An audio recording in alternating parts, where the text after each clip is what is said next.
Challenge is unsuccessful.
2 for girls.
Friday coverage inside the Firoil Center here in San Juan. It is November 14, 2025, and you guys are watching NCAA Season 101, Building Greatness, and it is a big day for the league. We got colossal matchups at hand. First game today starts at 12 noon. Benilde Blazers going up against the Letran Knights, a massive game in Group B, followed by another big game in the second offering.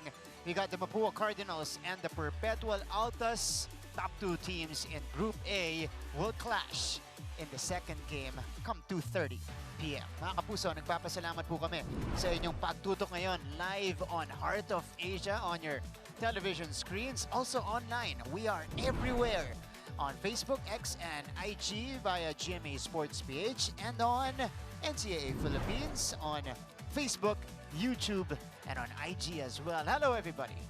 Magandang tanghali po sa inyong lahat mga kapuso. We hope you are enjoying your meals right now with your family and friends. My name is Martin Javier.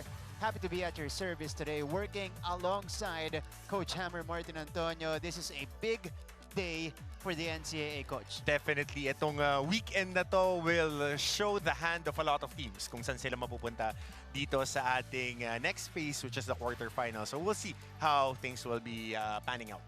We are gearing up for the home stretch of our classification round. So, expectin nyo na po na aangat yung intensity natin kada laban.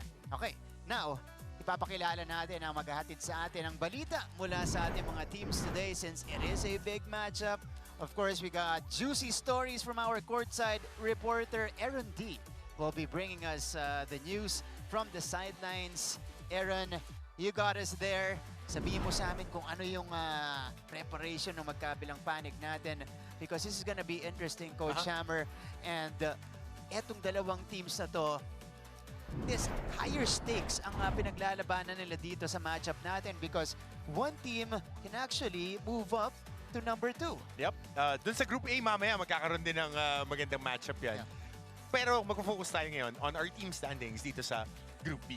If you look at it, they are tied at number 2 with 6 and 4 slates. They are half a game ahead of the number 4 team, which is the JRU Heavy Bombers. If you lose, you will be tying up with JRU seemingly at number 3. Important game tomorrow, JRU San Beda. JRU won that first game, and they are a tough out every time. So, wala pang clear na placing on Group B. Sa Group A, alam natin Perpetual is number 1 na. Nagra-rumble na lang sila for the number 2 spot. Important game date ito and tomorrow for Group B. So, aantabayan na natin dahil I think the number for you to secure at least a number 1 or number 2 seed would be 9 wins. 9 wins. 8 wins will give you at least a fighting chance at that number 2 spot. But with the way that our tournament format is unraveling, lahat dikit-dikit and everybody has a chance to get that twice-to-beat advantage in group letter B. And Coach, for these teams, at least, that would mean sweeping the rest of their games. They have 3 games left after this. So that would mean sweeping just to secure, lockdown that twice-to-beat advantage come quarterfinals. Let's go first. Their first round meeting very early in the season. And after this game, Letran fell into a 0-3 hole at the beginning of the season. Benilde beating them convincingly. That was a tough stretch for Coach Alan Ricardo and the Letran Knights. But again, when you're in the doldrums, pagka nasa iba ka, nothing to go but up. But during this game, plus 15, nanalo ng 15 puntos ang Benilde Blazers. This was a game that Matthew Oli didn't miss anything. Mr. He was Perfect. on point and he was the main difference in this game. Marami dun sa mga breakdown na mahihit sa kanya and he was able to knock down shots. So we'll see if he can continue this mastery over the Letran defense. On the flip side, this was one of the handful of sterling games that Jonathan Manalili had. So, aantabayan na natin. Breakout game, Chad Gamad, yung game na yun. That's right. Para naman dito sa Benilde Blazers, they lost. Last time they played, Coach Hammer, was against the San Beda Red Lions. It was close. It only got close until the very end, but San Beda had control pretty much majority of that game. But they were able to get it into single digits to 1 point. Solitary point. Na ibaba nila yun, but Brian Sahonia knocked down a big triple in that end game. But at the end of the day, they had enough fight. And remember, walang Allen Liwag dun sa roster nila. Still ailing, still trying to recover. Hopefully, he is there in time for their playoff push. But Sunbetter was knocking down threes. They were able to knock down free throws. They were able to provide defensive intensity, which Benilde also provided in the fourth quarter. Kinapos lang, naubusan lang ng oras yung Benilde. This is the final score, 80-76. A close game for both teams in Group B. For the Letran Knights, they were able to get their revenge against their first game tormentors, the JRU Heavy Bombers, and to do it this way, Coach Hammer, kakaangat yan ng moral ng buong Letran team. I'll put that on a red box. 23 assists in, I think it was 35 made field goals. Gotta check my stats so that it would be correct. Yes, 35 made field goals against JRU. That's very important. That ball has energy every time that moves around. Good things happen. That 23 assists is a big number. Siyam dyan, galing kay Jonathan Manalili. Yeah. Tatlo, galing kay Kuahaw. 5, galing kay Kuahaw. Tatlo, galing kay Estrada.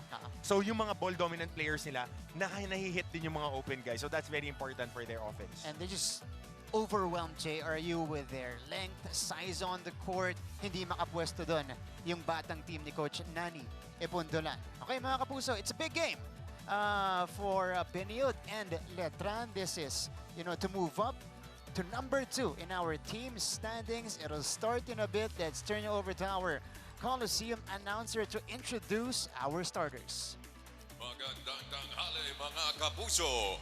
Mula sa Ville Oil Center here in San Juan City, ito po ang inyong NCAA Season 101 Building Greatness live ngayon sa the heart of Asia worldwide sa GMA News TV at may live streaming pa sa gmanetwork.com, NCAA Philippines website, YouTube, at Facebook. Our first game for Friday doubleheader Seniors Division eliminations. It's the Benilde Blazers taking on the Letran Knights. Let's meet our starting lineups. Starting for the Benilde Blazers at guard number 17, Jomel Ancheta. The other guard number 39. Time to meet the starters for both teams. Ancheta, Inot, Celis, Morales, and Sean Umali at the center spot for Benilde. Still no Alan Liwag, who is still out with that shoulder injury. It will take maybe a week or two to get him fully recovered and get him ready for the playoffs here, if they do make it to the playoffs. On the other side, for the Letran Knights, you have Shad Gaman. He got his breakout performance like Coach Hammer mentioned in that first matchup against Benilde. Siya yung gagamitin dito alongside UC, Gwen Salida, Kevin Santos, and at the point is the leading assist man of the league, Jonathan Piting Manalili. Mga kapuso, maraming salamat sa inyong panonood. This is NCAA Season 101 and our officials for this game. 2 FIBA International referees in Jonard Garcia and Rigor Guaron with Kevin John Tangkion. Jonard Garcia will serve as the crew chief. Onwards, before we start, sending our love to a lot of our kababayans in Cebu. A lot of our starters, a handful. Titing, itong si Celis, Gabi Cometa, I was talking to him, Tony Inot. Some of them their families were affected by the recent flooding. So we're hoping that all is okay with them, and we're praying for all of you. Both by the earthquake and the typhoon. But we begin this ball game between Benilde and Letran, both teams at number 2 and number 3, but with identical records. And again, higher stakes this time around for them in their second matchup of the season as they try to secure twice to beat advantage in Group B. A quick foul given up here by John Morales. You guys have Martin Javier, Coach Hammer, Martin Antonio. Coach, what do you expect in the early goings of this game? Well, first possession, makapal yung tawagan. Blinow up yung cross screen, walang tawag yung referees natin. So, they would let the players play. Oh, that time, overcommitting was Tony Inot, and if you're Benilde, that's not what you want to see, especially in the first 30 seconds. 2 quick fouls for the white shirts. This is Coach Alan Ricardo. Ever since that 0-3 start, they've gone 6-1 since then. AJ Buensalida makes his move. Umali denies him. Buensalida, short stab. That was partially blocked by Morales. But there is another whistle, Coach. 3 fouls in the first 34 seconds of the game. Yeah, 3 quick ones. Para dito sa Benilde Blazers. And that's aggression for you with Letran. Ito, na-engage na naman nila yung bigs nila. Yeah. Dalawang looks na agad. One from Kevin Santos and one from Buensalida on that left post up. And this is Chad Gamad at the free throw line. Again, he was in double figures. And early on, siya yung pinagkatiwalaan nito ni Coach Alan Ricardo at the 2 spot. Phil Canadian, they know what he can do on the floor, especially his sniping from the outside. So tough, really tough player. Yeah. Physical player. Full court pressure being applied here by the Letran Knights.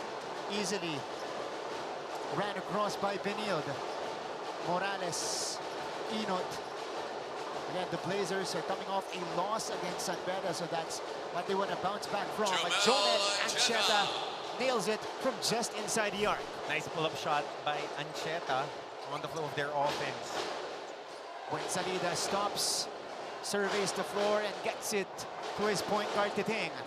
Gamad from the corner. Gamad knocks it down. Strong side help. Never leave the shooter open. That was an easy recognition by Manalili to the corner shooter. Letran hitting their shots early on. Jomel left with space. No good. And there's a foul underneath as we go courtside for the first time. Here's Aaron D. Aaron, go ahead. Great to be back with you today, Martin and Coach Hammer. Bad news once again for the Benilde Blazers as the reigning MVP, Allen Liwag, remains out for today's ball game. Now that puts a lot of eyes on another big man of the Benilde Blazers, and that is Sean O'Malley. Actually got a chance to talk to Sean O'Malley just before the ball game, and I asked him if he feels any pressure with Allen Liwag being out, and ang sagot naman niya, hindi naman nabago na kahit anong role ang ibigay sa akin ni Coach. As a veteran, gusto ko yung challenge ako. In fact, O'Malley received a text from Coach Charles Ju challenging him and even telling him, show them what you got. Even with all the pressure coming into the day, O'Malley still takes this as a normal game. And once again, will we see Sean O'Malley unleashed in today's ball game against Letran? Balik sa inyo, Martin and Coach Hammer. Thanks, Aaron. Well, that is the expectation from Sean O'Malley. Now, fully solidifying that center spot for the Blazers as we see Allen Liwag here still nursing that left shoulder injury. For Sean, Coach, siya na yung sentro, wala na siyang kahate, kumbaga, sa front court. Well, we saw it in the 4th quarter of the San Beda game. Basic basketball, they went for a cross screen, pin down, post up. Dami nilang nakuha na puntos. Dami nilang nakuhang looks. Oof. This is going to be a foul on Rafi Senes. And for Sean, you know, penalty na itong Blazers. Inot getting the rebound and pushes the other way. He throws it away though. Coach, for Sean, you know, a lot of people consider him as undersized, kumbaga, especially against the likes of Buensalida and Kevin Santos. But alam niya kung paano gamitin yung lakas niya at yung bigat niya. Remember, he's one of the best defensive players that we have. When he was with LPU, he can contain the ball screen. That's number 1. He can switch on guards. He can be in front of the guards. Number 2, he can be a post defender. He is a very good help side shot blocker. So, size is a relative, especially now with the way basketball is played. And remember, first matchup of the season between these two teams. Allen Liwag also didn't play. Sean Titing Manalili is able to score his first 2 points, and Letran is ahead 7-4. First basket of the game for Titing Manalili, who is averaging 9 assists per game and is very impressive first year in the NCAA. We call him the best playmaker in college basketball. I'm putting my money on that. Yeah. just No by question. the effect that he has. You can trade him with any player in any school right now, and he would be able to run that system to what He just sees the game on yeah. a different view, or from a different view. Ancheta, Enot drops it in. That's been the difference in the last few games for Tony Enot. He's been hitting his outside shots. And not only that, 23, 8, and 2.5 assists a game in the past 2 games of Tony Enot. Pero mabilis na bawi mula kay Titing Manalili. 10-7, tit for tat here in the first. They spray it to Morales, who drops in the triple from the other corner. I've been telling you, this guy is a very good shooter. He is a star in his role. He gets rebounds, he knows how to defend, very important, and he knows the cracks of the defense. Nandun lang siya sa mga gap. One great complementary piece in this lineup of Coach Charles Chu. Ancheta will be whistled for the foul, and as early as now, with 6:23 left, pupunta na sa linya ang Letran. 2 threes for the Blazers. And Manalili answers with a step-back banker. Pero ito yung huling 3 puntos ni John Morales, and this is why he is in the starting lineup. And he lost a lot of weight too. Lost a lot of weight, looks like he's in great shape. So it helps his game. Especially with, yun nga, binabanggit natin the way the game is played. Wala ka na namang gaano mga bigs na nasa ilalim. Madalang ka makakita ng mga ganitong tandem na Kevin Santos and Buensalida, Omega, na dalawang big nasa ilalim. So, parang 4 na wing and 1 big guy na lang. Ganyan na yung laro na yun eh. Chad Gamad will got the start today with some early production for the Letran Knights. He only played 7 minutes against JRU. Pero mukhang siya yung gustong katandem dito ni Coach Allen with Manalili. Manalili has the basketball. Gets into the paint and puts it up and in. That's maturity for Manalili on offense. 14-10. Morales left open again, and he hits another 3. So we've been countering shots here in the first. That's up to 8 points now for John Morales. We have our first time out.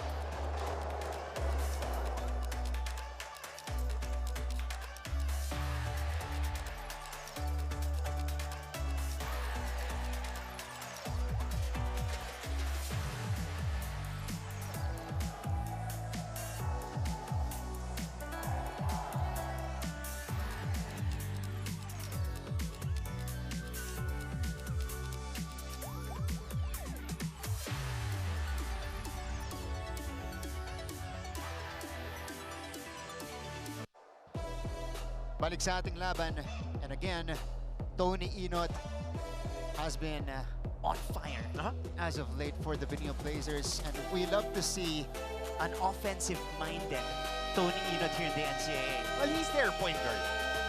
Make no mistake about it. They are the best squad when he is running point. They're at their best. If he's the point of attack, 21, 8, and 2 in 29 minutes against San Beda. 23 points a game the past 2 games. 8 boards, 2.5 assists. That's on average. That's the Tony Enot that we know. And he's a mythical 5 member last season. In his first shot today with a board and a block. Going into our Undas break, he only hit 4 3-pointers. Since the break, he has hit 9 more. If there's a team that needed that break and that canceled game, it was the Benilde Blazers for them to get healthy. Laking bagay nun. It gives them more time to let Allen percolate and recover. Oh, Tony Enot making his second triple in the opening frame. And Benilde takes over the lead, 16-14. AJ Buensalida misses the short hook. Ito na ang Benilde Blazers. Morales in rhythm. Morales drops in the 3-pointer. Trail guy, just jump stop on top of the key, ball reversal, good pull-up 3. 11 points in the first quarter. And Benilde has already hit 5 threes. Jimboy is in the game. Salida knocks down the short J. It's also a sneaky good matchup on the post. Umali and Salida. Both big guys that would like to bang and get those boards. Si Salida, di pa natin nakikita na mga nagsuswitch sa guards. So mostly nandiyan siya nakapark sa ilalim. Corner shot. Jomel Ancheta. It's a 3-point party for the Blazers in the first frame. Yep, knocking down all those open shots na binibigay ng strong side help. Laging dun sa mga kanto kasi tumutulong yung mga defenders sa kanto pag may downhill drive. 6 threes for Benilde. 6 out of 9 from long distance. Nakatapigan ni Sean. Ito na si Ancheta. Morales unable to save the basketball. Teo Cuajao comes in for Letran, replacing Chad Gaman for more firepower. But how about the Blazers creating the separation through their shooting? Well, it's basic. They've been knocking down shots. Ito pagka mga downhill drive, pagka mga kick-out pass on that corner, pag humihel, yung trail big, laging libre yan on the reversal. Ang mga masakit dyan yung nasa harapan titirahan kayo. Pero, you know Coach Charles, he's scheming this, and they know where the help side is coming. Oh, Manalili missing the layup. Here comes Jomel Ancheta. Ancheta dumidiskarte. Tahukong thought about the 3. Here's Jomel, covered by a larger defender in Omega. A pickpocket by Jimboy will be called a foul. Yep. So this is a guy Letran has to get going. Jimboy Estrada. Sumabit muna si Estrada before he went for the swipe. Another timeout here. The Blazers all of a sudden are ahead.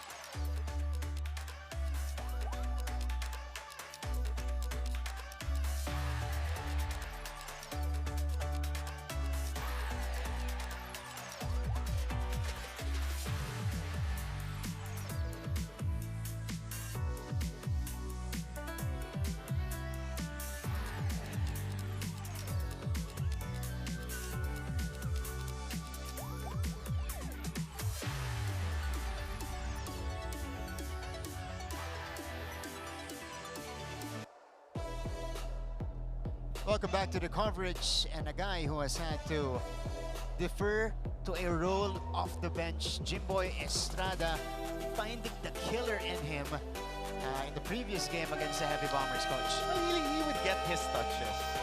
Make no mistake about it. He is their 6th starter. Ganun sila kalalim. Diba? 20 points, 3 rebounds. Ano yung importante dyan? 3 assists in 24 minutes. That's a big number. When you got 23 assists, and I'm doing my mental math, 15 assists coming from the ball-dominant players that you have in Manalili, Cuajao, and him, malaking bagay yun. Actually, mali pa nga ako, 5 kasi yung assists ni Cuajao, 17 assists of the 23 coming off 3 guys. That's a big number. Unselfish basketball, and again, you got elite playmakers from Letran, but Tony Inod continues his hot start. 3rd triple for Tony, and the lead is 9. Attacking that switch. Big to small switch. Tinirahan lang ni Tony. Yung tira ni Manalili. Clean up by Mark Denver Omega. So now, Letran will try to delay Benilde's offense.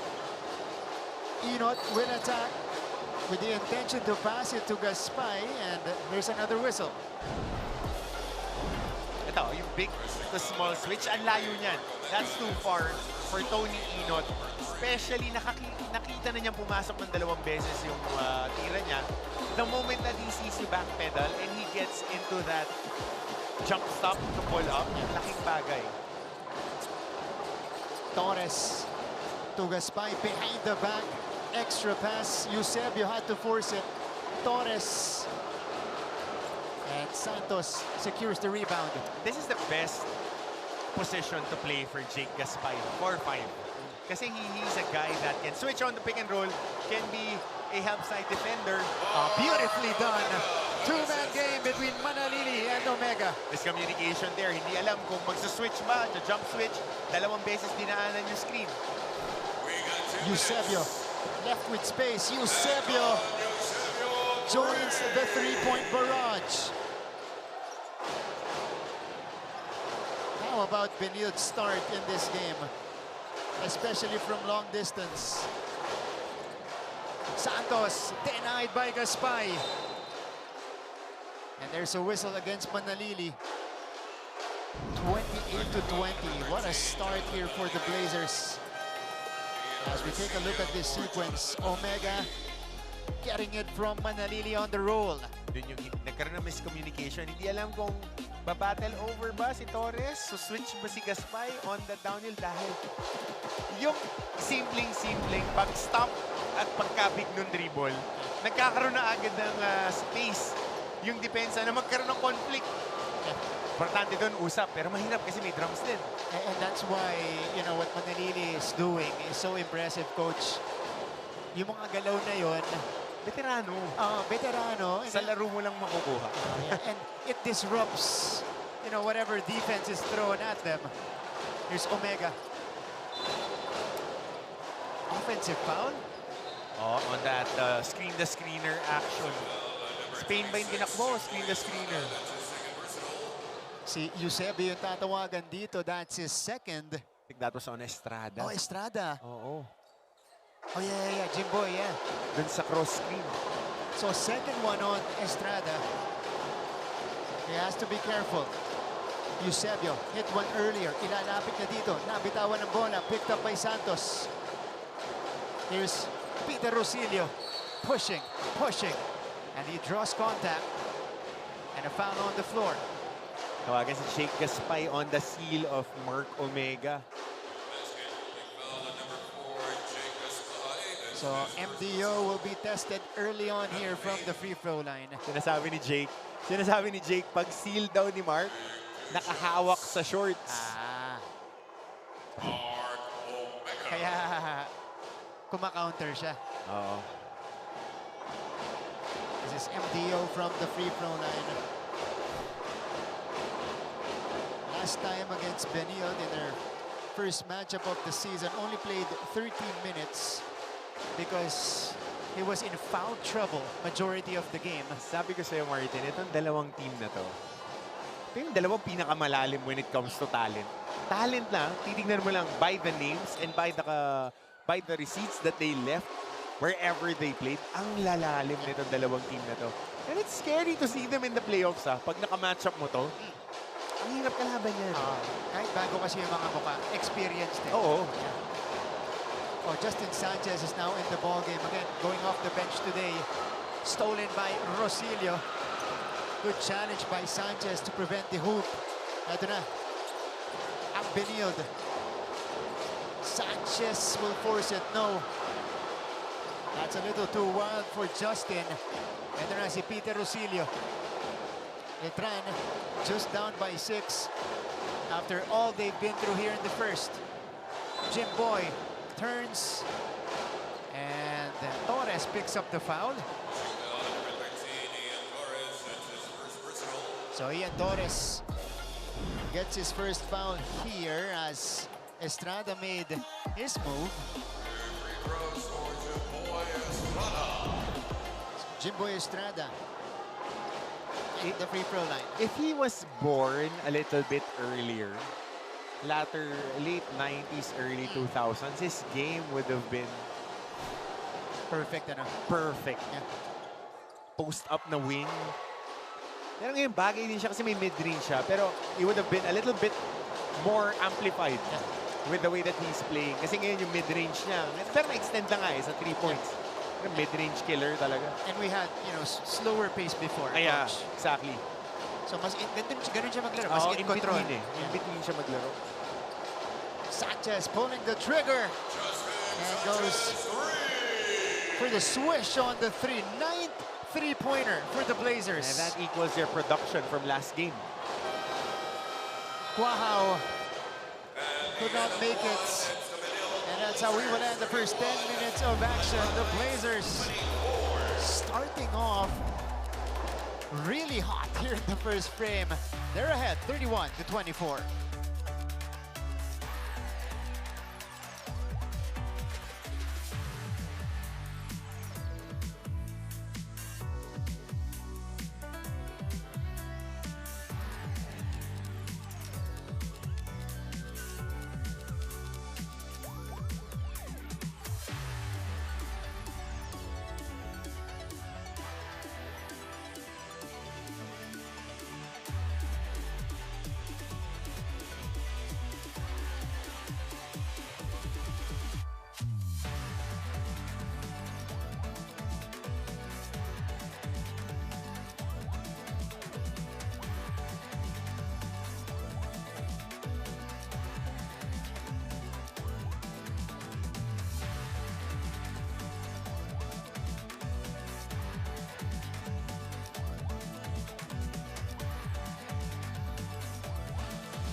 Welcome back to our coverage. And now we shall introduce the members of the Mancom.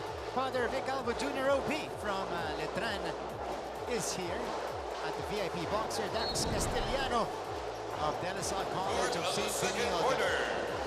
Also in attendance here. Second quarter begins. This is the matchup between the Benilde Blazers and the Letran Knights. Martin Javier, Coach Hammer, Martin Antonio. Later on we'll hear from Aaron D again. Coach, first quarter, as we see Gaspay here draw the foul. First quarter, it was actually Letran who got the faster start. And then Benilde caught fire from long distance. 9 3-pointers made for the Benilde Blazers. That's 27 points out of the 31. If you're doing math, that's almost 90% of their total production. 9 free throws made naman para sa Letran. So, give or take, ang taas ng scoring natin the first quarter. You saw Sir Frank Ducey Jr. of Perpetual. His team will be in action later on. And Dr. Lorenzo from Emilio Aguinaldo College. Imagine Letran shot it 7 out of 19 from the field. But Coach mentioned 9 out of 9 from the free throw line. They fully took advantage of the foul trouble of Benilde early on because they were in the penalty with 6 minutes and 23 seconds left in the opening quarter. Jim Boy from mid-range, he drops it in. Automatic for Jim Boy. Let's turn you over to our courtside reporter. We got Aaron D on standby. Aaron? Coming into this big rivalry game, the Letran Knights are looking for redemption. And they did just that in their last one versus JRU, a team that beat them in the first round. Now they're looking to repeat that against the Benilde Blazers. Got a chance as well to talk to Coach Alan Ricardo before the game, and I asked him, what's different from their first matchup to today? And his answer was, we're healthy now. And Jimboy Estrada is playing today. Speaking of Jimboy Estrada, he had a great game against JRU. And tinanong ko siya about the thought process heading into today. Ika ni Jimboy, sobrang excited ako for today because wala ako sa last round. During that time, confined ako sa ospital. And gigil na gigil ako noon. Gusto ko lumabas ng ospital at matulungan yung team ko. Pau finally suiting up against Benilde. Can he be the missing piece to get the W? Balik sa inyo, Martin and Coach Hammer. Thank you so much, Aaron. Well, so far he is starting to make a difference for Letran. And for the Knights, like what you mentioned, they have a chance to get revenge on a first encounter tormentor as Kevin Santos takes it straight to the cup. But back the other way we go. Justin Sanchez with a quick reply. Yep, early forward pass. Both teams scoring in transition. Isa galing off a stop, pasa kay Kevin Santos. Sa kabila naman, forward pass, Justin Sanchez, downhill drive, walang ball stop. So score is 35-28. Blazers maintain the lead. Jim Boy, no. And Eusebio secures it. The Blazers are off and running. Sanchez, sinalubong ni Mark Denver Omega. Let's check out this sequence. Kevin Santos running. Tough pass. In traffic in the hands. Threading the needle, you saw different arms. Dun sa path ng bola doon. Martin, 3 team fouls na ngayon ang Letran to start of this quarter. Sila naman, Coach, ano? Buensalida, And Cuajao are back in the contest. Hindi, si Luis Tapeño pala yung pumasok. Pinalitan si Omega at Santos. Fourth team foul on Letran in the first 2 minutes of the second frame. This is Too aggressive. interesting, yeah. Oo, too aggressive. But that's only one part of the equation. Okay, sige, ma-foul ka na ma-foul. You gotta knock down your free throws. You gotta knock down those free throws. Dahil it would be a huge disservice to your offensive packages and the things that you're doing offensively kung hindi ka makashoot ng free throw. Kahit ma-penalty ka pa ng ma-penalty dyan. That's true. Only one trip to the free throw line for Benilde. This will be their second. Rosilio was called for a technical foul. And Ian Torres calmly sinks the free throw. So Benilde now ahead by 8. And double black eye para sa Letran na technical ka na. Tapos, yun na lang yung natitira mong foul to give sa second quarter before you enter the penalty situation. Eto na, penalty na. Ang Letran Knights with only 2 minutes and 6 seconds going by in the second quarter. Warning on the bench of the Letran Knights. Justin Sanchez in the line, shooting 2. So you gotta get a big inhale, exhale, defend properly. When you say defend properly, you pressure but you don't cross-chop. You pressure, you don't put an armbar. It's easier said than done. It's true. Kasi detalye yan eh. Kailangan disiplinado kang team. You have to be disciplined. Especially now you're behind the 8 ball. Limang team fouls and penalty, you're down 10. Ang hirap mag-effort pagka wala kang room for error. And coach, you're adjusting on the fly dun sa tawagan sa laban. Kung kailangan mong ibahin yung tendency mo, you have to adjust to it real time. Traveling pa. Ang ano lang kasi dyan, Martin, defense is all about being disciplined din. May mga iba't ibang principles ng mga coaches that do you want to be aggressive, really aggressive.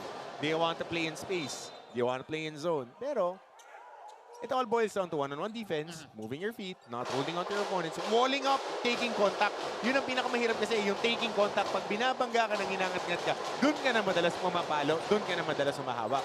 Lalo na pag hindi ka ready. So that's a challenge right now for the Letran Knights.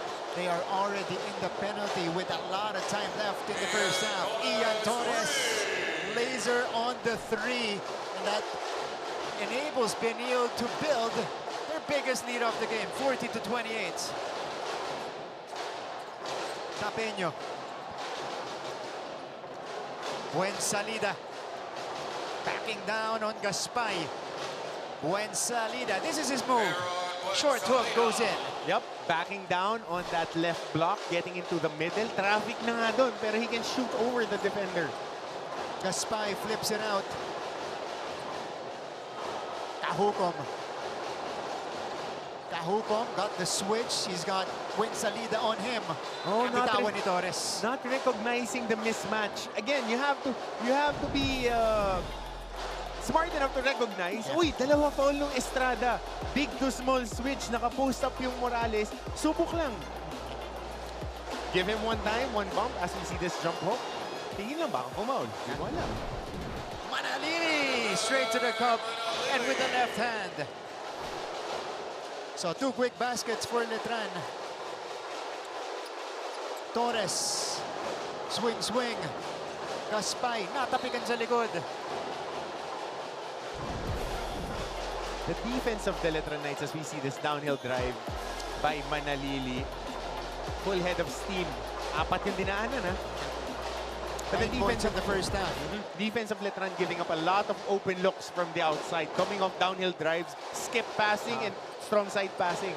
And unrecognized by the Blazers in a couple of plays already. Siya kasi nasushoot eh. Jimboy over Cajucom and oh, that's an easy call. They would call that because you're jumping towards the body of the shooter. Especially for post-up guys. wing post-up guys who would just elevate.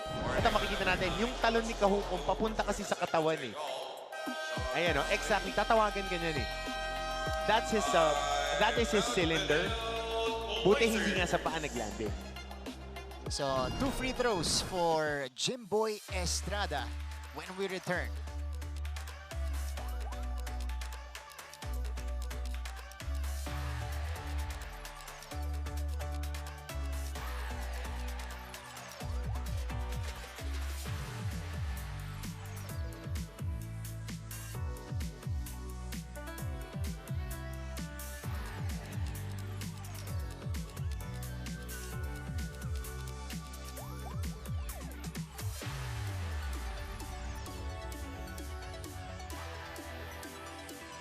Oh, fan cam tayo.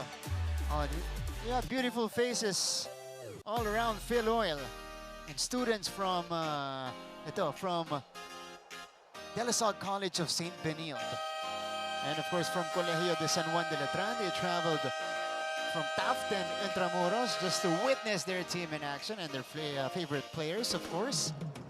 Maraming salamat po. They know it's a big game, coach, and they know their teams need a 6th man today. And that's the energy they are going to provide dito sa ating fan camp. Yan o, dapat ganyan, binibidyo nyo yung sarili ninyo. But we thank you for joining us. And to those who are watching live on TV, Heart of Asia tayo. Diyan nyo kami mapanood. And NCAA Philippines GMA Sports PH via live stream. 2 shots for Jimboy Estrada, who was done well in preserving himself because he picked up his 2nd foul, coach, tail end of the 2nd quarter. Dito, disiplinado siya. Quick numbers reset, Martin. 75% of the output of the Benilde Blazers came 10 3-pointers made. 10 3-pointers That's made. crazy. 71% shooting clip. 72, 71.4. Ganyan yan. Sa ibang games, sa ibang cases, pang buong game na yun. Oh, yeah. Diba? They just made 10 3-pointers, one more than they had last game. So Sanchez, too many steps. Will give the ball back to Letran. Right here, fumbled a bit. Napaganda pa yung sundot ni Puensalida. Sasabihin ng coaches, huwag ka susundot sa poste, baka mapihitan ka. Napaganda pa. Off balance si Justin Sanchez. Turnover count natin. The Blazers have more. Manalili. Oh, Manalili. Jimboy gets to the paint. Puensalida. Money shot. Neto ni AJ Puensalida. Yep, short corner.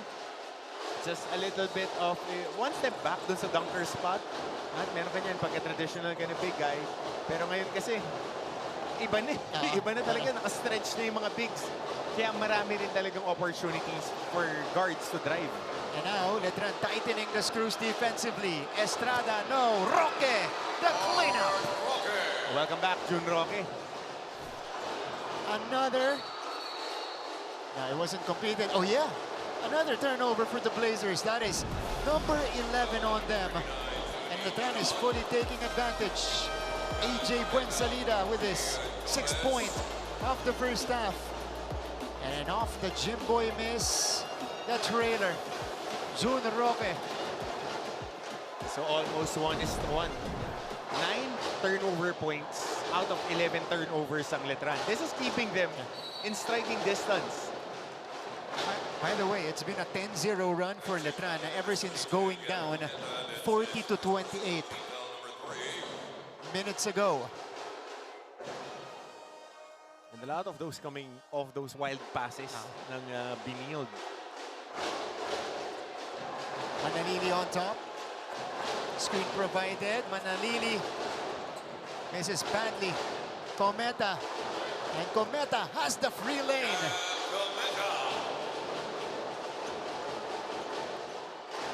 Getting a stop there, and they score on transition naman. Their 5th transition basket. 5 points of turnovers pala. 5th point nila. That ends the 10-0 Letran run. Manalili. Roque from mid-range. It's good. scares me even more. It scares me even more. Ganon sila kalalim na yung Jun Roque. Pang-apat, pang-lima pa nila na wing. Yeah. Kasi he's also coming off an injury, still trying to get his timing and rhythm back. Remember, this is a top scorer of Perpetual a few years back. Mythical in the NCAA. five Mythical member. five, exactly. Manalili. Sean meeting him up top. Inot, 2-on-2. Sanchez. Yes. Good unselfish play by Tony Inot. Perfectly executed bounce pass in traffic. A fast blast here for Benilde as they maintain the lead. Jimboy still has it. Tapeño, 8 on the 24. Luis Tapeño will make his move, called his own number, and the tip-in goes in for Buensalida. Activity inside the shaded area. Misbox out right there. Second chance points. That is number 11 for the Letran Knights. And the lead is down to 2 again. Umali will carve space, and he goes for the reverse. Me likey. Me likey, the big man. Big man delivering the points in this stretch, and the Blazers maintain the 4-point lead.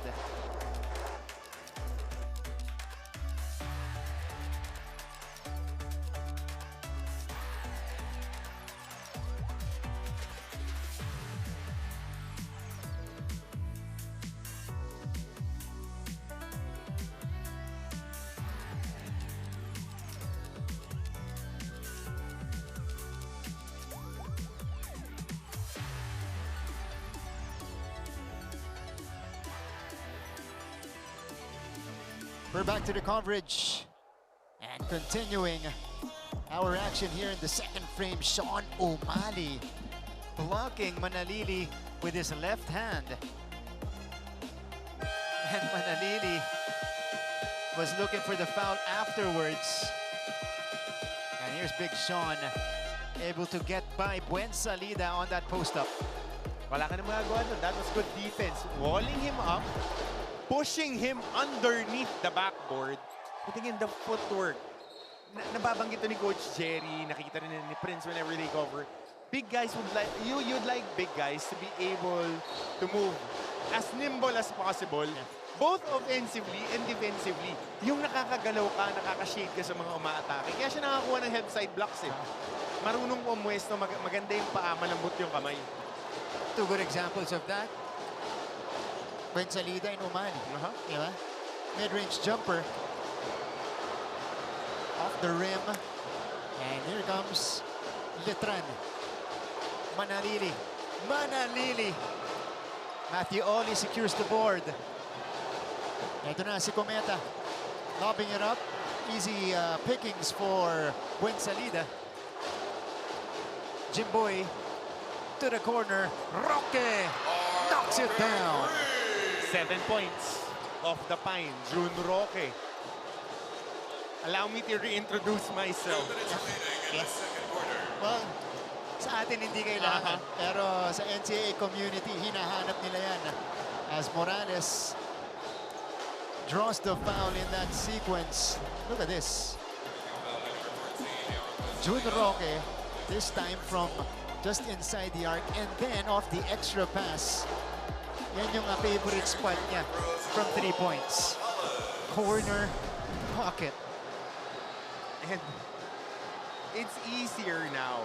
Kanina, well, I was in practice and I was in a workout. I was asking the coaches around, ano yung 2 types of players na gusto mong kasama sa team? Hyper-competitive glue guy and scorer na facilitator. Letran has those. So Manalili is a scorer, but he can facilitate. They have a handful of glue guys here. Yung mga Omega. Kevin Santos for one, superstar in his role. That's right. That provides extra possession and it's scary. Pati yung Benilde, ganun din. If you put Kevin Santos on any other team, he'd be the star of that team. Oh yeah, no question. Ravi Celis, 3-on-1. And Morales counted plus the foul for John Morales. Just being disciplined. Itong si Morales, running the lanes. Ang nangyari pa doon, ayan, it's a fast break.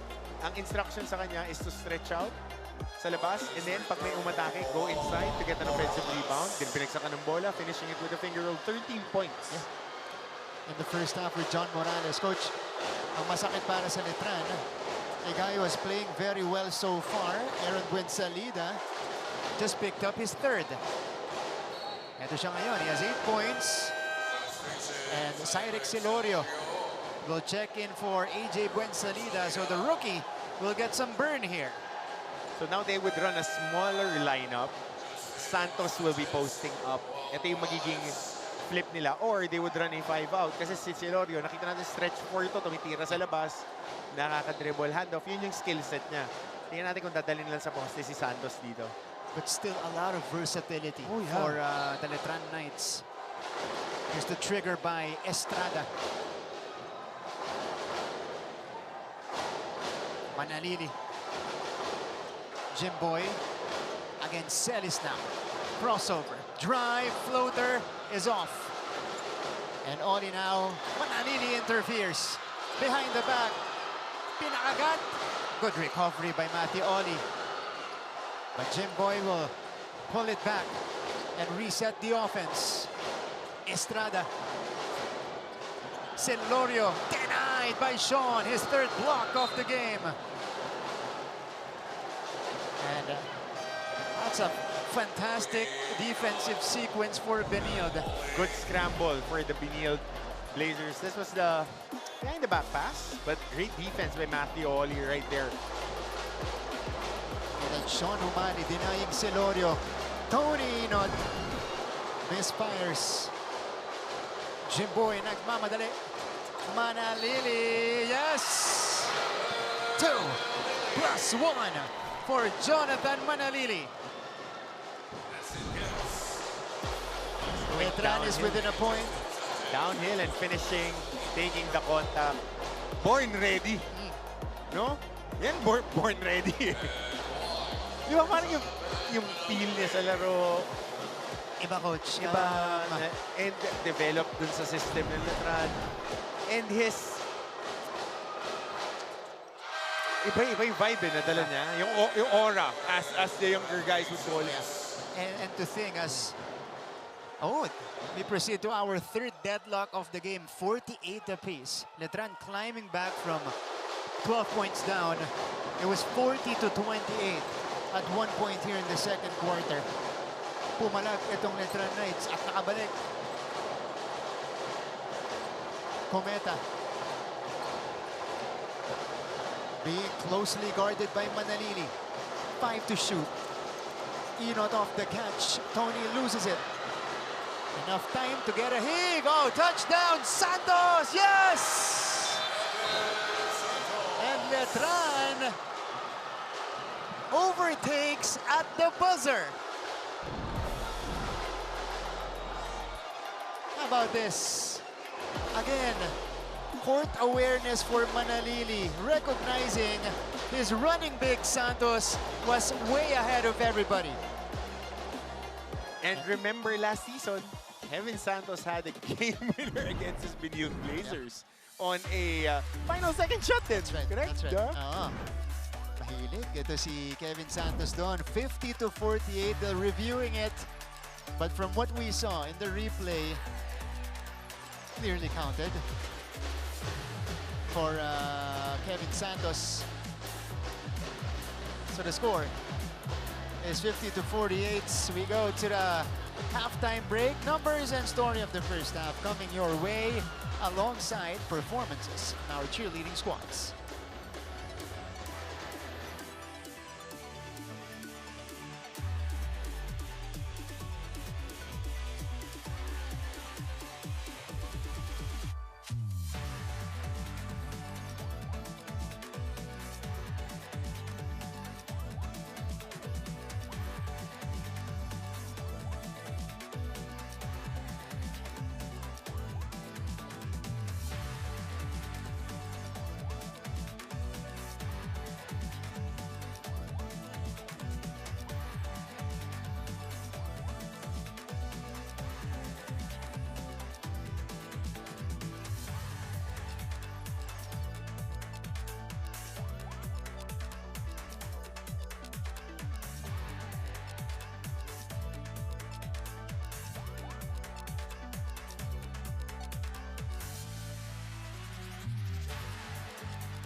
Welcome back to our coverage. We're still inside the Philoil Center here in San Juan City. NCAA Season 101 on Heart of Asia.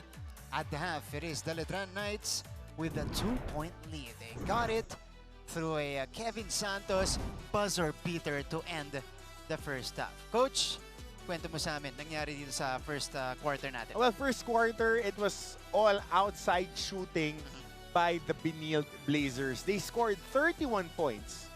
27 of those came from three-pointers lead. All right.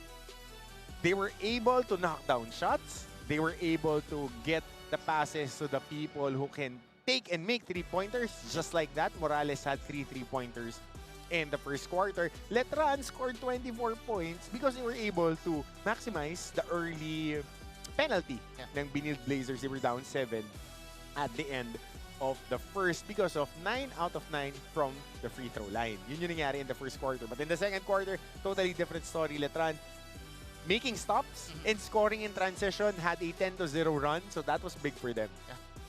And the Blazers actually had the better start in that second quarter because they were ahead 40-28. That was their biggest lead. 40-28 in the second frame. And then you mentioned a 10-0 run happened for the Letran Knights. And the Blazers were exposed a little bit because, you know, one thing they've been struggling on consistently here in the season is the turnover count. They commit second most in the season, 16.9 turnovers per game. In the first half, they had 14, Coach. In the second quarter alone, they had 8. That's very important. You give out big leads. Bumibigay yung mga lamang na ilalapit yung score. Number 1, pag pumafoul ka. Number 2, pag nagta-turnover ka. Number 3, pag bad shots. So 2 out of 3. Marami silang foul in the second quarter. Marami silang turnovers. Kaya nailapit yung score. So, dikit pa nga. Tabla pa tayo eh. Kaya lang, one basket away. It was Kevin Santos streaking and getting, again, points of a turnover. Big number. Plus 11 turnovers ang Benilde. 14-3. It's very hard to win when you give up a lot of free throws and your opponent is not missing from the free throw line because of bad fouls and you turn the ball over. And that has translated to also 14 points of turnovers for the Benilde Blazers. But we gotta credit their defense a little bit here in the first half. They were able to get 8 blocks compared to none for Letran. That's a lot. Yeah. 8 shot blocks, 3 from Sean Umali, if I'm not mistaken. But second chance points, that was owned by the Letran Knights, 11-2, and that's one of the reasons why Letran is a plus 15 in shot attempts dun sa first 2 quarters natin. So if we're looking at it, plus 15 on shot attempts, they missed 24. They had 8 offensive rebounds, 33% offensive rebounding rate. It's good. So leading scorers natin, Morales with 13 for Benilde. Manalili leading the way for Letran with 12 alongside 4 assists. Aaron Guensalida playing very well with 8 points. And Tony Inot with 3 3-pointers in the first half. 9 points. Second half is now underway. Once again, this is Martin Javier and Coach Hammer Martin Antonio taking you through this coverage. Both teams at 6 and 4 right now, trying to secure number 2. And we start off with Manalili adding on to his total. May konting bulong pa after making that shot. And that's competitive. Competitive gusto. Gusto lang natin yung na ganyan, na madiin maglaro yung mga player natin. And they're slowly feeling the gravity of this game. Morales, they swing. Oh, that's good interference by Manalili. So he's playing on both ends now. Laking bagay ng Roque. Malaki na wing na very aggressive sa passing lanes. And on the flip side naman, sa kabila, nakakagambol din yung mga bigs nila. A little bit quicker itong lineup na to without Guensalida and Omega inside the floor. That's right. And that forces a shot clock violation on the Blazers.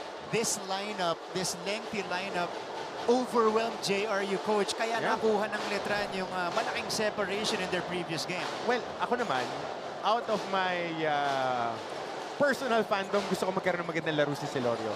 So this guy is really one of the next guys. I think he would be a small forward in the future, but he knows how to play. Oh yeah, look at him. Backing down short hook, a little wild. Nasa corner yung shooter, hindi nakita. Open. Morales. Ancheta on top here. All of a sudden, the Blazers are down by 2 possessions. Ancheta. Enot drives. Enot gets into double figures. And the continuation.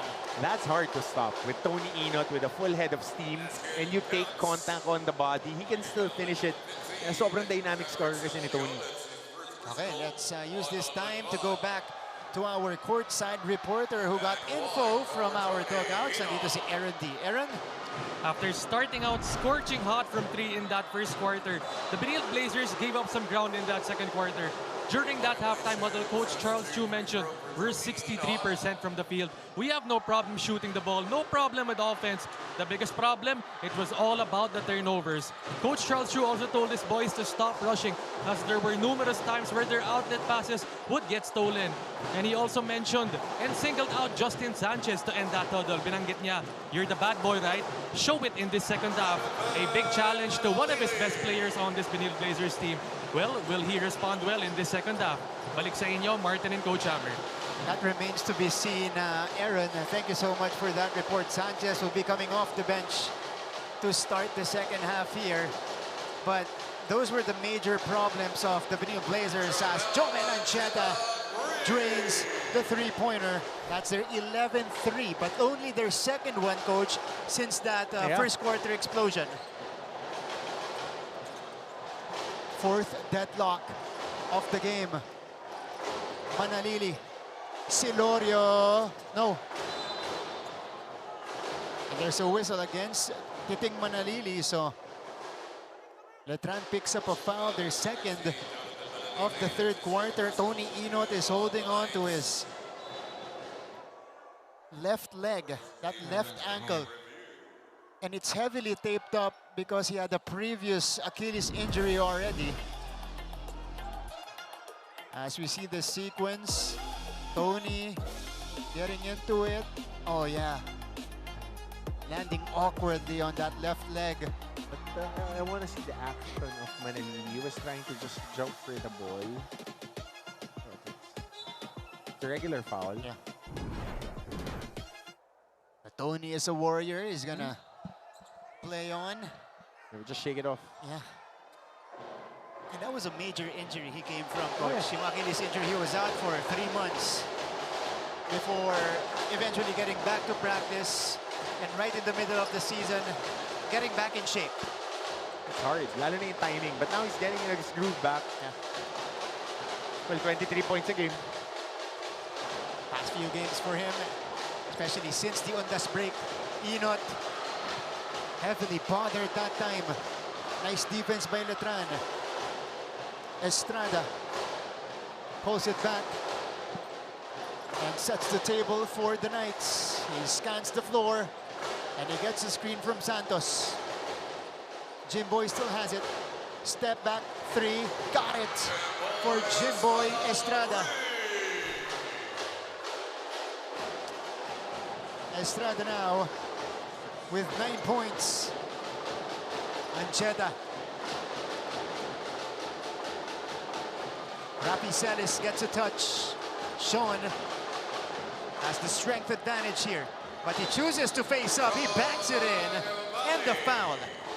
I told you, Sean Umali is a very, very capable post player. But how about Jimboy Estrada? Showing range.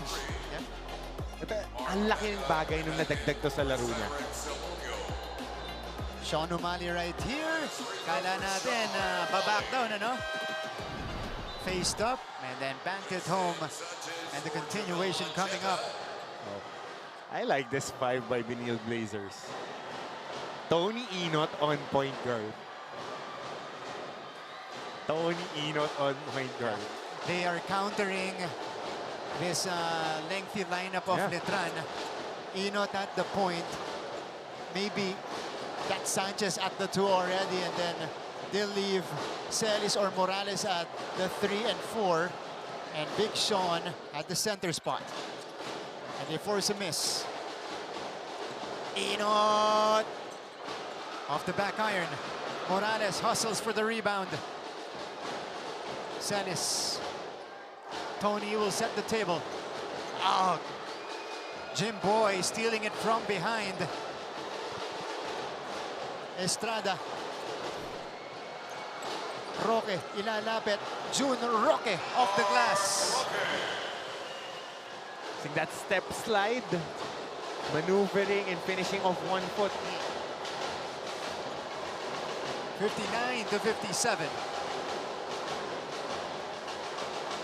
Inot. Celis. 8 on the 24. They go back to Tony on top. He needs to take. Forced shot by Tony Inot. Tulak mula kay Sanchez. And that's going to be the first team foul on the Blazers. Coach, that's the second time here in the third quarter that Benilde is forced to take a shot at the last moment. 59-57. The Knights are back ahead.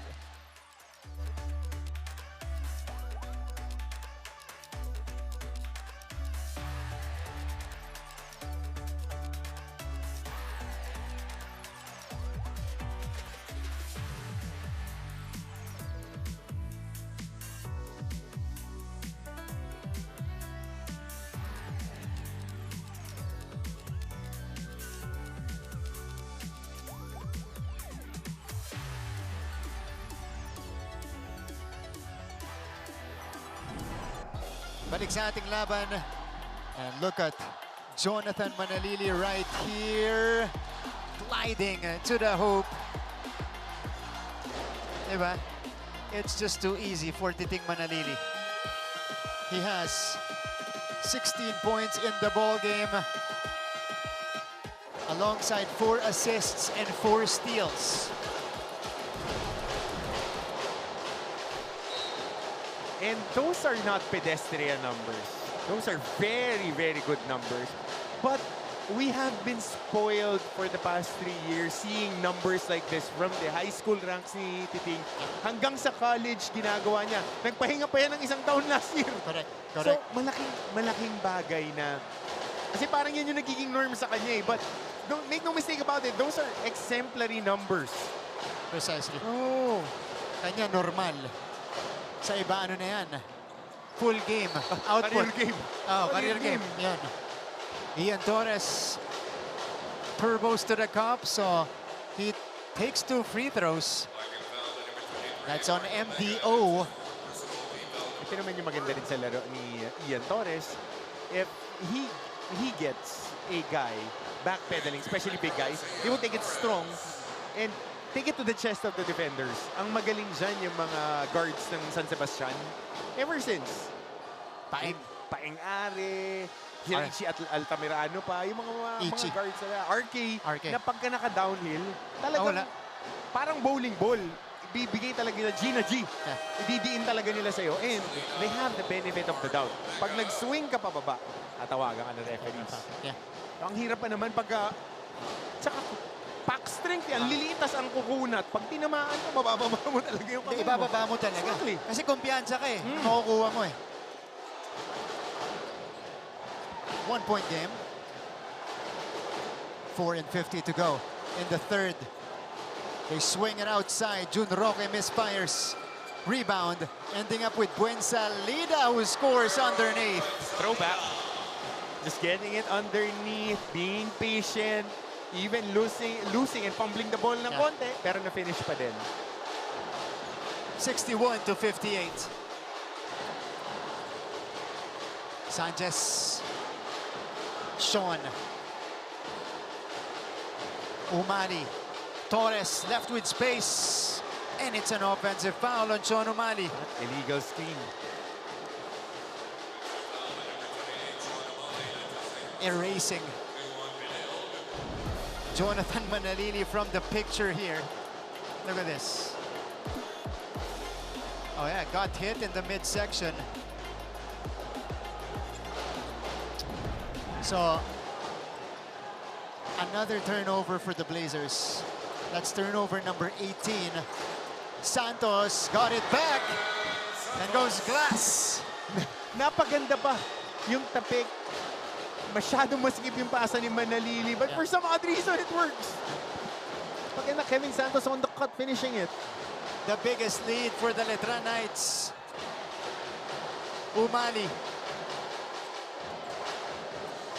Torres attacks. Torres flips it up and in.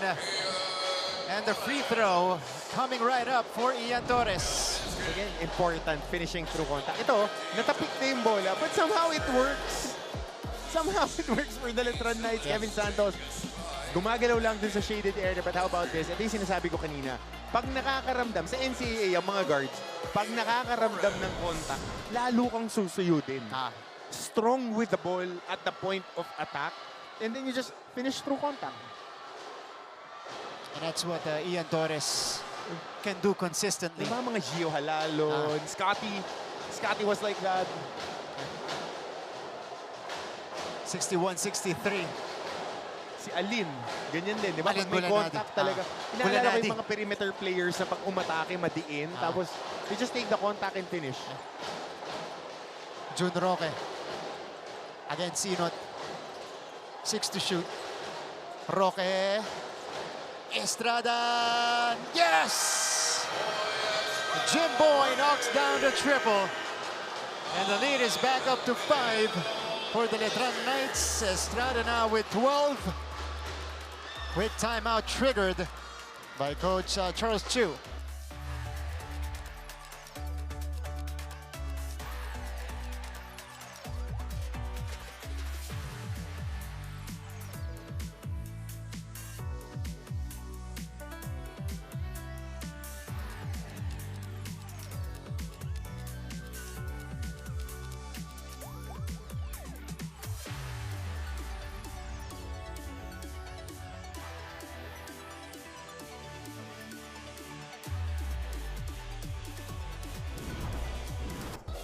Balik sa ating laban.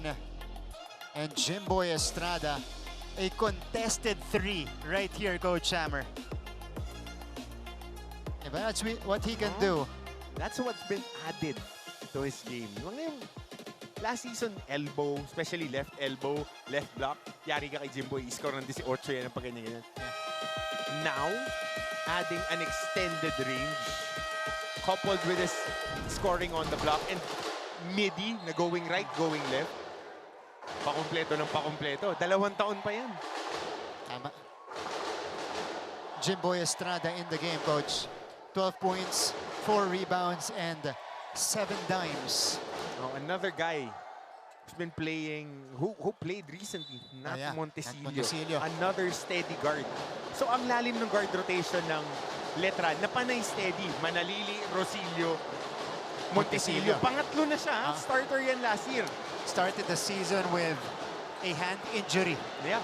Kaya hindi siya nakapaglaro. Or wrist injury, hand injury. He also had 3 assists last game. So alam mo, tas walang turnover. Laking bagay niyan. Kasi yan ang tinitignan ng coaches, assist to turnover ratio. And are you able to engage your offense without turning the ball over? Pull up. Nice decision by Estrada. Buen salida.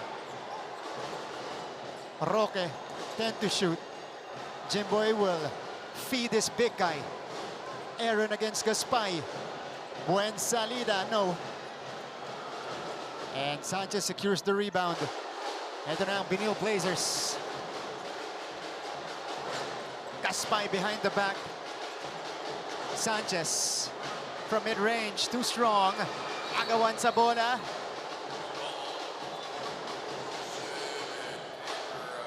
It stays with the Blazers. And that's the best version of Jake Gaspay, yung crash boards, extra possessions guy. And that's where he made his dough. During his years with ICC, he's an offensive rebounder. And just an overall menace na high-end glue guy. Yeah. And it's been a struggle with this transition so far. Pero unti-unti, especially with the absence of Allen Liwag, yung nagagamit siya ng Benilde. Torres draws the foul. So Ian Torres is on attack mode here, Coach Hammer. And this is what's keeping Benilde in step with Letran. Every time that ball is moving from east to west. Nakita natin kanina, pati yung tira ni Justin Sanchez. Galing sa kabila, pag-swing, tumatakbo ka, kumu-close out ka. And the moment that the offensive player jump stops, tapos yung counter move, ang hirap mag-retreat step nun pagka hindi mo ine-ensayo. So yung isang rip move, floater, good shots eh. Torres, maganda sa kanya, tumatama siya mula sa linya. 62-66, Ian Torres had an encouraging first season with Benilde last year. Bata pa rin to. 2 taon pa to after this year. Montecillo. Batak sa ligan, labas sa Las Piñas yan. Si Torres, ano? Ian Torres. Wow! No. Buensalida with the board. And he draws the foul. So 2 free throws coming up Very for familiar. AJ Buensalida. Very familiar with each other. Former teammates. So si Buensalida at saka si Gaspay. Gaspay. Look at this move. Both spent time at Taft. Oh, yeah. And then moved on, of course, given opportunities at different places. Si Buensalida nag-LRT. Si Gaspay, tumawid. Tumawid dito. Yeah. Actually, hindi na nga lang tawid eh. Tawid tapos kabilang kanto kasi lumipat na ng gym yung ano eh. Yung Benilde, diba? Hindi na sila dun sa in-campus nila na gym sa taas. Yeah. Meron na silang sports center na napakaganda. Ang ganda. And that's needed. And that's contributing to the overall program of Del Sal College of St. Benilde. Buensalida, the second one, he misses. 0 out of 2 in that sequence, coach. So the lead is still 3.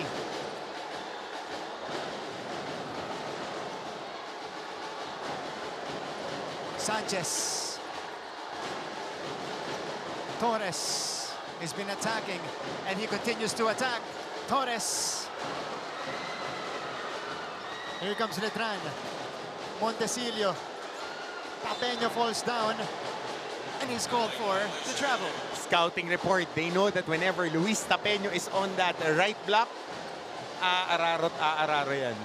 Former Benilde Blazer, Mark Sanco. Ito nami-miss nila yung kanyang height, length, playmaking, and leadership on the court. Brad, yung offensive rebounding. Yun din. Yung offensive rebounding. Sanchez. Austin Crozier. Ayun yung role niyan Austin eh. Crozier. Favorite ko kasi yun eh.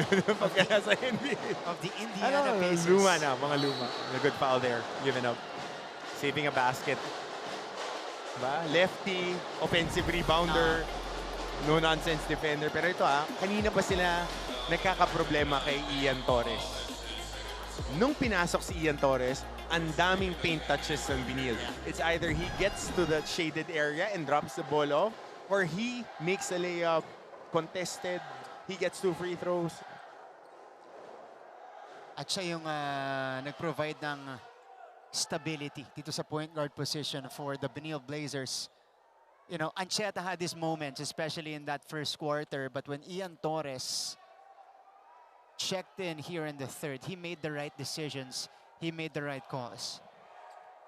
Ganun naman yan. Kailangan lang. Oh!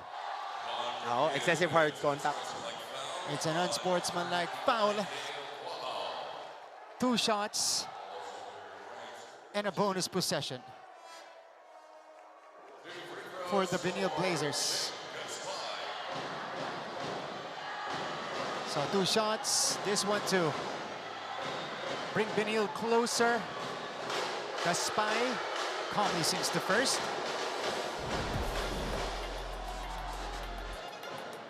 Ito, yung unsportsmanlike foul. Category 2, excessive hard contact. May buwelo kasi. Although he missed Kuya the John, second. chop daw eh. Karate chop eh. Matik yan kay Jonard. Downhill eh. Okay lang yung you just swipe for the ball eh. Kaya ang tinuturo ng mga coaches is here, pound to scoop. Parang suscoopin mo yung bola kung fa-foul ka.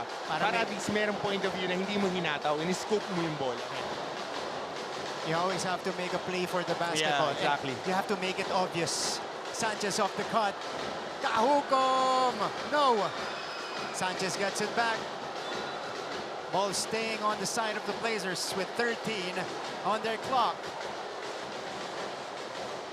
Coach Charles Chu barking instructions from the sidelines. Torres to trigger this one in. They go to Justin Sanchez. Sanchez makes his move. Sanchez is doubled. Nice cut. Torres scores underneath. Good read.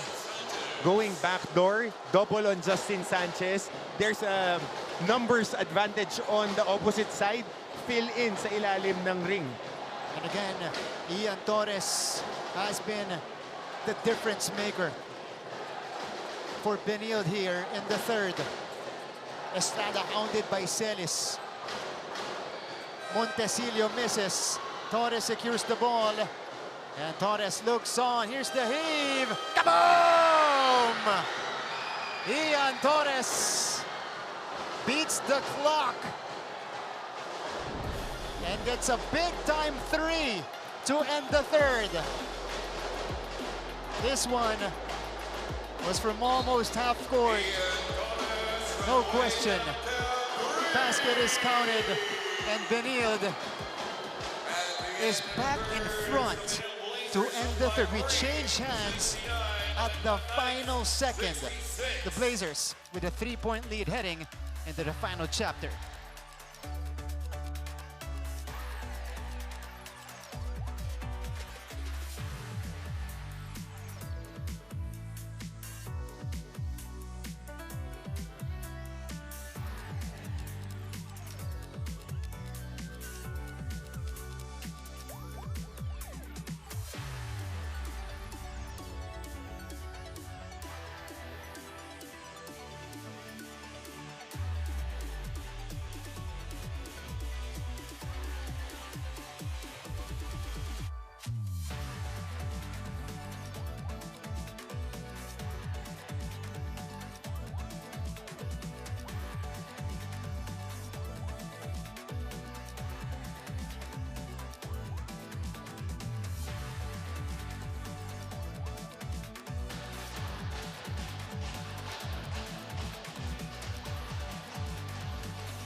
Balik aksyon sa NCAA Season 101 and the buzzer beater from Ian Torres to end the third frame, and more importantly, to bring the lead back to the side of Benilde. Fourth quarter begins of this crucial matchup between Letran and Benilde. Martin Javier, Coach Hammer, Martin Antonio. And we take a quick scan, Coach, of our quarter scoring here. Third quarter was won by the Blazers. Yep, big number there. 31 points and then 21 points. If you're a defensive coach, you want to limit them to below 15 below. But that's a tall order, the way that both teams have been shooting from the outside. That's for Benilde. And for Letran, the amount of touches that they get on second chances. That's true. Ito si Buen Salida on Gaspay. Again, it was Gaspay getting the better of Buen Salida in that sequence. Ian Torres. Ball goes back to Letran. Good help side defense for the Knights. Yung tulong talaga importante, lalo na yung mga ganun. May screen sa taas, dire-diretso pababa yung atake. Ang hirap na apulahin. Lalo na pag ikaw sasalo sa ilalim. Playoff type of intensity here, Coach Hammer. Isang linggo na lang daw Isang linggo na lang. Oh, ganda naman yung pasa. Mintis lang mula kay Roque. Wala, hindi tatawagan. Ang lambot ng pagkaangat. Kailangan, ididiin mo talaga eh. Pagka mga floater, hindi tatawagan yan. Oh, stolen away by Roque. And here he is on the move. Yon, klarong-klarong foul. Tinalunan siya sa likod. So Jun Roque will head to the free throw line for a couple of shots. He's provided a spark off the bench. Here's the first one. Grabe, no? Top 12 pick coming off the bench. Oh, yeah. Coming off the bench, That's the true. luxury. That's true. And that's the depth of talent. Bro, top 12 ba? First round Correct. din, ha? First round. Oh, empty trip. Yeah. After Masyado na bate. Kaya kailangan tahimik lang tayo dun, ano? Yung Okay, pero- free throw. Yung ganyan. Oh, stolen by Manalili. Roque, no! Wow, another sorry miss. Kahukom, pull-up jumper. Not that time. Celis had time. Bounce pass here. Ian Torres. Crossover, extra feed. And a shot clock violation against the Blazers will give us an opportunity to go back to Aaron D. Aaron? We've been seeing a lot of great guard play from the Benilde Blazers. Martin and Coach Hammer, you guys talked about it earlier. And in that third quarter, we saw Ian Torres explode for a lot of points in that one. Team captain Gab Cometa credits that explosion and their increased play to Coach Charles Chu. Ika nga ni Gab na china-challenge kaming mga guards to perform ni Coach Charles because sobrang off namin these past few games. Kailangan namin mag-contribute kasi wala pa kaming pinapakita in our last 7 games. Cometa also mentioned that the biggest problem of the guards these past few games has been them imploding when things get intense, because in this fourth quarter, we're going to be seeing if the CSB guards like Ian Torres, like Gab Cometa, can lead the Blazers to victory. Balik sa inyo, Martin and Coach Hammer. Thank you so much, Aaron. Hasn't been Gab Cometa. It's been, you're right, Ian Torres with 15 points, 4 rebounds, and 4 assists to pace the Benilde Blazers today. And he's been making things happen. But right now, they're also getting stops on the other side, Coach. Both teams Yeah. actually getting stops. Letran, handful of golden opportunities to make the score closer. Yeah. Care of June Roque. Sila makabutas. Celis sinks the second one.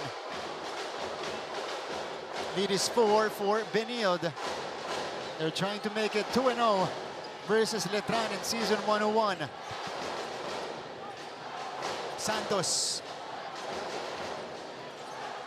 Jim Boy, step back jumper. And here comes Rafi Celis. Letran falling into a dry spell. Torres looks for the clearance. Sanchez.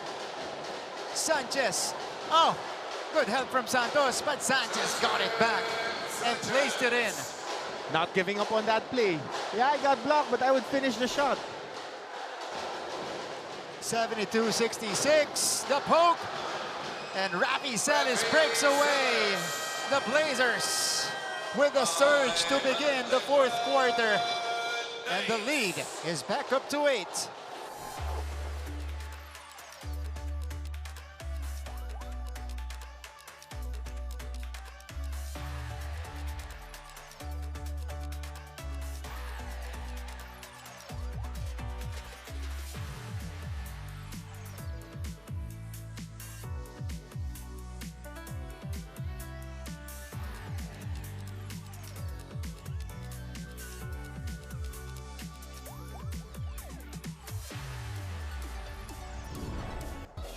Balik sa ating laban, Jonathan Manalili. Ito yung mga mintis kanina ni June Roque. Layup, blown on the move. And Justin Sanchez right here, resilient on the play. Stuck with it. Ito yung pinapalakpakan mo, Coach Hammer. The effort by Rafi Celis. Mula first quarter, Martin, siya na yung tumatrabaho dyan. Pressuring. Hindi maliit si Rafi Celis. He is around 6'3". Long arms. It's so hard to pressure. Kailangan willing ka na defender. The stats would not reflect it most of the time, but he's been doing a heck of a job. Defend. Kaya ang lalim ng hinga niya. Kasi yung Manalili yung tao niya the whole time eh. Yeah, that's right. Lalim ng hinga niya oh. At saka pick up siya full court. Ngayon, siya pa rin tumatao. And, you know, this Benilde team has forced Letran to a 0-5 start. 0 out of 5 start from the field. Manalili has the basketball. They badly need to score. Titing, left with space. He misses the triple try. Buen salida. Another chance. Wala pa rin. 0 out of 7 to begin the fourth quarter for Letran. And picking up defensively itong Benilde. Ang ganda na tinatakbo nila on the defensive side. Offense will take care of itself, but defensively, they're on point. Natatanggal nila yung bola dun sa kamay nang kailangan na may hawak. Sanchez makes his move. Good help by Estrada. And he completes the steal. Here comes Manalili. Had initial trouble picking up the basketball. Eventually getting it to Jimboy Estrada. Estrada against the longer Sanchez. Naagawan na naman.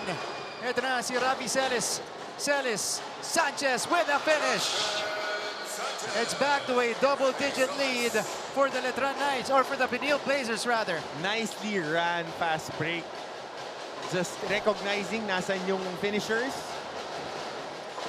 15-0 run in the last 4 minutes for Benilde. Quahao misses badly. And this is powered by their defense. They're getting stops and they're executing under duress. Yung mga points nila galing sa mga pulot, galing sa second chances. Kanina, nung first half natin, it was actually Letran outworking Benilde. Kahukom, unable to sneak it in. Almost halfway through. Dito po sa ating fourth quarter. And Letran still hasn't scored. Manalili to Buensalida again. He is crowded. Santos, finally a field goal for Letran. Good recognition. Find the pass closer to the basket. 76-68.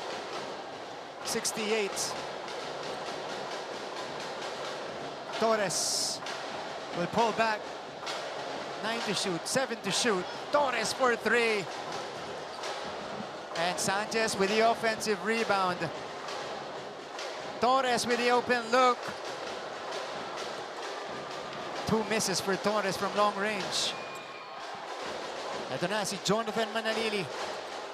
If Letran wants to get back here, it needs to start now. Beo Quahao. Very quiet in this game. We haven't mentioned him because he hasn't knocked down a shot yet.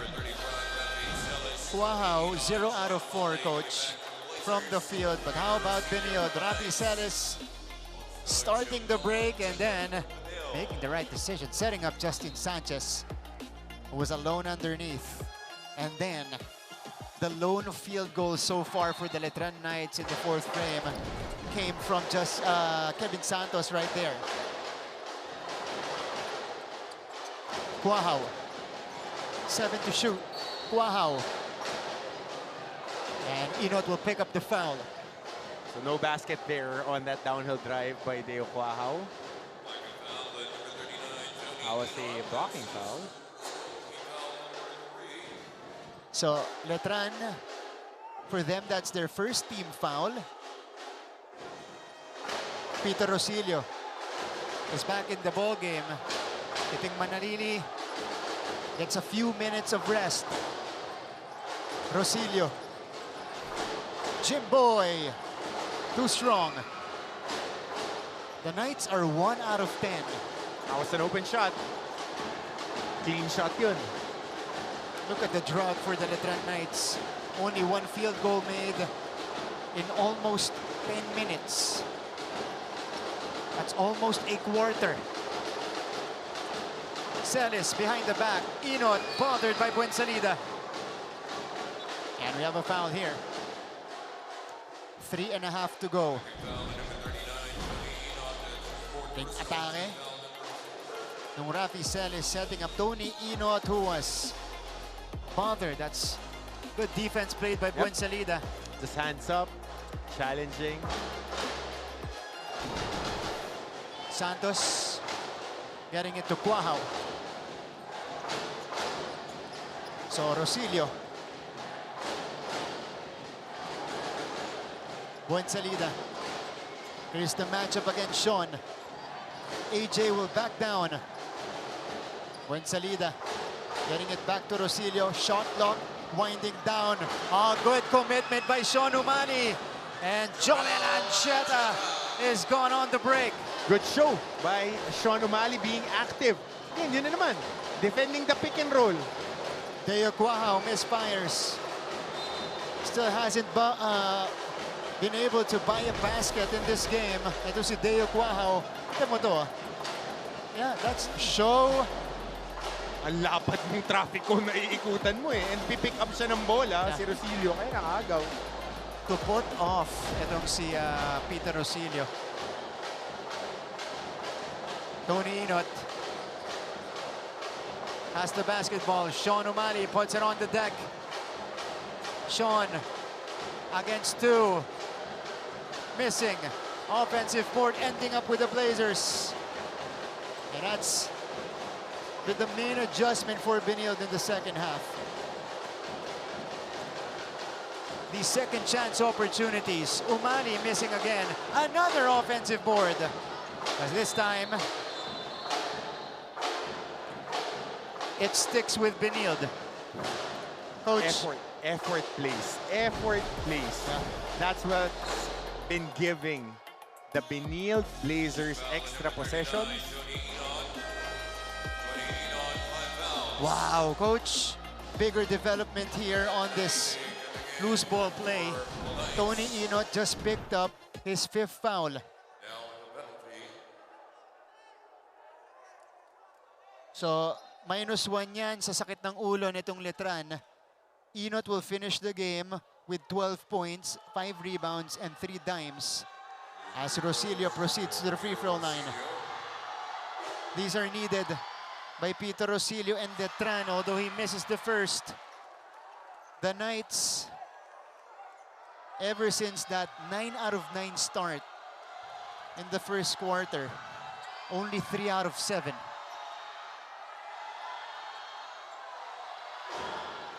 Second one is good.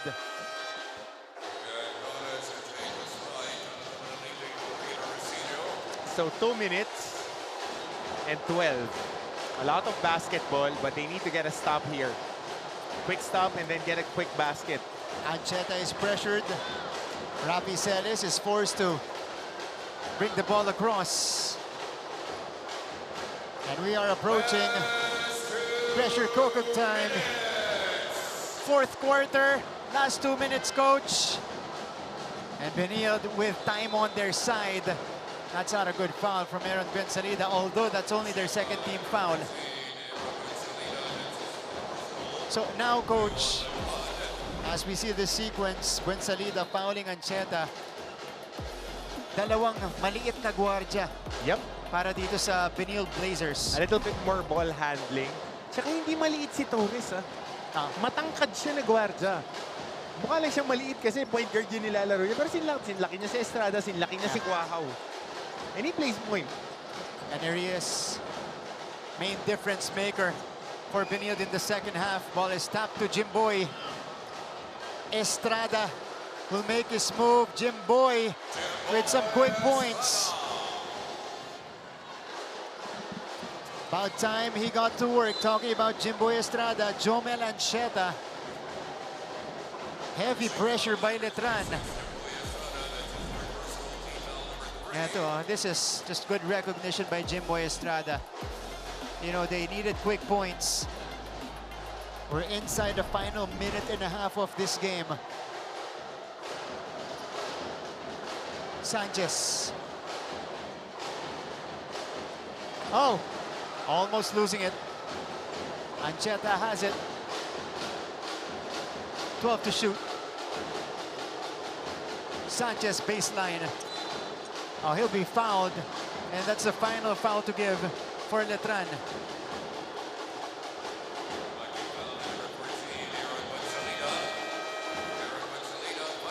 So AJ Buensalida, Letran's best big in this game, Coach Hammer, fouls out.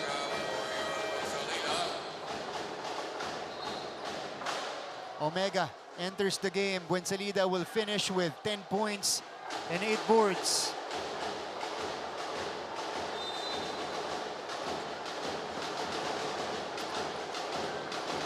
Jomel. Sanchez. Rimmed out. Letran needs to go quickly. They're behind by 7. O Manalili, may iniinda dito. Jimboy for 3. Air Mills, the 3-point attempt, Coach Hammer. Big is cramping na. So Rosilio will check back in.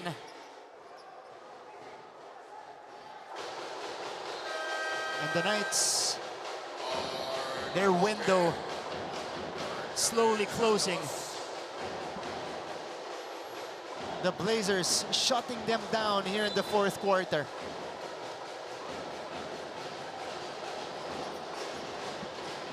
Rafi Celis. Sanchez. Ancheta. Wasting some time. That's a kick by Rosilio.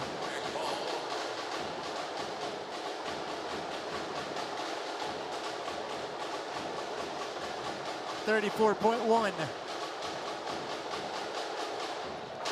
Manalili is being stretched out, experiencing cramps on the right calf. Yeah. Torres triggering to Manalili. Celis. Sanchez, yes! Finishing touches for Benilde. 80-71. And the Knights will let this one go. MDO for 3.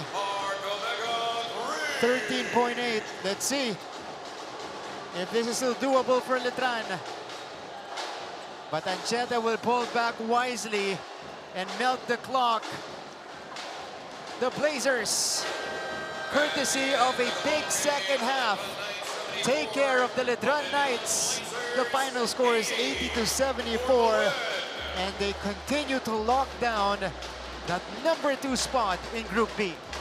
Back-to-back games that they showed great defensive effort in the 4th quarter against San Beda, against Letran. On point defensively itong Benilde Blazers.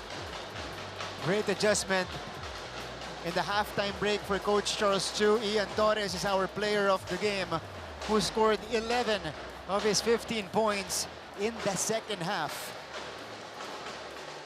Made things happen for Benilde. When he checked in, the final score is 80-74. Benilde is now 2-0 against the Letran Knights. Now we listen to the Lasallian hymn.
The final score is 80-74. It's a win for Benilde. And again, they continue to occupy second place in Group B. Pagbalik po natin, mga kapuso, nakakausap natin ang ating winning head coach. Huwag kayong alas, magpapalik ang NCAA Season 101.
Back to our coverage and the final score for our first game today. The Blazers with a big win against the Letran Knights, 80-74. Martin Javier with Coach Hammer. Martin Antonio with our winning head coach, Coach Charles Chu of the Benilde Blazers. Coach, congratulations. Thank you. This is a huge win for you guys. I want to start with, what happened in the game here. Obviously, the biggest problems for you guys in the first half, turnovers and the hustle. You were out-rebounded, especially with the offensive rebounding in that first half. Coach, what happened and what was the message at halftime? Kasi pagbalik nyo dito, nag-iba na. Both were addressed when you came back in the third quarter. It's funny, actually, that was addressed pre-game. The first few things I wrote on the board, I told him, what are you doing? First thing I wrote, stop fouling, because we gave up 20 free throws against San Beda, and a lot of them are useless fouls. But we said to rebound, and we said take care of the ball, and it's everything checked the opposite way. So I'm like, what's going on? I mean, we're going for a fast break, tapos magtatapon kami ng bola. Hindi ko maintindihan eh. Sabi ko, you gotta let us coach you. If not, we're never gonna win. They had, I think, 15 more attempts than us in the first half. That's not a recipe for success. But I give them credit because, they didn't back down. Letran such a tough physical team, and kahit papaano underman kami without Allen, lumaban naman sila, pumalag sila, and they defended well when it mattered. Coach, justified naman yung pagka-animated mo, especially in that first half. You were living in the first half. You were relatively calmer when we came into the second half here. Pero Coach, your key players here, again, you're missing one of your key guys. Former MVP, Defensive Player of the Year, Allen Liwag. Sean Umali has fully accepted that center role. Talk about these guys, Sean, especially Ian Torres, who came out big in the second half. Well, actually, first, Moel Morales he had a breakout game this year, finally hit the threes, but we've been encouraging him to shoot. We know he can shoot. Just because he's been shooting bad doesn't mean, he's got to stop shooting. So he's worked on his game. He was big for us, and I like the way Jake Gaspay and Sean Umali played him. That's the reason why we recruited them for exactly this situation. Kahit wala si Allen, we'll be able to at least hold the fort down. I give them a lot of credit defensively, that presence down low. Tapos, yeah, Ian Torres, he's been struggling all week. He was a bit down. I think a lot of people have been criticizing our point guards, whether from within, fans, whatever, lahat sinisisi. I told him, it's up to you to take the challenge. I said, I still trust you guys. You're still going to play no matter what. So it's up to you how you want to respond. Do you want to fold or do you want to show people what you're made of? And Ian made probably the biggest shot to end the third quarter that gave us that momentum to enter the fourth. Better second half, Coach Charles, for you guys. Better rebounding, +11. If I'm not mistaken, I'm checking the stats. You were especially in the fourth quarter, nag-clamp down kayo defensively. Was it an obvious choice for you to go smaller, especially in the fourth quarter? Well, hindi naman. Actually, when they took out their bigs, we figured, sige, we could extend our smaller lineup a bit more because, I was basically rotating four bigs lang. And, Sean also, obviously, his motor, napapagod rin si Sean. So, we tried to ride with it. I think the good thing is guys like sila Rafi Celis, they actually rebound very well. And, Justin Sanchez was able to rebound. So, we were able to hold the fort. And I like the activity of us in the fourth quarter. I think that was the key, diba? I mean, we made our run nung nasa bench pa sila Umali, nung nasa bench pa si Inot, dun pa kami medyo nakalamang. So, give credit to the guys who were in the game at that time. Yeah, especially with the way Rafi Celis had defended Jonathan Manalili and being the point of attack of you guys defensively. How big is he, especially with that size at that point? He's like my Swiss Army knife. No? He can guard 1, 2, 3, 4, a small ball 4 na very athletic. Kaya rin ni Rafi, diba? He's tough. Medyo mainit lang ulo niya palagi sumasabog. But today, medyo more or less cool. But it's hard, I asked... Ruby pa lang, coach. Ha? Mainit na ulo, Ruby pa lang. Palagi. Okay. Mga atenista kasi. Joke no, but he's the guy... I put him on Manalili, put him on Estrada. So he's always guarding the best player. And that's his job for us. And that's why he's been very effective for us.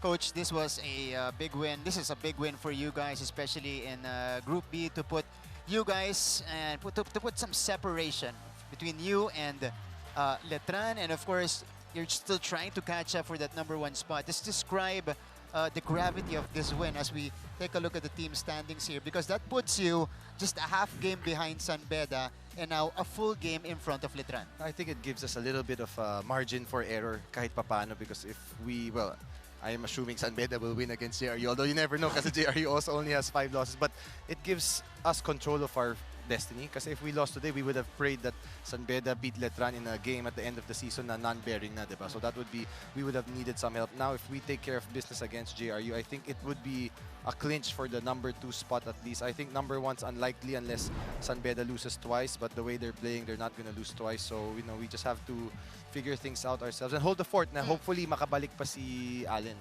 Meron na ba tayong specific date para sa return ni Allen Liwag? I'm not so sure. He's been rehabbing every day naman, pero medyo wala pang lakas yung shoulder. And we don't want to rush any of our players naman, diba? It's unfair to them. So we look out for their health first. Yeah, just long term for the Blazers. Well, nabanggit mo kayo na Coach Charles, somebody who played really big and finally finding his footing in your rotation is Jake Gaspay. How big he is, especially now he's playing a little bit more in his familiar role as a glue guy. Yes, that's a great point, Coach. He's like our Swiss Army knife. Also does a bit of everything, and he's really tough, long. Pero minsan nga, kung ano ginagawa rin sa court. Pero medyo naka-lock in, mas focus siya the last few weeks. And it's been showing, diba? Nung una, medyo a little bit all over the place. But he cemented his role. Whatever we need from him, he also gets the job done. So I'm happy with the way Jake's playing. Okay.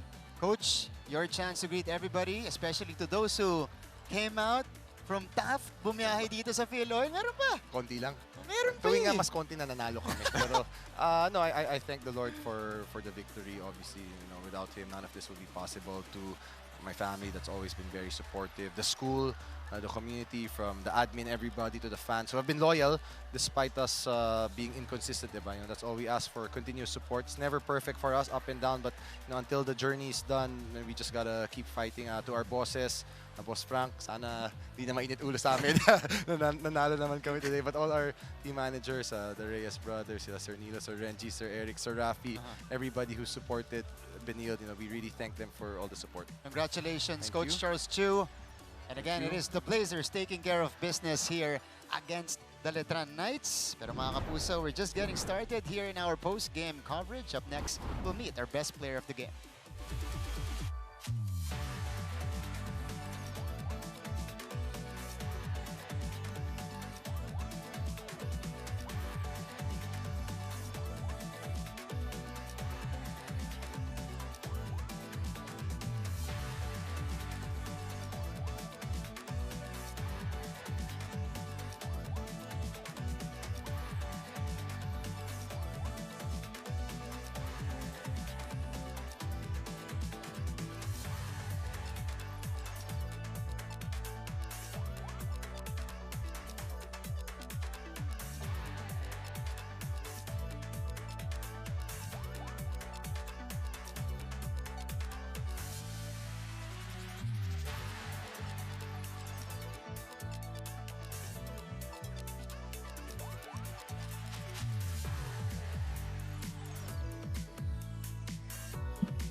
back from the break, resuming our coverage post-game between Benilde and Letran. 80-74 win for the Benilde Blazers, and they get their 7th win of the season. As promised, we are with our best player of the game, who scored 11 of his 15 points in the second half. Ian Torres of the Benilde Blazers, congratulations. Okay, Ian, unahin muna natin. This has been a more challenging season for you kasi marami kayong mas malalim yung lineup nyo dito. But going into this game, sinabi sa amin ni Coach Charles, medyo down ka daw. Okay, paano mo na-pick up yung sarili mo at nagkaroon ka ng magandang laro dito? Inisip ko na lang po kasi yung yung last year po na tinalo po kami. Parang bahala na po kasi stress po talaga kami mga ilang araw kasi tatlo nga po kami point guard, so nahihirapan po ulit ako mag-adjust, parang katulad pa rin po nung last year. So nag-usap naman po kami ng tatlong point guard na basta manalo po, yun na lang po yung kung ano may contribute po namin sa team, yun lang. As a team, syempre, paano kayo nag-respond nung second half? Kasi malayo yung naging performance, especially defensively. Ian, and yung effort nyo, yung hustle nyo sa second half, talagang inangat ninyo? Wala po. Nag-usap-usap lang po kami dun sa kami po mga team kasi wala na po kaming magawa pong maayos nung first half kasi parang natataranta na po lahat. So parang ang kailangan po talaga namin atakin yung sa basket kasi yun po talaga yung advantage namin. Bago ay pasa kay Coach Hammer, Ian, bakit bigla kang, ba't biglang pinili, kumbaga, na kunin yung mga tira mo, umatake dito sa second half natin, and you got good results. Bakit naging ganun yung decision making mo pagpasok mo? Si Coach Charles po kasi nagsasabi po talaga sa amin na kailangan po kami talaga sa team na kailangan po namin mag-contribute na point guard kasi po nahihirapan po sila Inot at si Sanchez po Tapos kapag na-check po sila, so kami po yung option ni Coach Charles po talaga, kaya kailangan po talaga namin mag-step up po. Coach? Okay, 25 points combined. Handful of rebounds, handful of assists, and most especially yung depensa in the second half. Ian, nung pinasok ka, medyo nagsascramble. Big lineup, si Tony pinag-point guard, and then binunot ka sa bench, umatake ka agad. Was it a constant instruction? Kasi nung pinasok ka, dun kayo nakakuha ng paint touches in the third quarter. Hindi po kasi parang wala na rin po kami makuha sa play po namin. So, iniisip ko po na try ko pong atakin kasi po yun po yung training po namin nakaraan na atakin po yung basket kapag kay Kalaman nililitas kay kaila.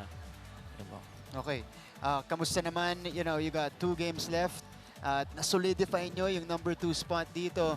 Kayo ba, as a team, pinag-uusapan nyo ba yung positioning na yan? Especially, big game to against Letran and a big win for you guys as well. Yes po, pinag-uusapan po namin yan kasi po kapag napunta po kami sa top 3 or top 4, mahihirapan po kami kasi twice to beat po ang makalaban namin kung Perpetual o kaya Mapúa po Yun po talaga. Gaano ka-importante para sa'yo na nakuha mo yung kumpiyansa at this stage dito sa ating competition? Kasi kayo, naglalaro kayo without Allen Liwag, who is still uncertain with his return this season. Ikaw nakuha mo yung kumpiyansa in the final stretch nitong eliminations. Doon po, siyempre nagpapasalamat po kasi malapit na rin po yung playoffs po kaya yun po, buti po nakabalik pa rin po ako sa game po, yun po talaga. Tapos tiwala po talaga kay Coach Charles po, sa mga coaches po namin. Okay. Yung tira mo ba na yun, pinapractice mo? Oo nga Tingnan nga natin yan. Parang bitaw galing ligan labas sa Las Piñas, Brad. Ligan labas na. Parang komportable kasi nakita natin, maganda yung third quarter mo, but very important, yun yung nagbigay sa inyo ng lamang. Dikit lang yun yung nagsimula nung run ninyo kasi umabot sa 15-0 yung run ninyo. And nakuha yon sa kakadepensa in that buzzer-beating three. Were you really practicing it, yung mga end of quarter plays na ganyan? Hindi. Kasi po, yun po, tulad niyan, sa ligan labas po. Ayan, ginagawa po sa ligan labas. Brad, lahat nagagawa sa ligan labas. Kahit ano po kasi ginagawa sa ligan labas. So, hindi ko po talaga expect na sumut po yun kasi wala na rin pong oras. Wala na rin pong option na papasaan kasi 1 second na lang po. So, yun po, tinira ko na lang. Logo Torres to Parang kay Kuya Egay yung mga bitaw. Kay Coach Egay po talaga yun. Kay Coach Egay. Yung ba yan? Egay ba yan? Egay Bilyones po talaga. Egay Bilyones pala. Opo. Yung bitaw na yun. And again, big shot yun. Binanggit ni Coach Charles kanina kasi sabi rin ni Coach Hammer, yun yung nagbigay sa inyo ng momentum papunta sa fourth quarter. Nagtuloy-tuloy yung paglalaro nyo ng ganon dito sa fourth quarter and you shut down Letran. You only gave up 8 points. 8 points in the diba? fourth. In the fourth quarter. 21% field goal shooting in the fourth quarter. Ganun ba yung scouting ninyo na kailangan mag-clamp down nyo? Kasi Ian, back-to-back games ito Fourth quarter, dun kayo nakakakuha ng stops. Yes po. Yes po. Na was it the focus na talagang sa fourth quarter kayo dumipensa? Yun po, doon po nagtataka din sa amin si coaches kasi kaya naman po namin gawin po namin sa first half, pero yun po, lagi po kami, doon po kami dumidiin lagi sa second half po, kaya yun po talaga yung problema din sa team namin. Okay, Ian, you got the win today. You're the best player, 15 points. And pagkakataon mong batiin yung mga minamahal mo sa buhay. Siyempre, una sa lahat, thank you Lord po sa game po namin ngayon. Tutusin po niyan, wala pa talaga akong tulog ngayon kasi hindi po ako makatulog sa game Ay, yung game, wala pa talaga akong tulog. Hindi po, wala po. Tapos siyempre po, sa mga bosses po namin, siyempre kay Boss Frank po, Boss, thank you po. Kaya Boss Carlo, kay Boss Andoy, kay Daddy Nilo, kay Sir Renji, sa mga sumusuporta po sa amin sa mga team ko po. Siyempre kay Coach Egay Billones po, kay Tito Yancy, tapos sa mga family ko po. Tapos happy birthday din po pala sa papa ni Allen Liwag, si Tito Enzo po. Happy 70th birthday po. Yan. Tapos binabati ko po si Allen Liwag sa mga yan po. Magaling siya.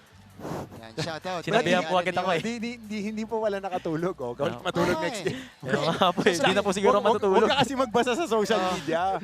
Sasabihin ko lang yan yung dedication ng player. Yan yung alam mong dedicated siya. Usually kasi nawawalan ka ng tulog pag ibig dahilan Ito, basketball Yes di po, ba? yes po.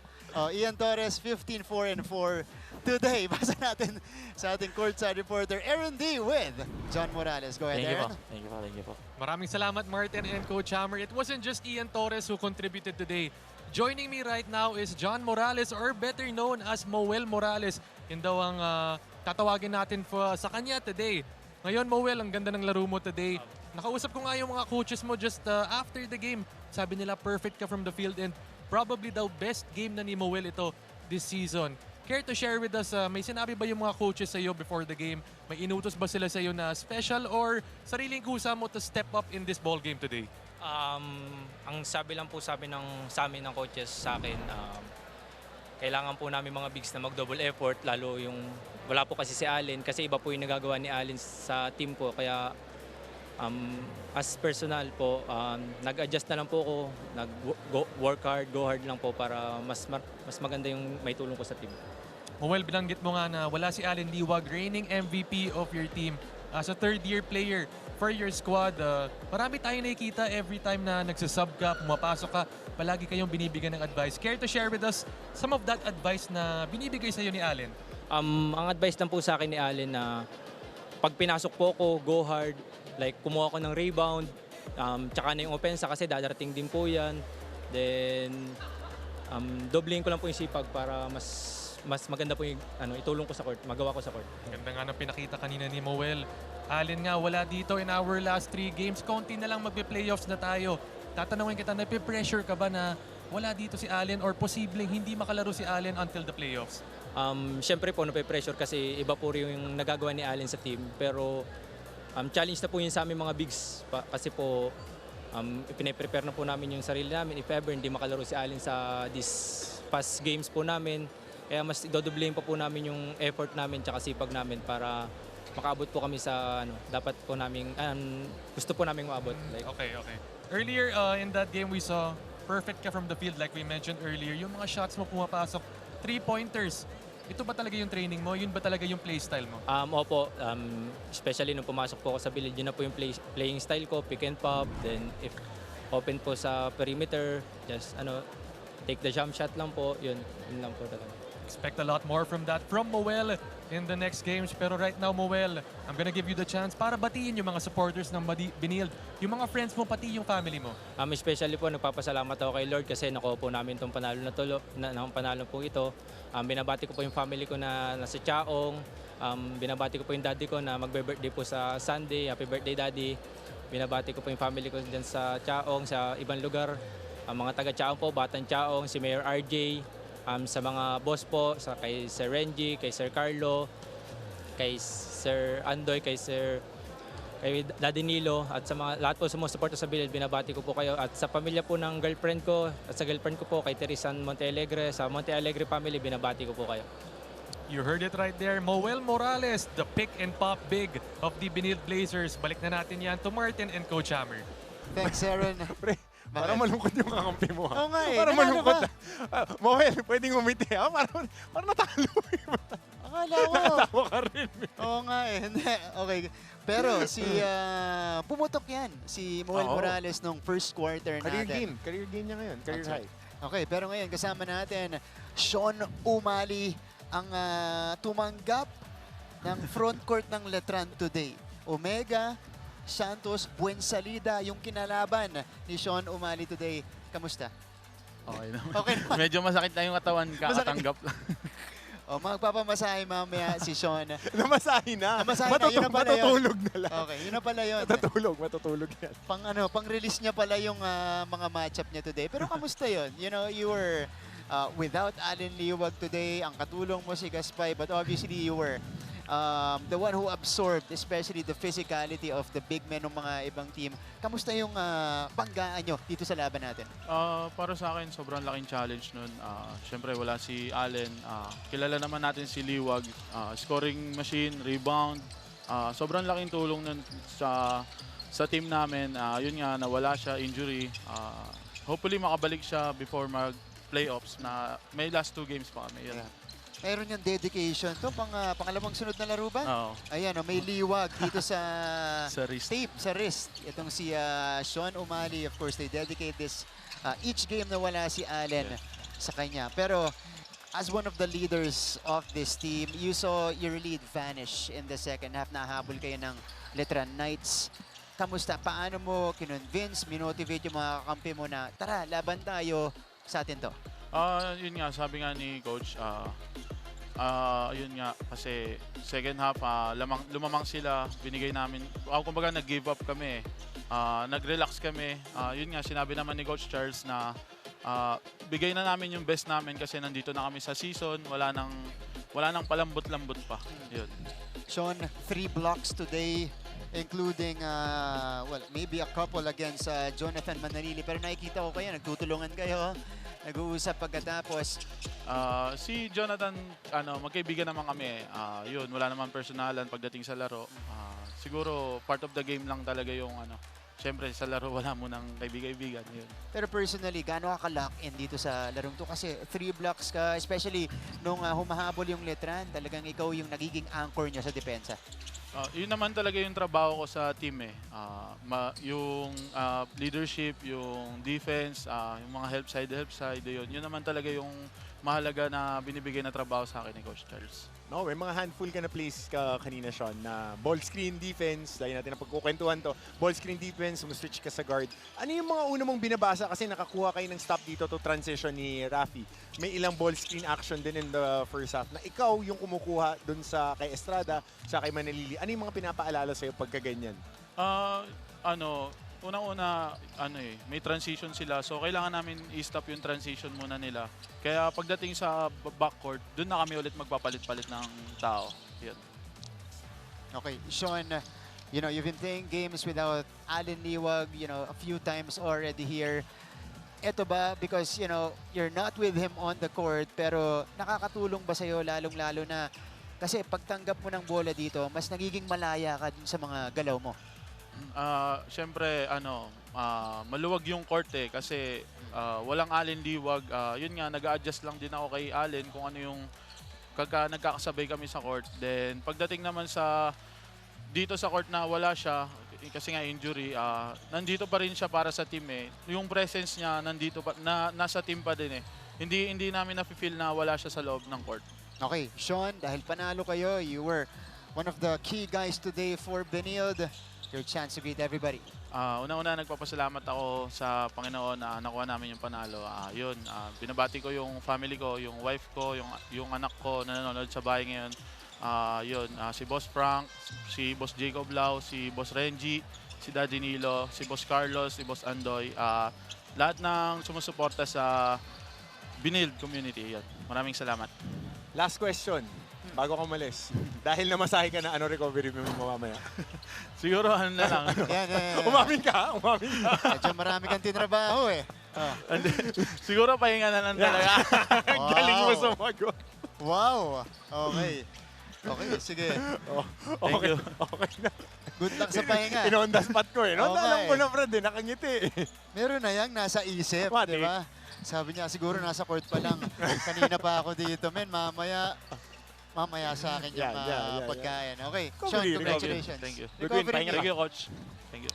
Sean Umali with 5 points, 2 steals, 3 rejections for Big Sean today in a win for the Benilde Blazers. And these are the final numbers, Coach. What sticks out for you? Well, definitely yung rebounding. They were down in rebounding in the first half, but they ended up the game with a plus 11 when it comes to rebounds. A lot of those offensive rebounds, Justin Sanchez had 8, 4 of them coming off offensive rebounds. Fast break points, dun din sila nakakuha. Off transition na ginawa nila since the start of the game. Perimeter scoring, of course, 3-pointers made. Marami silang nakuha. First half pa lang, nakasampu na sila. So that's a big plus for them. But very, very, very, very important as a coach, looking at their defensive need, your JRU, your EAC, and you would be cross-matchup, being the cross-matchup pagdating sa quarterfinals, Yeah. papanoorin mo yung last two fourth quarters nila dahil dun sila nagla-lock in defensively. That's where they show their true metal. That's right.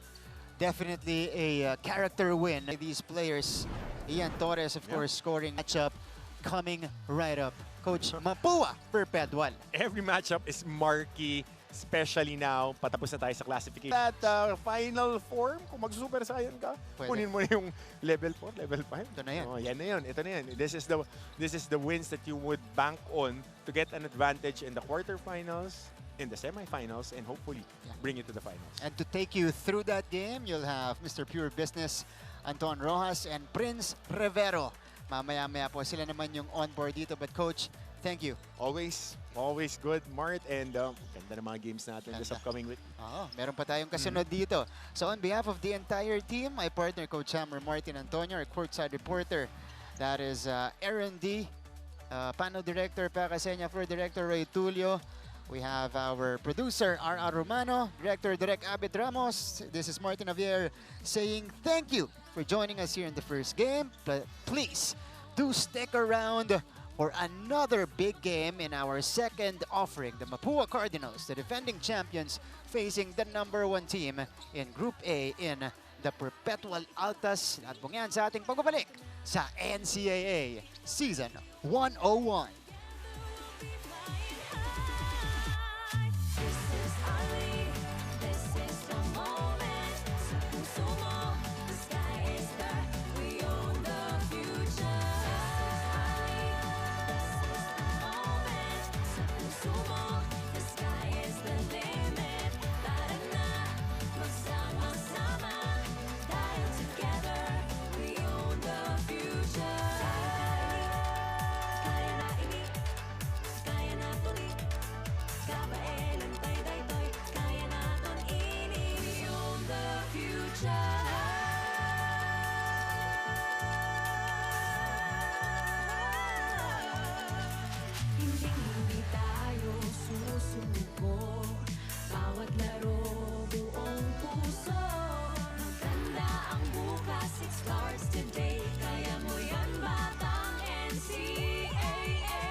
sa Perpetual ng ganun-ganun lang. So today, etong game number 2 natin, this is a must-watch and make sure that you guys tune in. What makes this game so interesting, Prince, is I feel that we have not seen the best of the Mapúa Cardinals this season. They've been struggling. They've been in and out of that 500 situation. And this was where Perpetual really put the league on notice. They are here, they have arrived, and now they're number 1 in Group A. And this game is gonna be a test of character para dito sa parehas na team natin. Ano? And pati sa parehas na coaches and leaders ng team. Ito yung pwedeng mag-dictate ng kung ano man yung magiging susunod na mangyayari sa mga teams nila. Kasi isa to sa mga big games na inaabangan mo. Pagpasok pa lang sa season na to eh. Ito yung mga games na excited ka. Na kahit malayo pa yung date, nakamark na yan sa calendar mo na, okay, I'm really looking forward to this game. I really want to play well in this game. Without even thinking yung mga nauuna mong scheduled games. Kasi, again, you're playing the defending champions. And I mean, if you're playing the defending champions, that's something that you really should look forward to. JP Boral, who top scored for the Altas in that first meeting with 15 points, is ready to go. And we are ready to go as well. JC Recto had a double-double in the previous outing, working with the bands. Yeah, that's that new age. Oo, yan yung pinag-usapan natin kanina, yung medyo scientific way of, you know, doing things. All right, let's turn it over to our Coliseum announcer para makilala mga starters ng Perpetual at ng Mapúa. Good afternoon mga kapuso. Mula sa Phil Oil Center in San Juan City, ito po ang inyong NCAA Season 101 Building Greatness live ngayon sa the heart of Asia, worldwide, sa GMA News TV at may live streaming pa sa gmainetwork.com, NCAA Philippines website, YouTube at Facebook. Our main game of Friday doubleheader eliminations for the Seniors Division is the Mapúa Cardinals versus the Perpetual Altas. Let's meet our starting fives. Starting for the Mapúa Cardinals at guard number 26, Ivan Lazarte. The other guard number 0, Clint Escamis. At center number 34, Yam Concepcion. Forward number 1, Mark Igliani. And the other forward number 5, JC Recto. The head coach of the Cardinals is Randy Alcantara. Starting for the Perpetual Altas. At guard number 9, Sean Orgo. The other guard number 19, Mark Cojo Cruz. At center number 21, Jericho Nunez.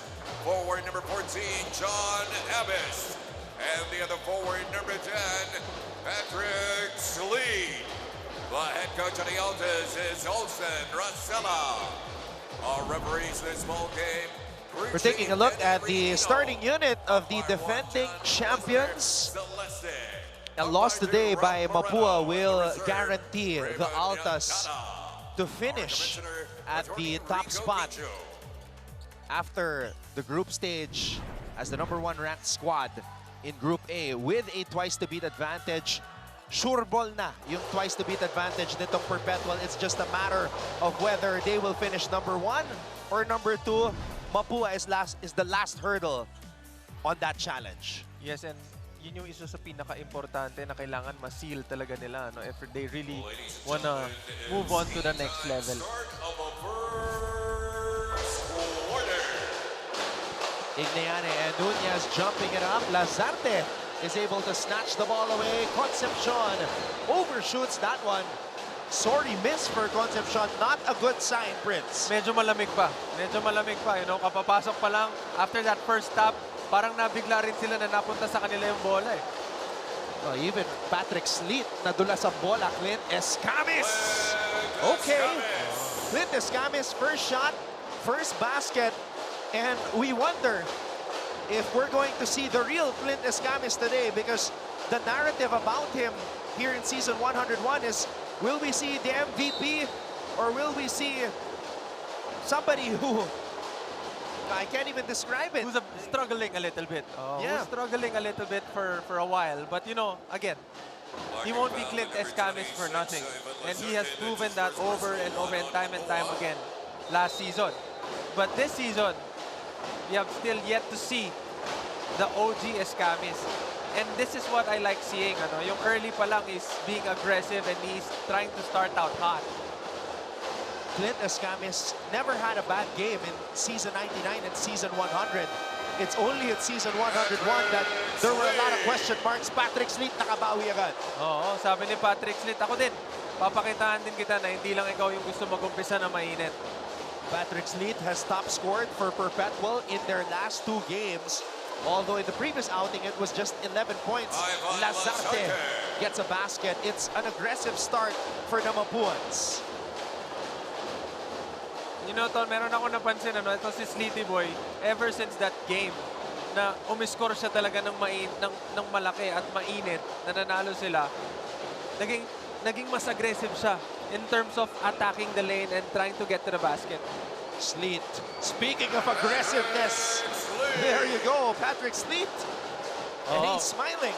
Kasi yung usual na Sleet na pinapakita niya sa atin dati is hinahanap muna niya yung teammates niya, trying to involve them as much as possible.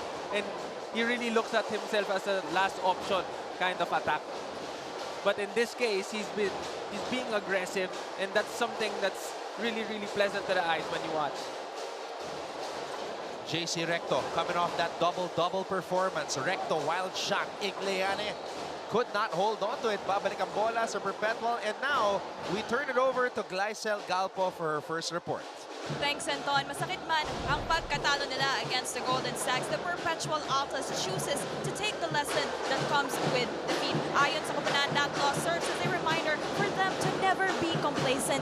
We cannot win all games. These were words from Coach Olsen Racela, admitting that their minds were truly not in that one, saying how it is human nature. That's the tendency when things are going well. He recognizes that it is a process. Kaya naman ngayong araw, tatlong bagay lang ang gusto niyang makita. Diyan ay ang kanilang bounce back attitude, mindfulness, and each play, and for that killer instinct to remain even when things aren't going their way. Anton and Prince.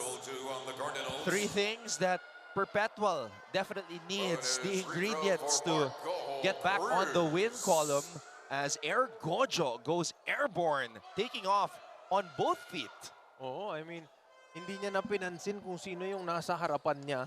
As soon as he got the pass, umere na lang siya at doon na siya nag-decide.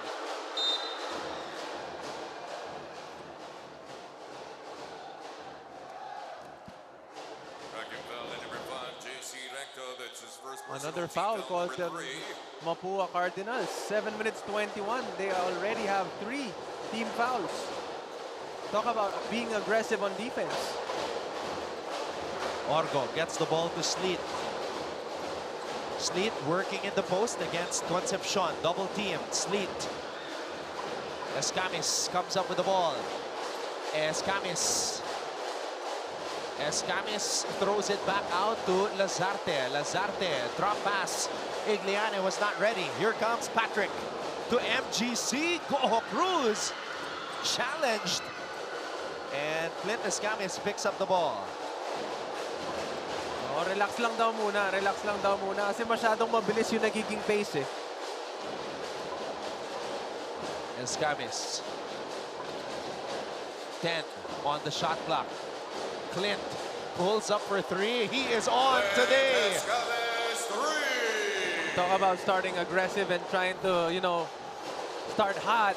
Clint making 2 of his attempts in this first quarter. And that's something that, you know, we've been wanting to see for a while.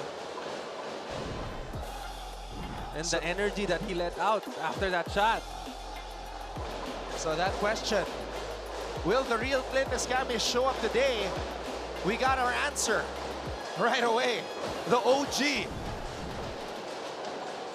with the number 0 is on point. Escamis, short, recto. Fade away by JC. Orgo with the board. Escamis with a steal. Escamis draws a foul. Now this is the aggressive Mapúa we've been talking about earlier, Anton. Ito yung Mapúa na sinabi ko sa'yo na strength nila. Isa sa mga strength nila is yung steals nila per game. Time out, Mapúa. Coach Randy Alcantara calls the first timeout of the game. The Mapuans lead the Perpetualites 7-6.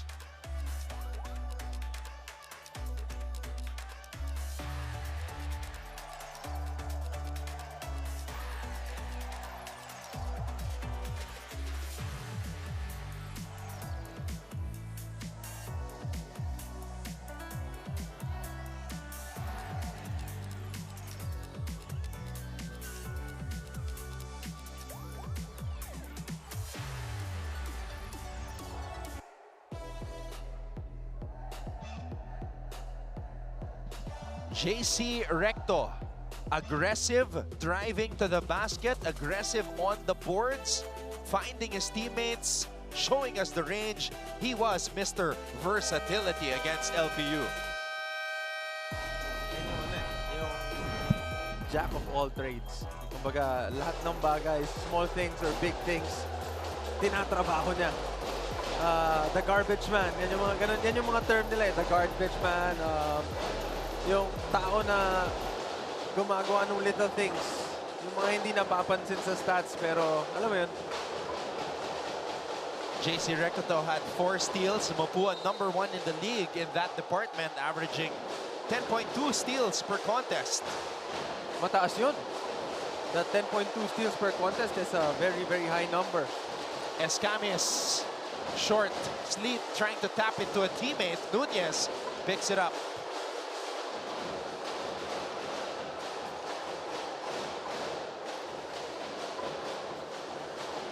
Goho Cruz. Goho Cruz. That pistol action play right there, what they did was executed perfectly. Holding foul at number 0, Escamis. Escamis called for the foul there.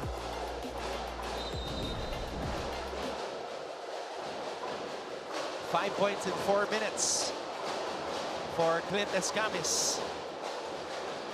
Orgo, Abyss from the elbow. Sleet, offensive rebound. Goho Cruz. Oh, Nunez called for an offensive foul. That was a good call by the ref.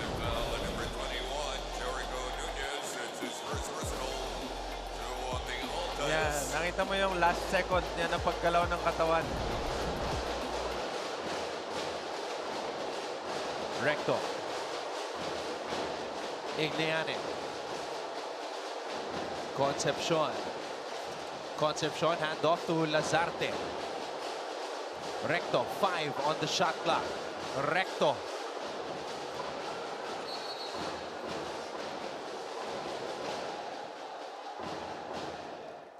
Sleet charged with a personal there.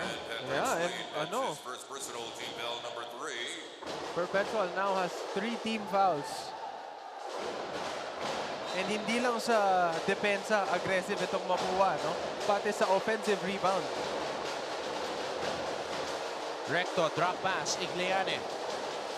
Escamis, baseline drive. Clint Escamis, too strong on the reverse.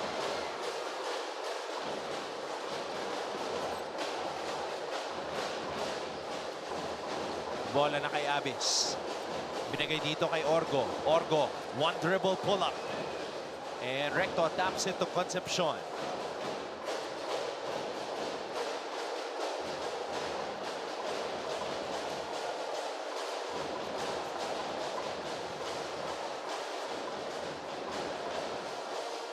Nine on the shot clock.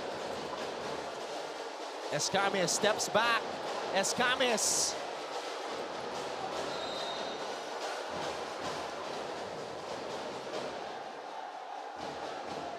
Clint has taken 4 attempts from beyond the arc.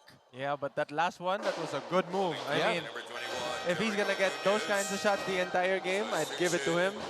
He created a very, very good separation on that move. And then if I'm the coach, I mean, you're gonna get that green light. Cyrus Cuenco and Clint Escamis, that championship backcourt on the floor now. Igliane able to get that shot to trickle in.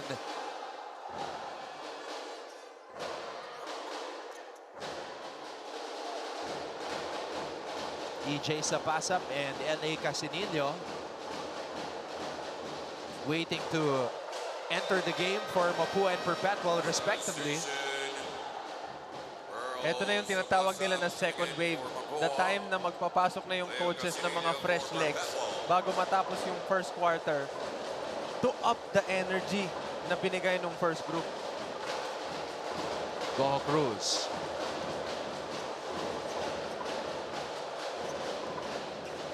Boral. Casinillo to Sleet. Boral in the post. Boral to Labot. Oh, nice touch by Tolabot. Piso-piso. Ang tawag doon, piso-piso. He got the ball. Short jump hook. I mean, that's the perfect way to do it. That was the John Abbas special. Oh. Oh! Almost a turnover for Mapúa. Escamis gets it to Sapasap. Sapasap against Sleet. Sapasap. Napaapak ata sa outside. Edward Ryan now on the floor for Mapúa. Cyrus Nitura checks in for Concepcion. Ito si Nitura, isa to sa mga nagpakita ng napakagandang laro nung nakaraang game. Icy Kalangan comes in for Escamis.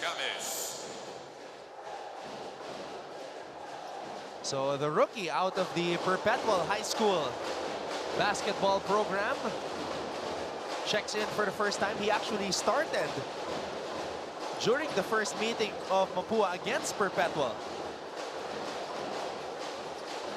Boral. Alcantara. Maglupay.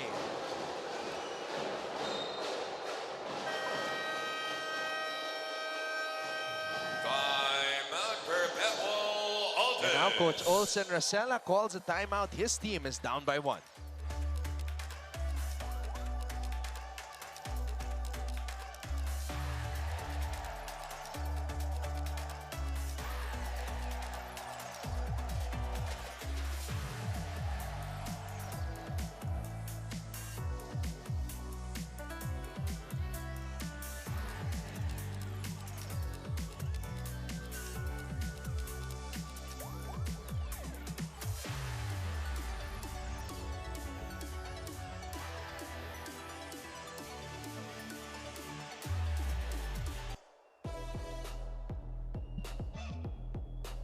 So after that triple overtime win against San Beda, where Perpetual was really in cloud 9, they were brought back down to earth after losing to San Sebastian. And we're going to see the difference in the scoring of Patrick Sleet and MGC in those games.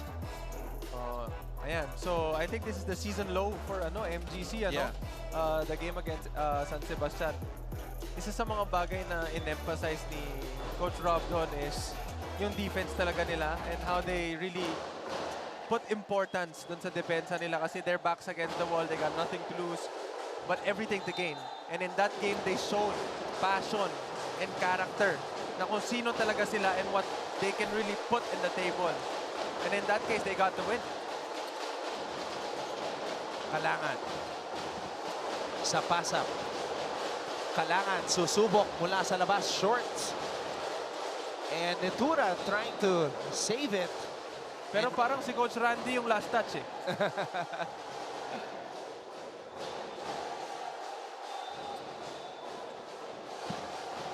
That's a good hustle para dito sa Mapúa.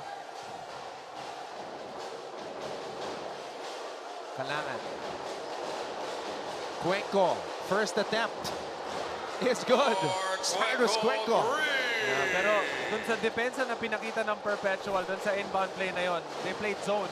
And what you're giving up when you're playing zone is the outside shots. They got what they wanted. Mapúa made their three-pointer. Casinillo. Maglupay. Allen Maglupay aggressive on that drive. As he should be. Kasi again, penalty na. I mean, if you get the chance to attack the basket, get to the line as much as possible, that's the easiest basket you can get. If you attack the lane and then get fouls, especially if your opponent's on penalty. I mean, what better way to get points than shoot free throws?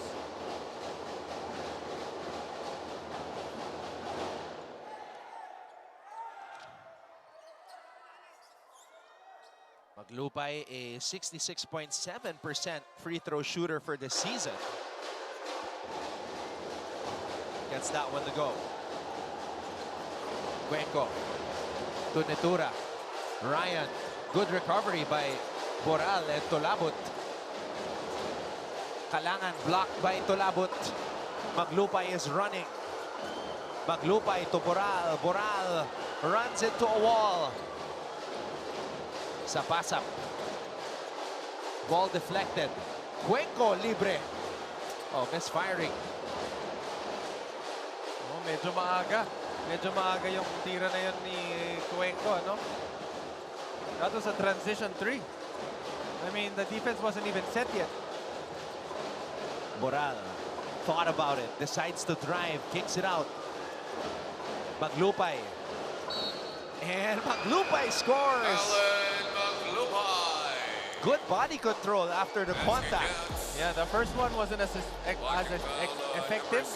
He got to the line, shoots 2 free throws, but the second time around, he did the same move. Went to the right, got that spin move. Now with the end one. Basket in account to tie the game. Get a chance to get the chance for the lead.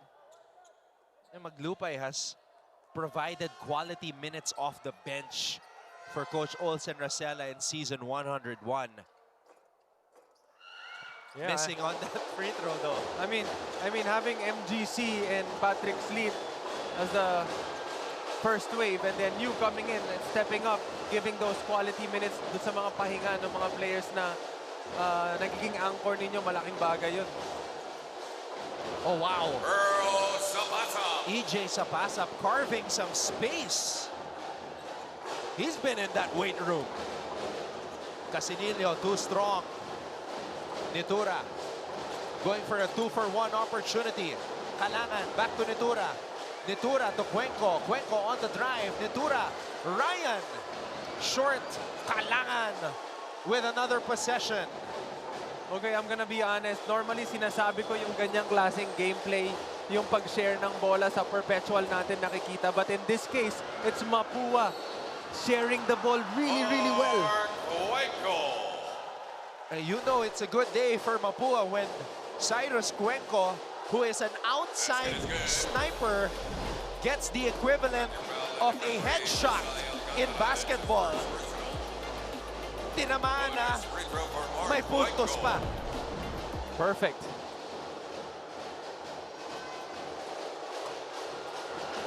But that was unusual, him missing the free throw. So 2 unusual things following each other.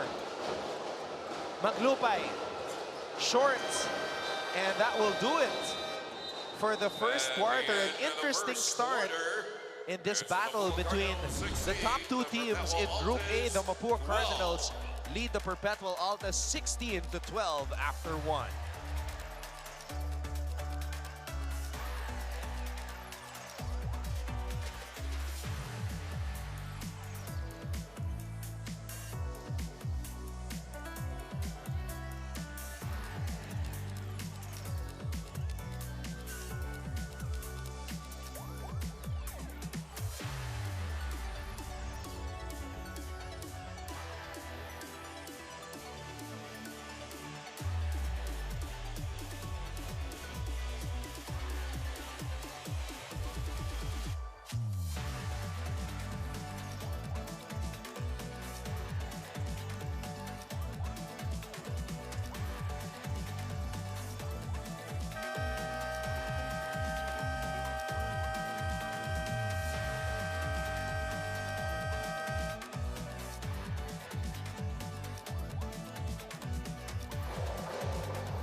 Sports.com representative, Mr. Frank Gusi from the University of Perpetual Health System, Dalta.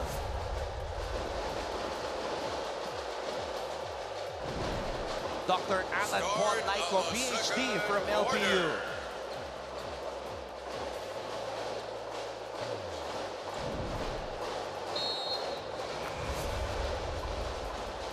Second quarter officially underway.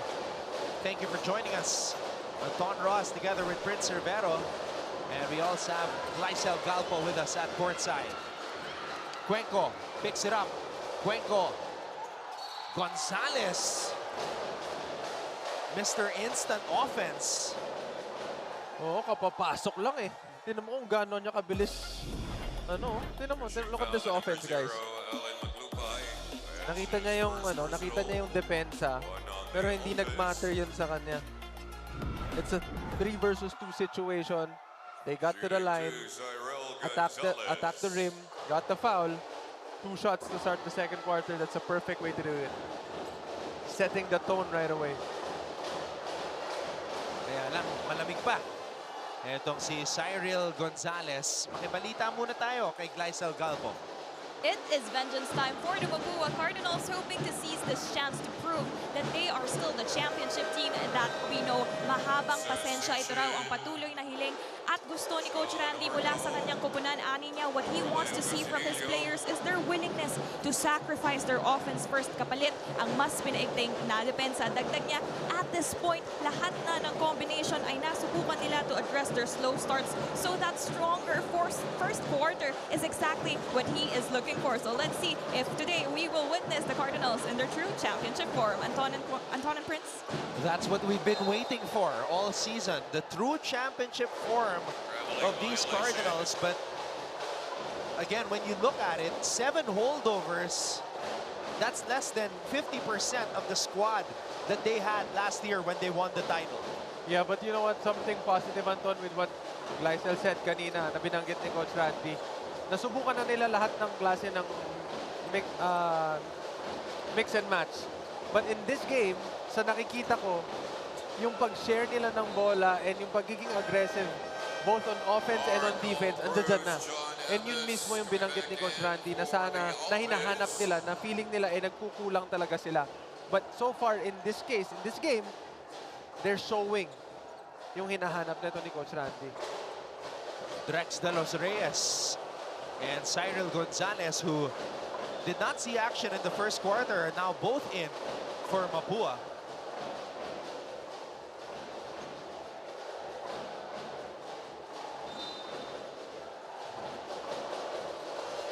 Goho Cruz. To Labot, to Orgo. Maglupay. Abis. Abis missing on that familiar one-hander. Cuenco on the move. Look at the height difference nitong ni Drex kumpara dun sa mga big man nitong Perpetual. Number 19, Marco Cruz. Substitution, Hendricks lead for Alan. Grabe yung lipat ni Cyrus Cuenco sa pagkakataon na yun. Draws the foul. Pinakita lang niya na yung ginawa ni Cyril kanina na same move, eh kaya din niya.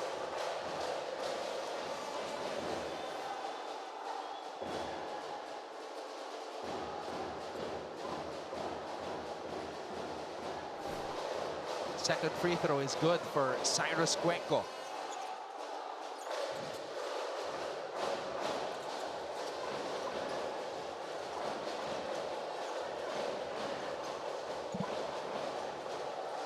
Mapúa playing a zone defense.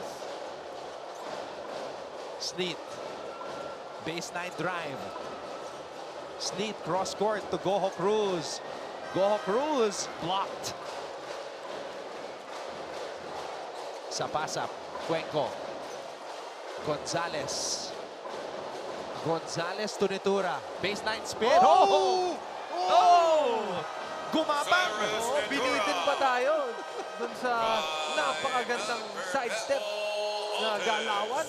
Napatayo yung buong bench ng Mapúa. It's the biggest lead of the game for the Cardinals.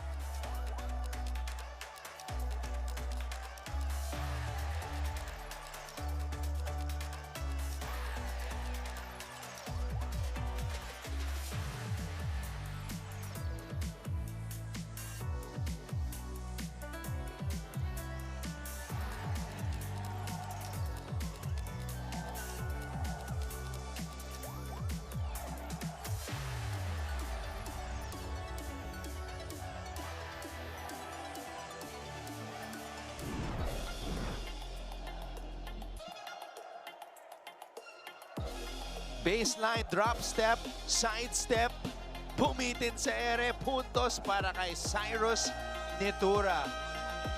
Basic. Oh, pero props again, props para sa Mapúa for recognizing itong mismatch na napunta kay sa pasak.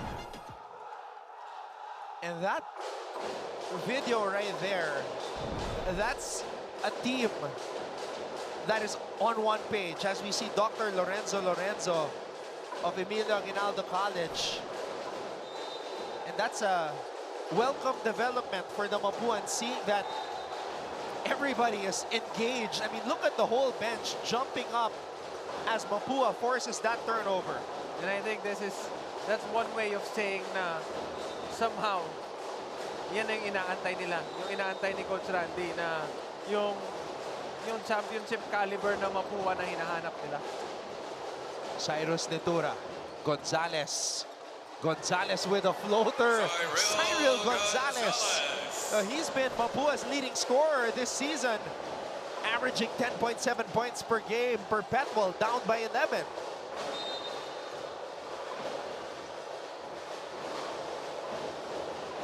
I like what Mapúa is doing, They're forcing itong si MGC at saka si Sleep to play as if they are super open na they can get an attack, they can create for themselves. Not noticing na nalilimit ng Mapúa yung pag-ikot ng bola ng Perpetual, which doon sila kilala. Yung sistema ng Perpetual ng unselfish basketball na inuunang hanapin yung teammates nila to set them up and get open shots. And so far, fina-force ng Mapúa itong Perpetual na maghanap sila ng tira para sa sarili na dahil mukhang open.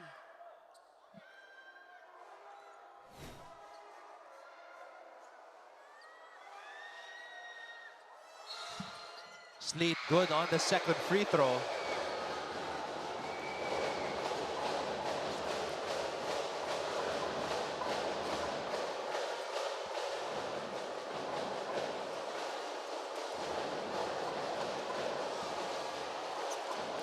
Gonzalez.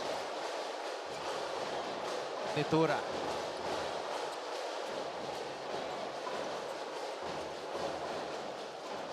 Gonzalez makes his move. Cyril Gonzalez. He's a microwave. Oh, back-to-back teardrop in my eyes. Oh, and the 6'8" Drex de los Reyes embraces the leather. Oh, sinecure yung rebound eh. Parang akin do. Oh, sumil pa. Two-handed dunk for Drex. He wants to get involved. Kanina binanggit ko sa'yo yung paghanap nitong Mapúa sa mga mismatch. And imagine having a 6'8" guy down in the middle, ceiling for transition. You have to give it to that guy. I mean, you have to reward him for his efforts. And Drex and Gonzalez making an impact here in the second quarter. Cuenco, Sapasap. Sapasap to Drex. Drex, one more try, but wait, a foul was called.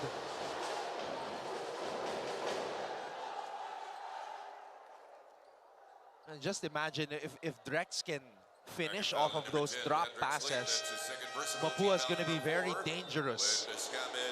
Oh, yeah. Going back in for the Cardinals.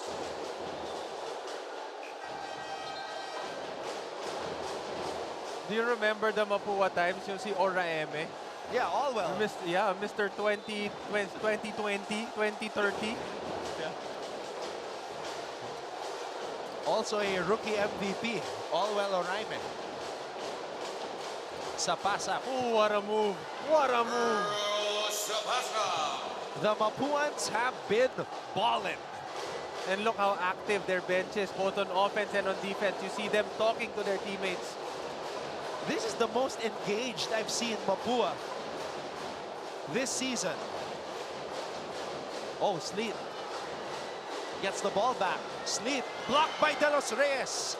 MGC, there you go. Air Gojo rising above De Los Reyes. I mean, Drex did his job the first time around. I mean, to get another one, that should be the teammates. But that was a good move. Gonzalez. Gonzalez to Concepcion.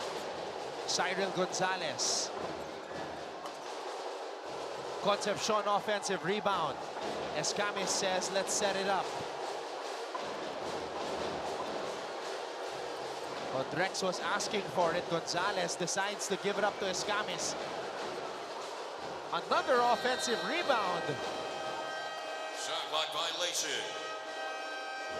Cessation, Ellen Maglupay. Patrick Slade. Ito yung block ni Drex.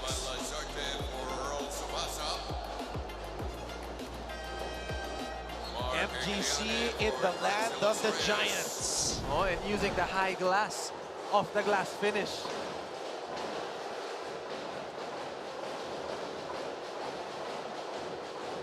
Quality minutes para dito kay kay Big Boy Drex.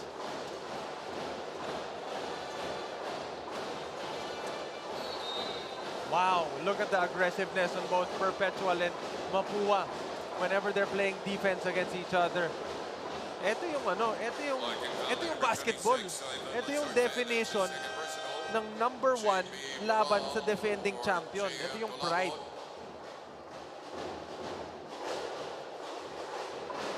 The Perpetualites trying to sweep the Mapuans here in season 101. Yeah, and at the same time, seal yung position nila para dito sa twice to beat advantage.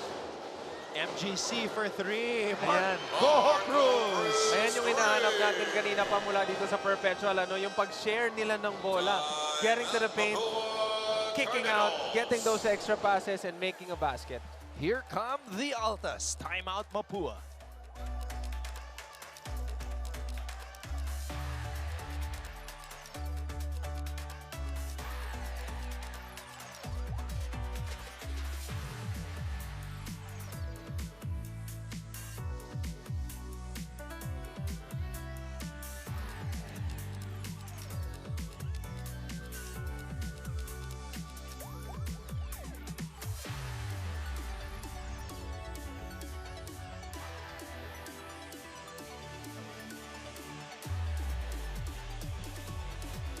MGC for 3. And he has that unorthodox shot wherein his arm is on a 90-degree angle, but he's leaning towards the basket when he pulls up. Hey, seeing her on the cutie cam here.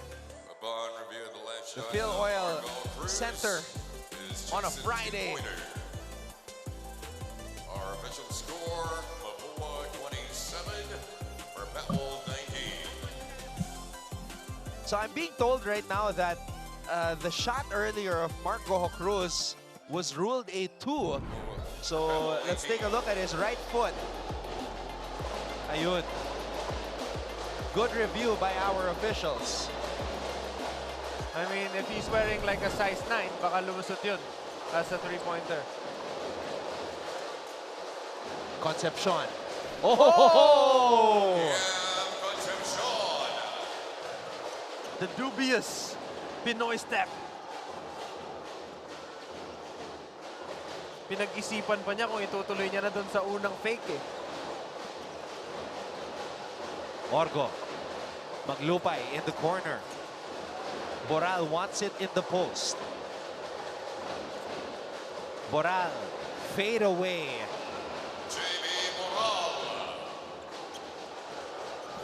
That's a FDA-approved fadeaway. Galing dito kay Boral. Yeah, we know where he was looking after making that basket.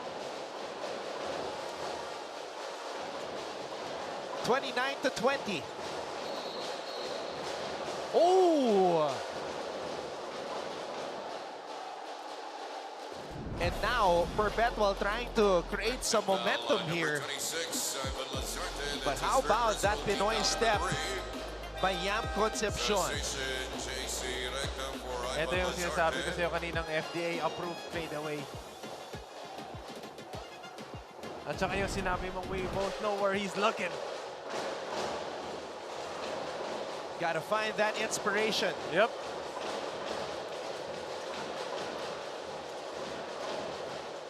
Eto na, MGC.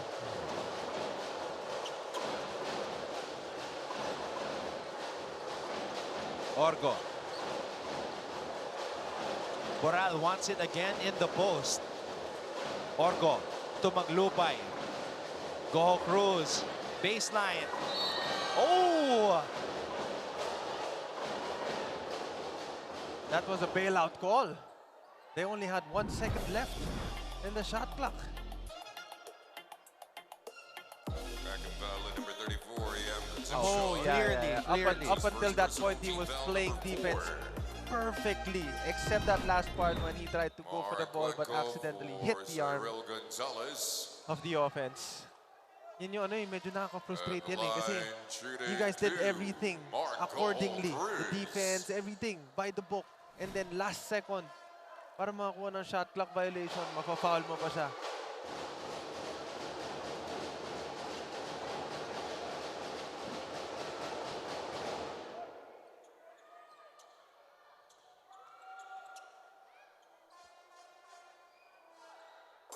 Goho Cruz takes the free throw.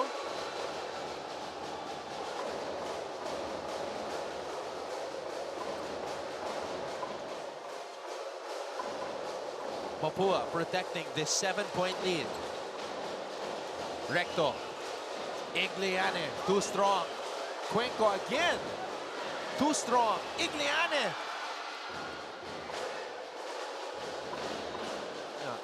Can't find the right amount of strength to put that ball in the hole.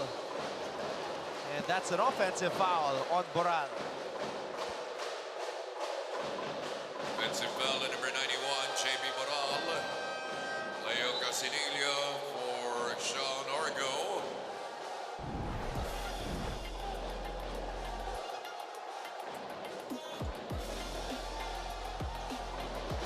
That was a smart play by the defense actually.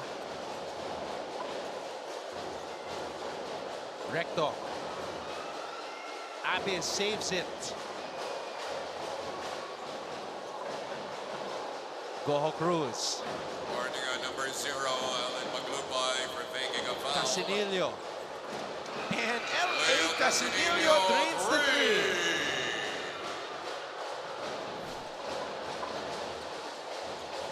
Escamis. Cuenco, libre. Oh. Maglupay with the steal. Casinillo with the catch. And the finish.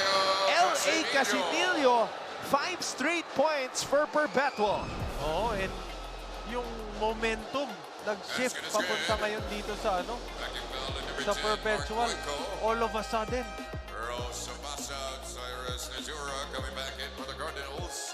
L.A. Casinillo. Great presence of mind to lay that ball up as he was fouled.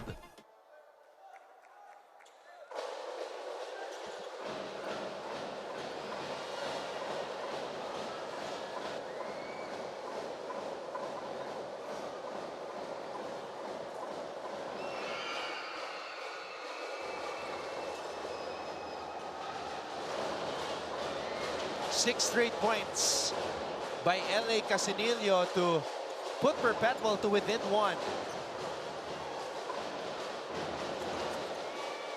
Cuenco to Nitura.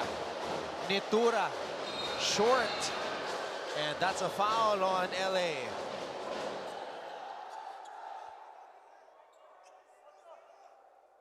Foul at number 8, Leo Casinillo. Sensation, Josiah Alcantara for Marco Cruz. Josh Alcantara checks in for Perpetual. Shooting 2 shots, yeah, Concepcion.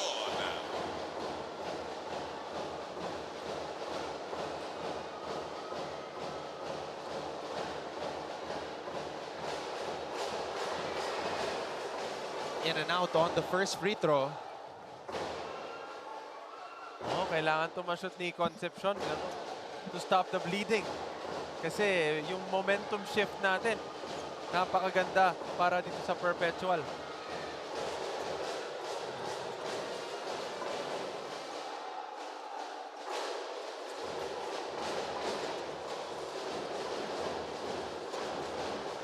That was a 10-4 run galing dito sa Perpetual, Escamis with a steal, and that's a non-sportsmanlike foul on Casinillo.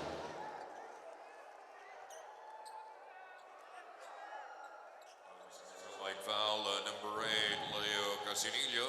That's his second personal. And when Escamis first burst onto the scene here in the NCAA, he was known for this. Oh, yeah. Anticipating steals and igniting a fast break. Yeah, he was getting 4, 5, 6 steals a game. During that rookie MVP year, season 99, his homecoming.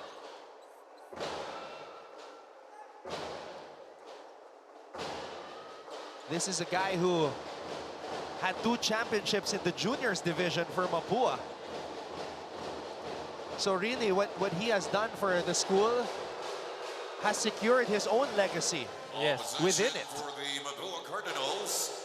And again, he's known for going the draft because he wanted to finish his education. And those are the things that you really put emphasis on when you're an athlete. And industrial engineering too. Yes. I mean, student first, athlete second. Casinillo. Casinillo drops it to Alcantara. Binawi nito ni Casinillo yung isang foul at saka turnover.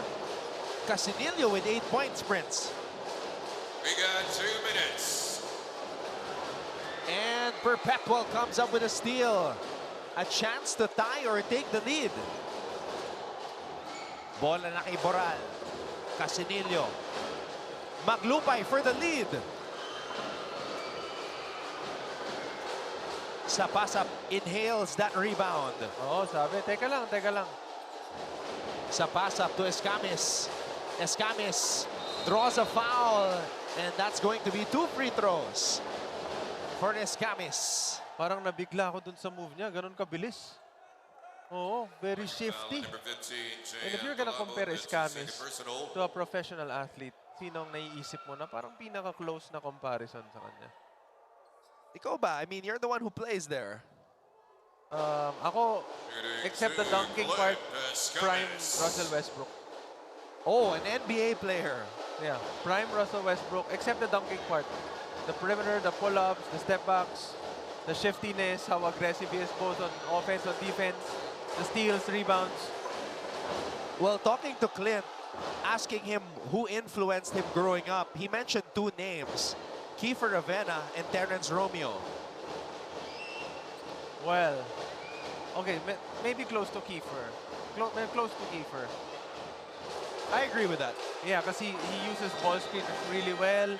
He likes shooting those 3-pointers if the opponent goes under the defense. But sometimes he likes to make the defense dance also. That's the Terrence Romeo way naman. He's going to isolate, make him dance, make sure he gets a good separation, takes those nasty perimeter jumpers. So he took elements from Kiefer's game and elements from Terrence Romeo's game and made it his own. The Clint Escamis style. Abyss. Cuenco with the board. Escamis, lead pass. Concepcion all the way. Oh, medyo mainit na si Concepcion ngayon. Hindi kagaya nung first shot niya na Alcantara. Boral. Casinillo. Casinillo gets it back from Alcantara. Casinillo. Another steal. Escamis. Touchdown! Escamis. Oh, and just like that, ang momentum balik na ulit sa Mapúa. 9 points for Escamis. And look at Cuenco dive for the ball. And that's championship level effort. Concepcion with the finish. Concepcion from Earl Sabasa. The Cardinals re-establishing a 10-point lead. That's a 3-possession steal game. The #1 team in steals and fast break points. This is the OG Mapúa we're talking about earlier. The Cardinals are flying all over the place. And they force a 24-second violation. And look at Clint, he's out of breath. I mean, that's how it should be. I mean, going into the halftime, you're supposed to be out of breath. It means you gave your all in the entire first half, and it shows. I mean, the past few possessions that they've gotten from Perpetual, they converted, and they got steals off of it. So that's turnover points. 3.7 seconds. Let's see what Mapúa will do with it. Cuenco on the move. Cyrus Cuenco almost getting that shot to fall. It's the Mapúa Cardinals 40. Oh, it's going to be Altas 30. an Olsen Racela speech that will try to ignite these Altas boys coming into that dugout. Actually, they did very well. Nagkaroon lang sila ng konting lapses. Especially towards the end when Mapúa started forcing those turnovers. The Cardinals are ahead 40-30 at the half.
You're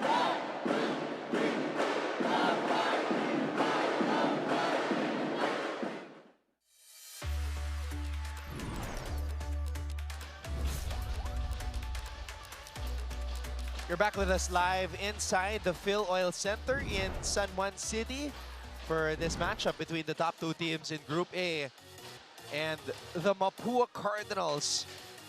Maganda ang gising nila ngayon. Clint Escamis, 5 early points, and he set the tone for his ball club. And we're going to see later the number of points off turnovers, fast break points, and steals. When those categories are in favor of Mapúa, that's the type of game the Cardinals like to play. Yeah, and I mean, stacking up those turnovers from players like Patrick Sleet, getting 3 turnovers off of him, that's gonna be huge para dito sa Mapúa. And so they got 40 to 30 para dito sa umpisa ng first half. Mapúa Cardinals all season long have been trying to establish themselves into that team that's gunning for a championship, gunning for a repeat. And this is the most engaged and together that we have seen the team of Coach Randy Alcantara. Oh, I mean, imagine going through all those mix and match positions that they've been doing for quite some time. And finally, I think, based on what we've seen during the first half, they somehow found a way back to being the OG Mapúa. Now, that's the thing. We see it in the first half. So can they sustain it for the entire game? That's what we're about to find out. Okay, to sum things up for the first half, Mapúa has been working really hard, putting in the extra effort. When I'm saying extra effort, they have 11 points off of turnovers. They have 10 second chance points, and they have 11 fast break points. If you're gonna put those into into something, yan yung mga bagay na hindi mo basta-basta nagagawa unless your pace is very fast, you're aggressive both on offense and on defense. Number 1 team in points in the paint, the Mapúa Cardinals. They average 41.4 points in the paint per game. They've got 20 at the half. And imagine forcing Perpetual 12 turnovers in the first half. If they can sustain this kind of pace, this kind of level of aggressiveness, both on offense and on defense, there's no doubt that they can be back to the OG Mapúa, the defending champions Mapúa. Perpetual has the best starting unit in the NCAA, but right now the starters of Mapúa have outscored the starters of Perpetual 22 to 40, and Perpetual also supposedly the best defensive team in the NCAA. They only allow 65.5 points per game, but Mapúa has put up 40 in the first half. I mean, if you're really gonna stick to the numbers, then it's gonna be easy for you. But in this game, like what I said kanina before the game started, this is a must-watch game. This is a game that you put in your calendar long before it even happened. You know? And ngayon, pinapakita ng Mapúa kung bakit deserve nila yung spot na yun na pag sinabi mong kalaban mo yung defending champions, kami yun. They're showing it to us. Kanina may mga times na they've let up and Perpetual got a couple of runs. But in the end, they showed what it is to be the defending champion. Pero, first half pa lang yun. Will they be able to sustain it for the entirety of the second half? Magkakaalaman na. Diyan tayo magkakaalaman. So abangan natin kung ganun pa rin yung effort na ipapakita ng Mapúa. It looks like they're going to start off this third quarter with that Cuenco and the Escamis backcourt duo. So this is a 5 that won the championship for Mapúa in season 100. All players part of that championship roster. Speaking of yung championship ng Mapúa, yung teammate ko nanonood ngayon, former Mapúa Cardinal, Paulo Hernandez. Uy! Oo. Born scorer yun, pare. Played in the finals yep. as well. It's actually sina Paulo at si Warren. As we see this shot by Cyrus Cuenco, you know, although they weren't part of the team that won the championship, they helped establish that level of performance for Mapúa at yung expectation na championship caliber itong Mapúa. Sila yung nag-umpisa ng championship caliber na Mapúa eh. Dinala nila dun sa taas and then from there, naramdaman na ng mga players ng Mapúa kung ano yung pakiramdam na nandun ka sa situation na yun. Now, this was a scary moment right here, Prince. Naapakan ni Sean Orgo yung paa ni Cyrus. But he's okay. Again, the last time we covered Perpetual, Orgo was having cramps. Everything was happening to him, but he's a fighter, and we both know that. Cuenco running off screens. Escamis. Igliane for three. Andre Igliane with a long ball. That's a back-to-back three para dito sa Mapúa Cardinals. Wow, the Perpetual Altas, #1 team in the NCAA, down by 16. I don't think they've ever been down by this much this entire season. Things are going really well para dito sa Mapúa, especially with their defense. Just by being aggressive, they are getting the shots that they want on offense and they are getting the steals that they want on defense. Oh, what a pass. What a pass and finish by Igliane. The Cardinals with an 18-point cushion.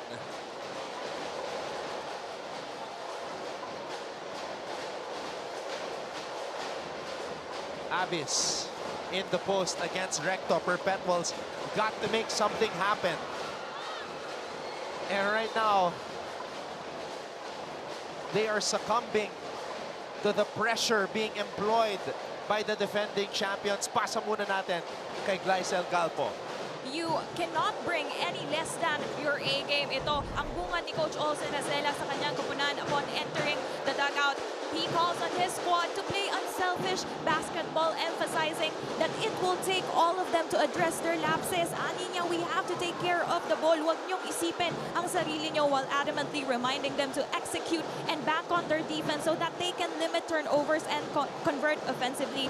Speaking like a true leader, Patrick Sleet echoed this, saying, umasa tayo sa isa't isa at huwag natin akuin ang lahat. Yan muna balita mula courtside, Anton and Prince. Thank you very much, Glycel, for giving us those insights and anecdotes from the dugout. I mean, that's them eh. That's the Perpetual way, yung unselfish basketball. And again, paulit-ulit kong sinasabi, hindi lang dito, but the people I talk to, how Coach Olsen was able to make the players buy in to his system just by playing unselfish. And it has been proven. That's why they're #1 in their bracket. And they have to just go back to that. Sleet. Orgo for three. Orgo, no. At babalik ang bola sa Mapúa. You can see the frustration dito sa mga players ng Perpetual, ano?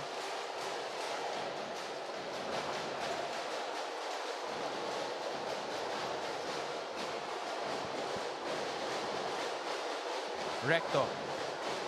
Igliane.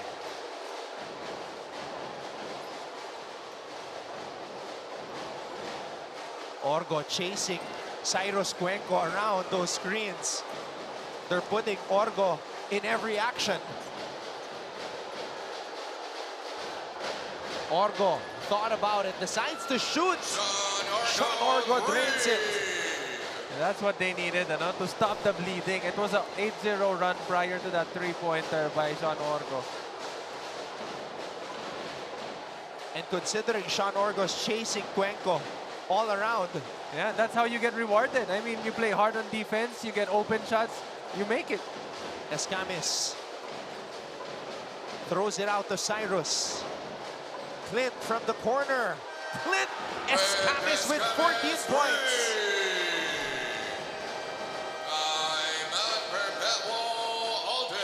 It is a 51-33 lead by the Cardinals.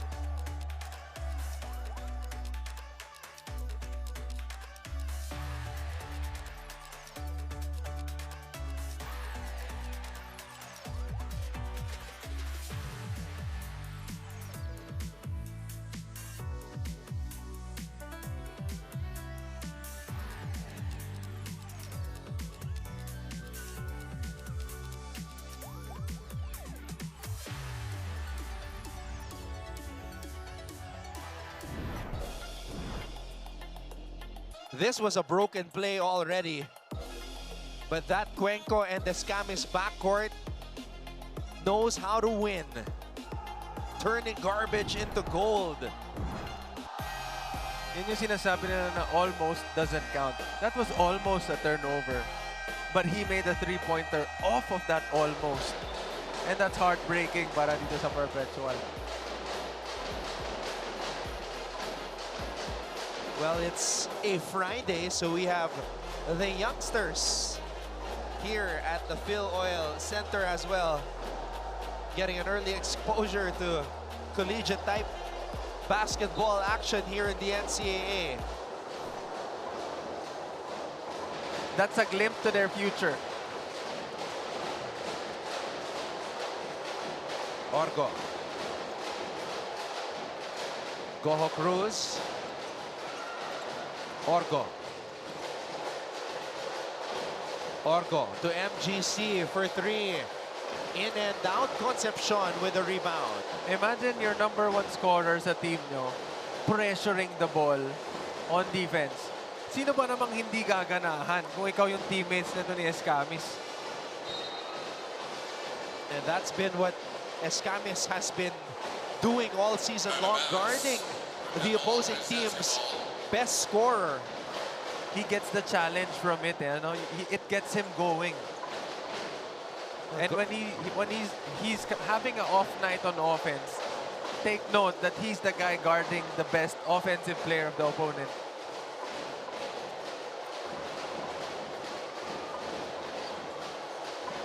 Abyss. Sleet. Abyss. Oh, Nunez.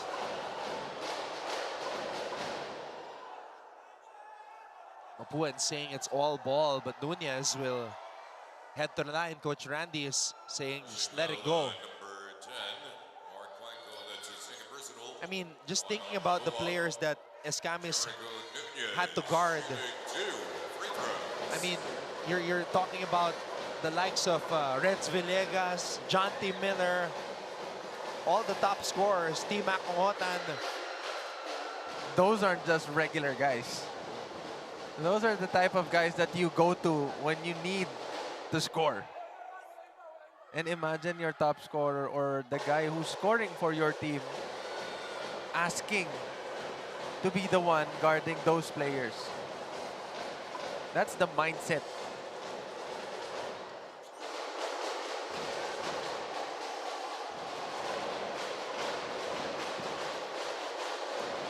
Igneane. Cuenco to Escamis.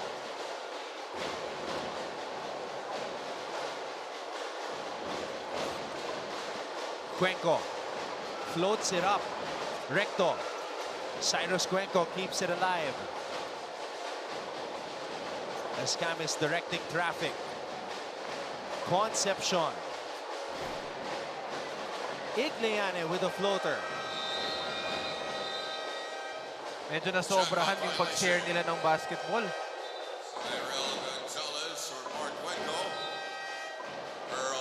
Sapasap and Gonzalez are back on the floor here.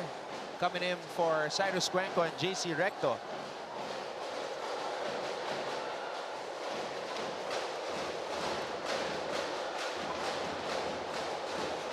Sleet. Nunez. Orgo. Sleet. Spins. Patrick Sleet gets to the rack. Earlier, what he did was drive to the middle with his right and then spin going to the baseline. Dalawang beses na check. Sabi niya, chinek niya yung kanan. Sa kaliwa naman ako ngayon. He went going to the left, crazy spin, got the bucket. Gonzalez missing on the runner. Sleet. And that's a foul on Concepcion. Pinaramdam lang ni Sleet yung katawan.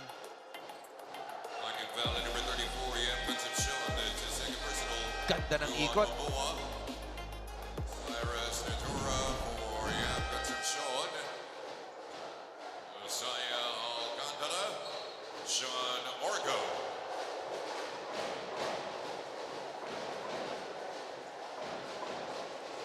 Alcantara back on the floor for Perpetual.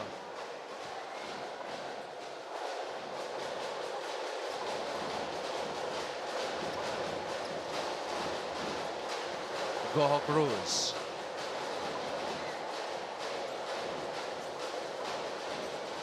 Abyss. Tipped by Sapasap. EJ Sapasap. The way he was gliding there reminded me of Richie Rivero back in the day. And over on the other side, Abyss puts it up and in. Medyo nabitin lang siya dun sa, sa sidestep.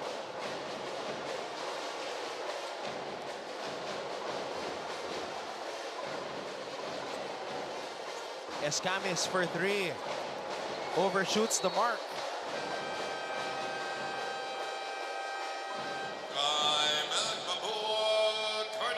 And I think that was the sign para magpahinga muna itong si Clint Escamis. 2 minutes and 53 seconds remaining here in the third. This is a Mapúa timeout.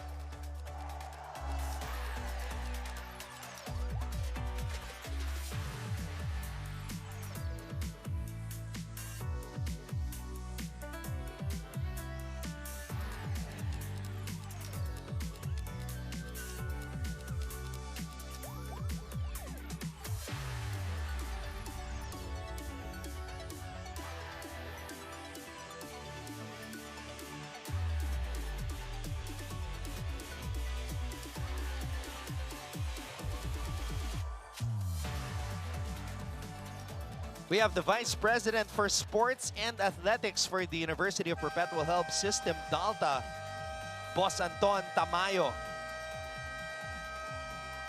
And we'd also like to say hello to Dr. Brigadier General Antonio Tamayo, Chairman of the Board and CEO of the University of Perpetual Health System, Dalta. We also have the Altas Angels on hand, sitting courtside. And the sea of Perpetualites here inside the Phil Oil Center in San Juan.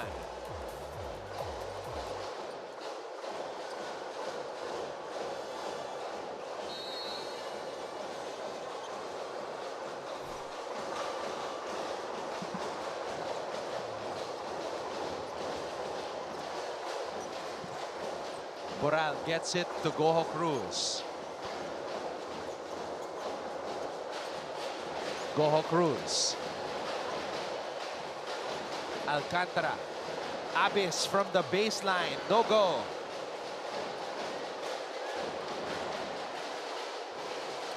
Ito na yung second five ng Mapúa. Netura. Lazarte. Gonzalez gets it to Drex de los Reyes. De los Reyes spinning baseline.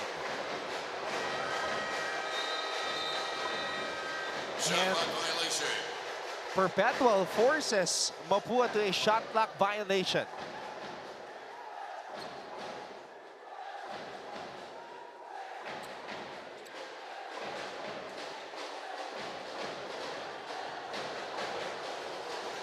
Will this be the start of the Perpetual's aggressiveness?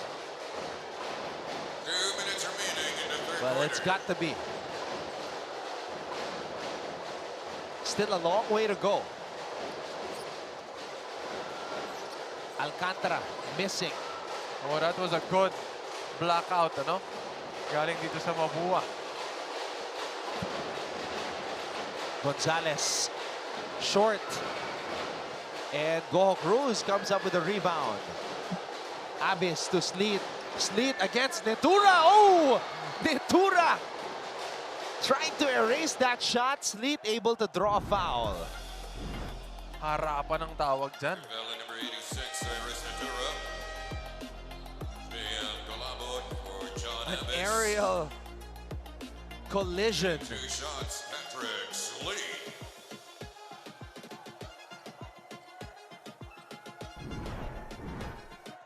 I mean, if we're talking about air, Sinetura, it runs in their blood. Yeah, we cover her sister, or his sister, Judiel. Oo, yun yung mga high flyers na magkakapatid eh. Judiel plays for the Letran Lady Knights. And she has a sister, Shaina, who plays for the national team. Oo. Sleet missing on the free throw.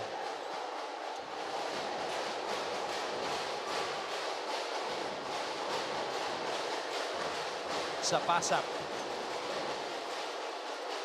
Oh, wow. Drex de los Reyes gets a basket. Goho Cruz gets it across. Sleet, Boral, Alcantara for three. And Josh Alcantara drains it. This is the Perpetual we know. You know, umiikot yung bola off a transition, getting the ball inside, kicking out, extra pass. Ito yung Olsen Racela system. Sapasap. Oh! Yan ang pwede kong sabihin na medyo Reggie Rivero yung dating.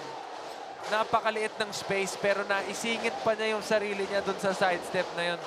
Kuya approved. Oo.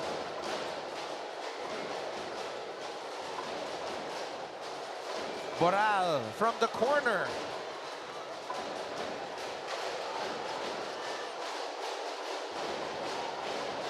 "15 seconds remaining here in the third period. Cyril Gonzalez leading Mapúa in scoring this season. Gonzalez for three. Cyril Gonzalez. Down to the wire. And I like what Cuenco was doing as Cyril Gonzalez was celebrating a little bit, reminding him that the game's not done yet. They still have one more quarter to secure this win. Anything can happen here in the NCAA. Perpetual may be down, but they're not out just yet.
Well, I didn't know the Band-Aid on the cheek was still a thing.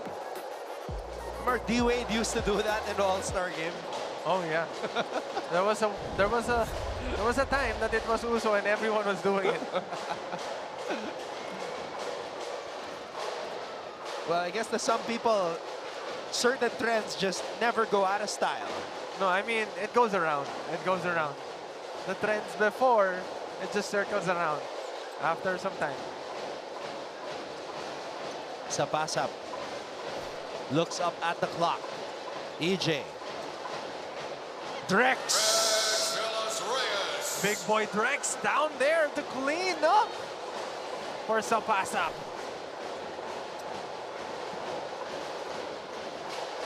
"18-point advantage for Mapúa.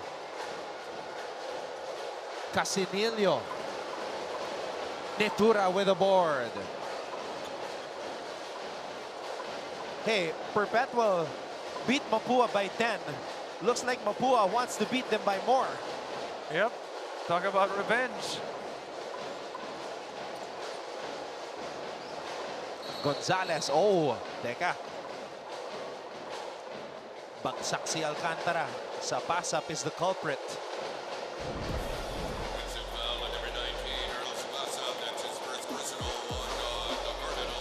That was perfectly timed. That was perfectly timed by the defense. Galing.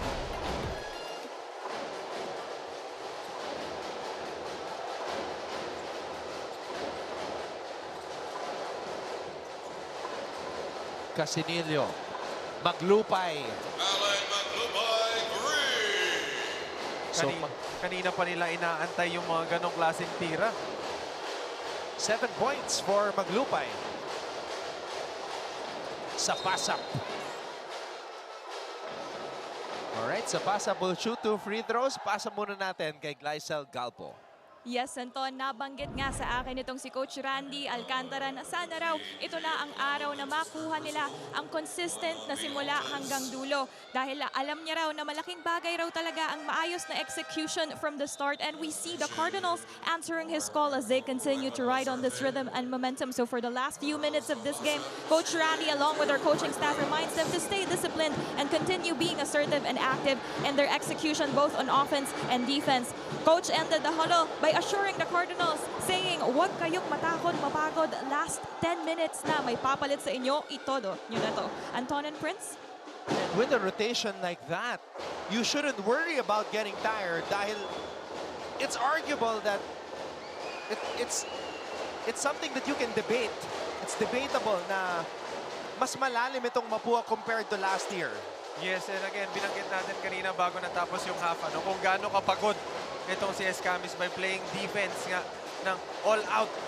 And yan mismo yung sinabi ni Coach Randy doon sa interview na yun.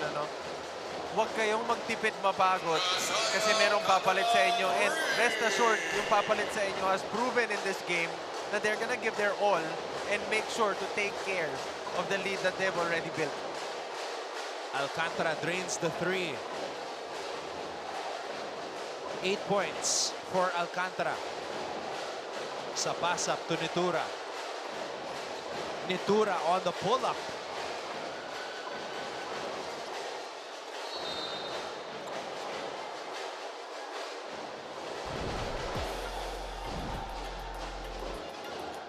Look at the ball movement.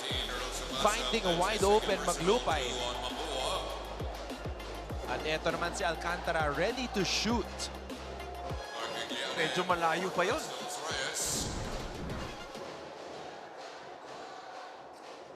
But take note, Anton, itong grupo ng to, ng Perpetual, yung humabol ka, ay yung nagkaroon ng run kanina.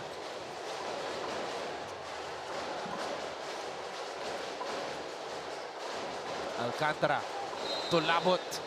And to Labot gets the basket.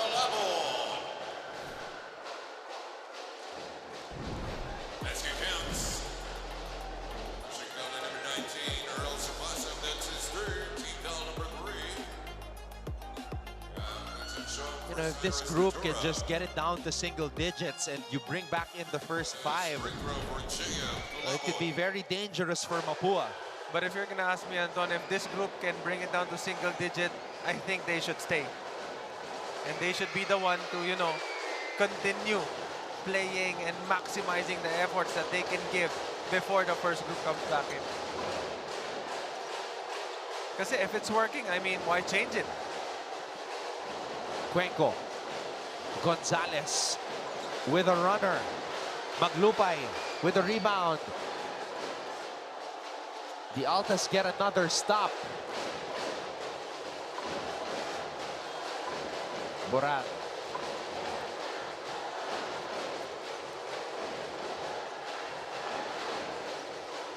Boral for 3.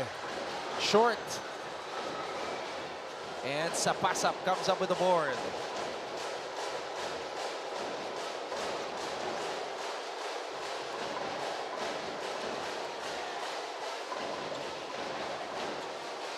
Cuenco. Cuenco. Gonzalez overshoots that one, and the foul is called. You see how this Perpetual second group is playing defense. Number 34, Yam Concepcion. Sinasagad nila yung shot clock nitong Mapúa. Coming back in for the Cardinals, Jericho Nunez for the Altas.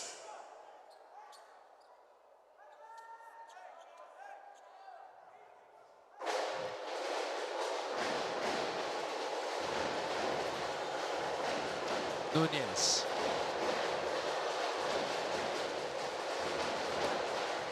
Nunez.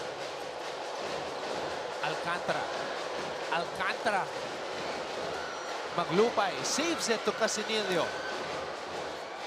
Alcantara makes his move. Josh Alcantara. Down to single digit.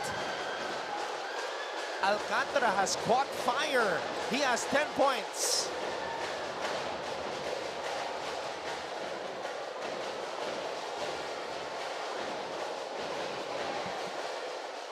Escamis for 3. No. Alcantara with the board. Boral, one man to beat. JP Boral is fouled.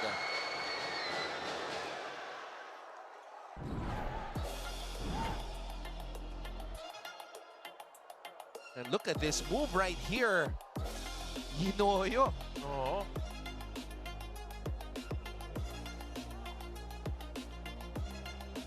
Now you see me, now you don't.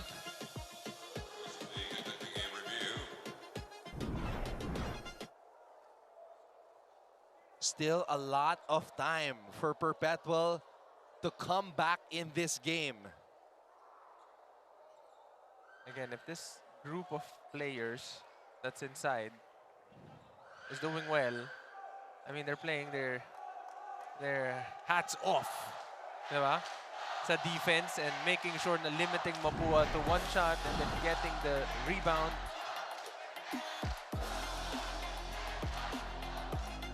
They're trying to review if they're going to upgrade this foul by Cuenco.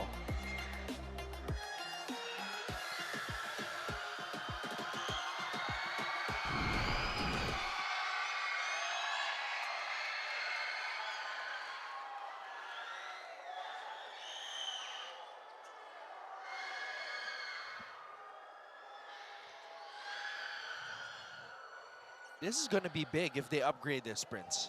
Yep. I mean, sumusubok magkaroon ng run itong Perpetual and this might be the thing that they've been waiting for. It's an 11-2 run by the Altas.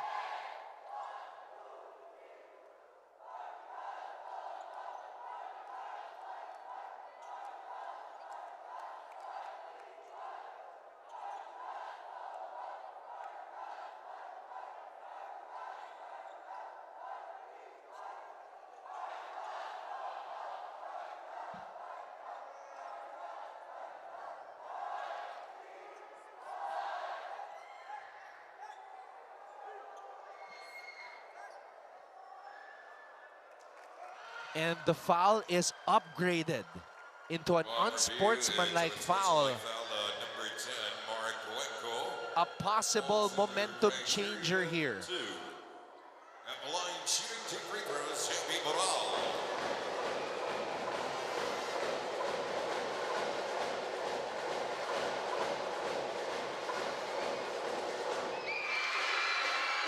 Boral sinks the first.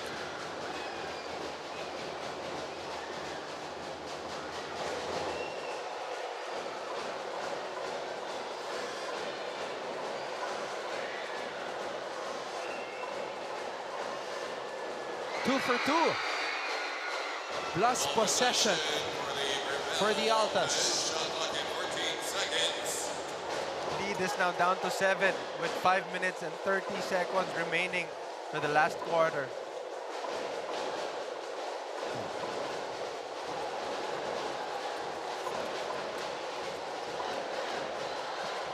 Casinillo.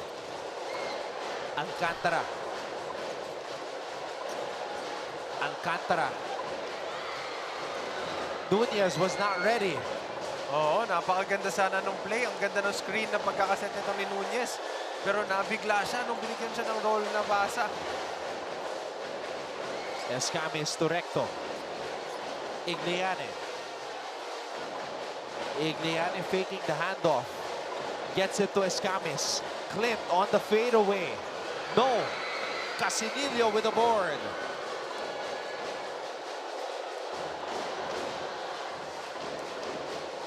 Casinillo, wild pass. Picked up by Cuenco. Concepcion. Concepcion will head to the line for 2. And who was the guy who's playing defense who forced the turnover? the same guy going up for this shot. Diba, yan yung reward system eh. If you have a big guy playing defense and then running down transition with you, you reward them. Kasi it's very seldom you see big guys running down transition offense.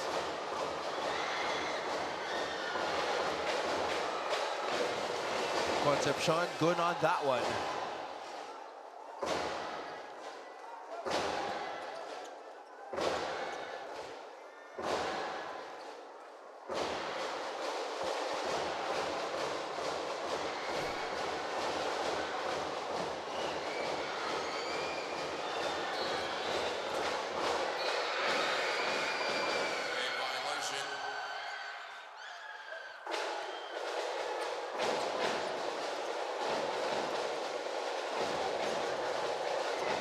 Sleet looking for a friend.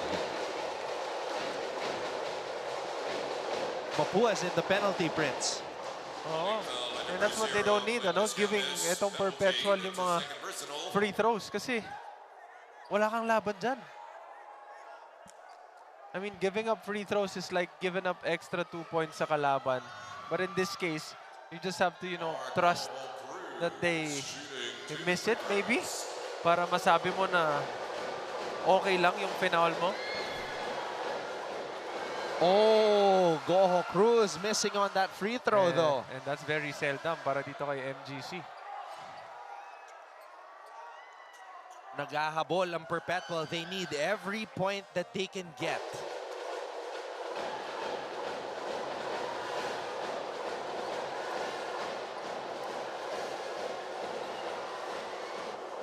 Oh, he misses both. Sorry misses. Yung isang miss, maintindihan ko eh. Pero yung dalawang miss, that's very unusual. But again, andito si MGC, babawi yan sa depensa. Let's see what Perpetual has for this Mapúa team on defense. Escamis. Cuenco on the step back. Igliane.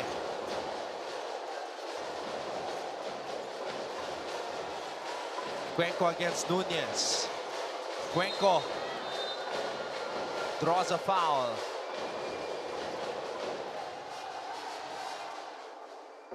Pushing foul at number 21, Jericho Nunez. That's his third personal, team foul number 3.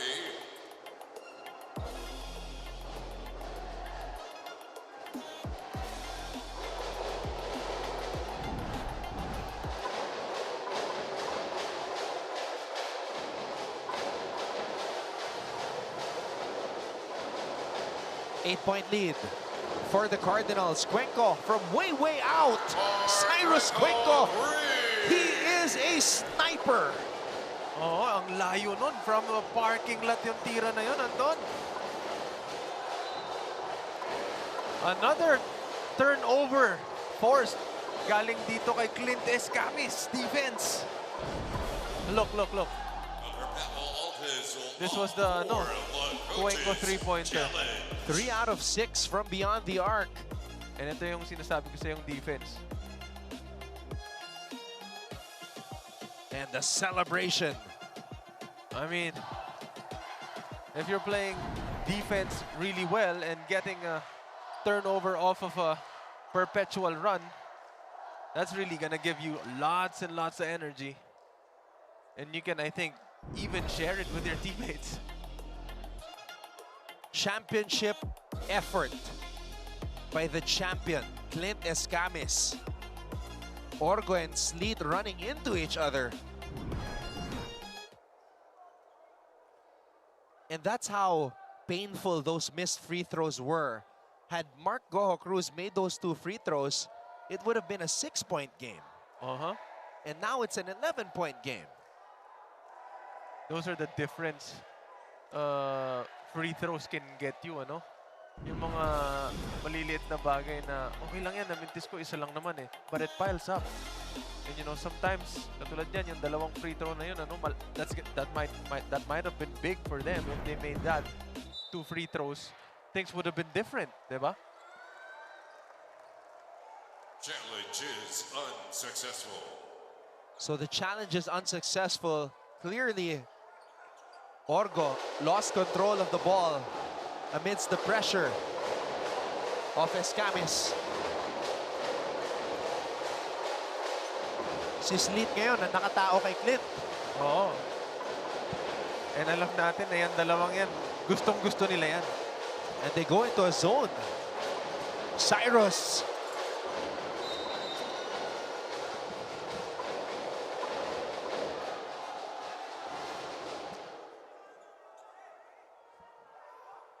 Oh no, Mapúa is on penalty. Another foul was given. And even Coach Chito Victorero, who's seated behind the bench, is reminding everybody, don't foul. Oo, Because kasi they're in the penalty. Na, penalty na sila. You know, you're giving chances for Mapúa to get back in the game. For Perpetual to get back in the game, rather. If you're committing fouls like this.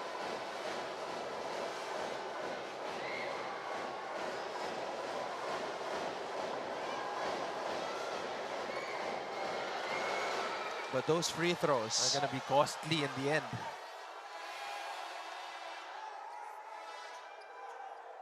Alam ko na, Anton, kung ano ang kulang dito sa Perpetual.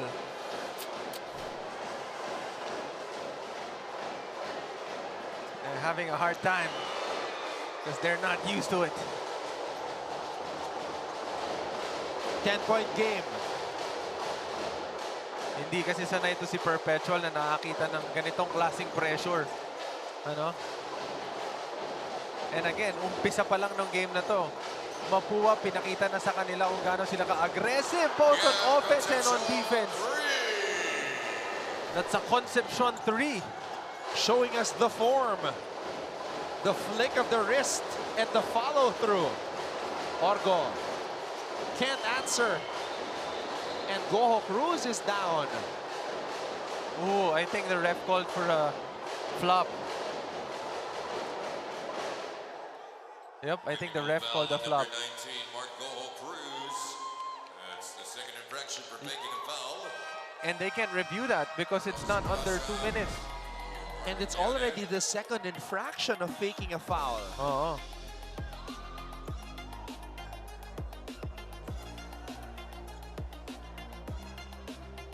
They can't review that because they don't have a challenge anymore. And at the same time, it's not under 2 minutes.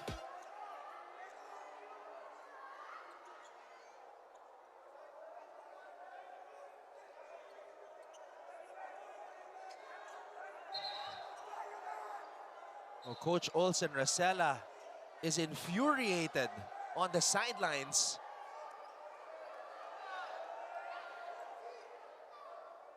I don't think I've seen Coach Olsen this angry. Yep, all even season. Me. I mean, he became my coach when I was at 16 years old, and I haven't seen him this angry since. I mean, that's him fighting for his players.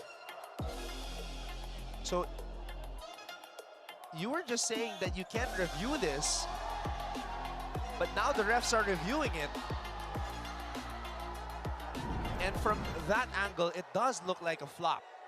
Does look like a flop. I mean, that's why we have the refs reviewing it now. I mean, to make sure na they made the right call, diba? Kasi earlier, I think he already got a warning for that, right? Yep, that was what we heard on the announcement. Second infraction of faking a foul. And they have a laptop talking about the Perpetual side. Even Coach Olsen is reviewing it as we speak.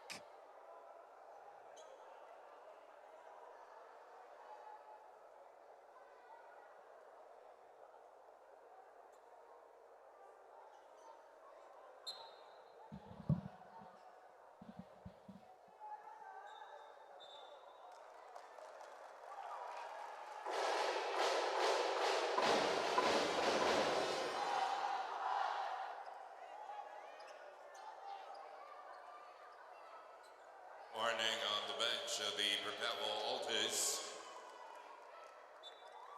So these are going to be technical free throws for Clint Escamis. Oh, kanina, tinanong kasi nila si coach kung sino mag-free throw. And they all pointed Clint Escamis, but Escamis was pointing at Cuenco kasi sabi ni Cuenco, ako na. Escamis hasn't missed though from the free throw line. 5 for 5. That's one. 15 points for Escamis. 15 points, 5 assists, 2 rebounds, and a steal. And 100% effort on defense. Yep. This is the Escamis I've been wanting to see. It's been a while since the last time I've seen the Escamis, the OG Escamis. And the season 99 Escamis was playing point guard a lot. I mean, the Escamis that we've seen this game is the every game Escamis of last season. Escamis for 3. It is time. That's the dagger that they needed. His time is now.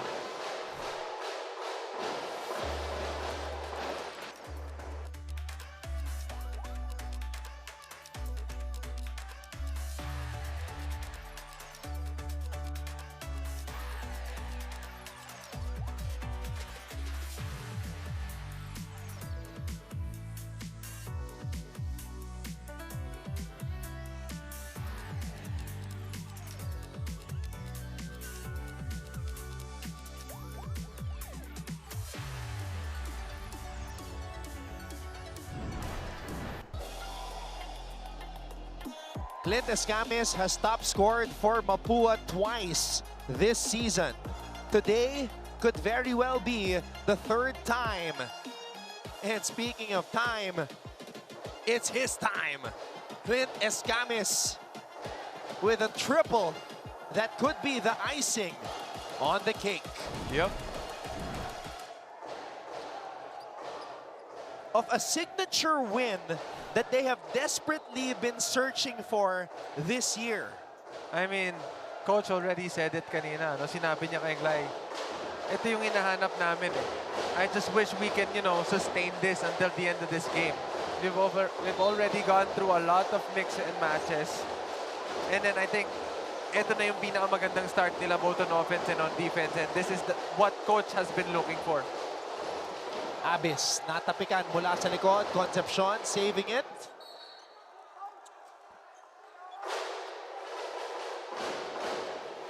Shot clock at 14 seconds.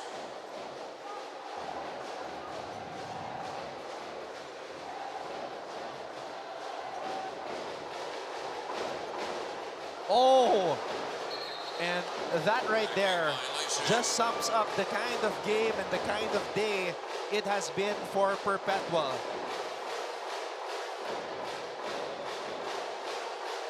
Perpetual has only lost twice this season. First time against Letran on October 15 and in their last game against San Sebastian. Unless a miracle happens, they will lose back-to-back games for the first time here in season 101. Sapasap has been doing everything for the Mapúa at the same time as Clint Escamis. Everything is just clicking for Mapúa. Their bench has been really, really active. Cuenco. Last 2 minutes. Escamis gets it across.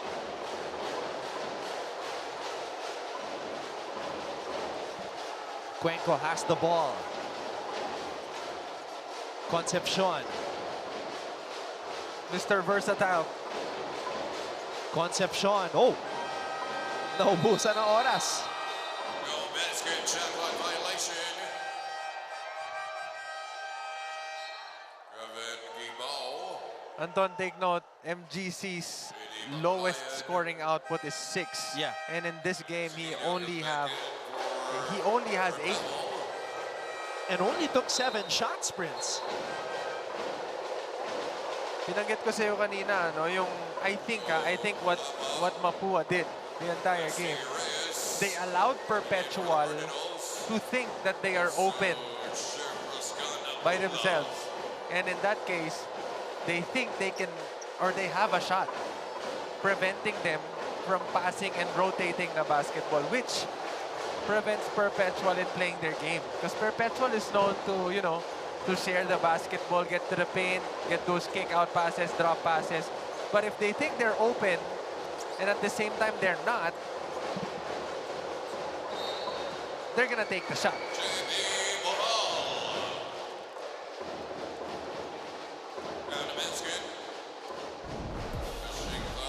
So looking up ahead on the schedule of Perpetual, they will play Arellano next. And then they still have LPU remaining. Arellano and LPU. Oh, medyo mabigat pa yung dalawa na yun. I mean, Arellano's not a joke team. The thing is, they've already secured the twice to beat. So you also have to think that there's a little bit of complacency as well because nasa kanila na ang twice to beat eh. Yeah, but you know that those kinds of games are like a good, are a good, you know, booster para dun sa papasok na, you know, preparation mo papunta ng Final Four. Yeah, you don't want to enter those games sloppy. Yeah.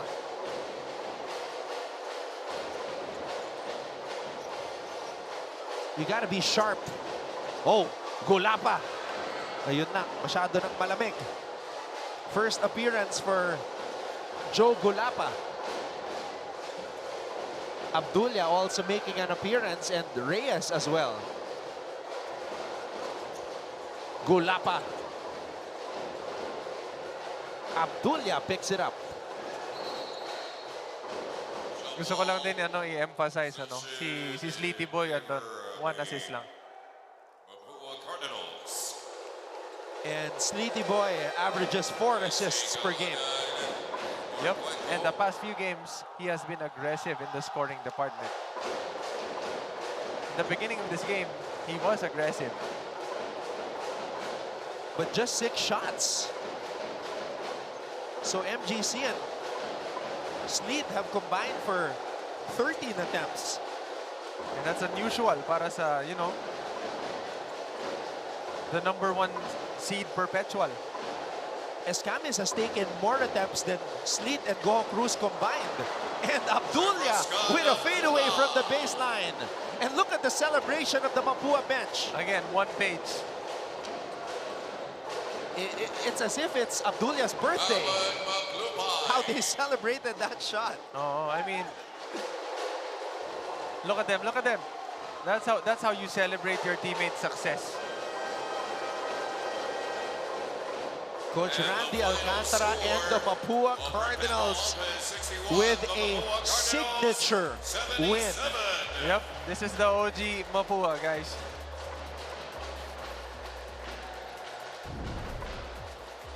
And the OG rookie MVP, finals MVP, Clint Escamis, 18 points, 2 rebounds, 5 assists, a steal, and 100% on defense. And free throw. Yep. And free throw. Locked in. The boy is locked in. Alam na nila eh. The time is near. Papalapit na tayo sa group stage and the quarterfinals, and soon after we're gonna be in the semifinals. Before we know it, it's the finals. Yep. And you know, Mapúa's not gonna let this game go. I mean, they're playing against a #1 seed, and they gotta be serious about it, especially coming in para dun sa Final Four.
A signature win for the defending champion Mapúa Cardinals as they dominate the Alta 77-61,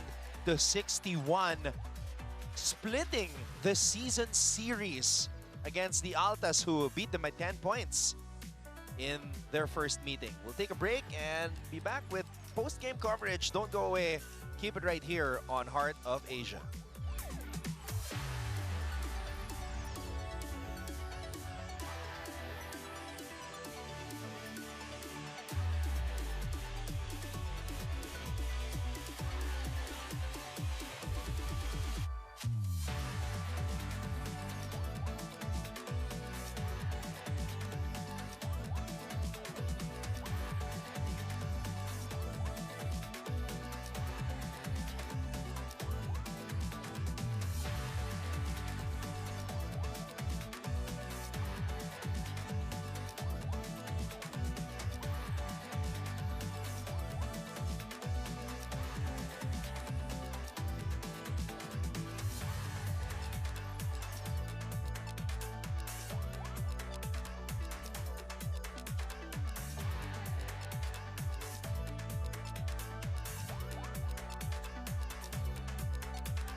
The matchup between the top two teams in Group A has concluded, and the defending champion Mapúa Cardinals nagtagumpay kontra sa Perpetual 77-61, a statement win for the defending champions. Anton Rojas kasama si Prince Rivero, and with us right now, the champion coach, Coach Randy Alcantara. Coach, back-to-back wins para sa Mapúa.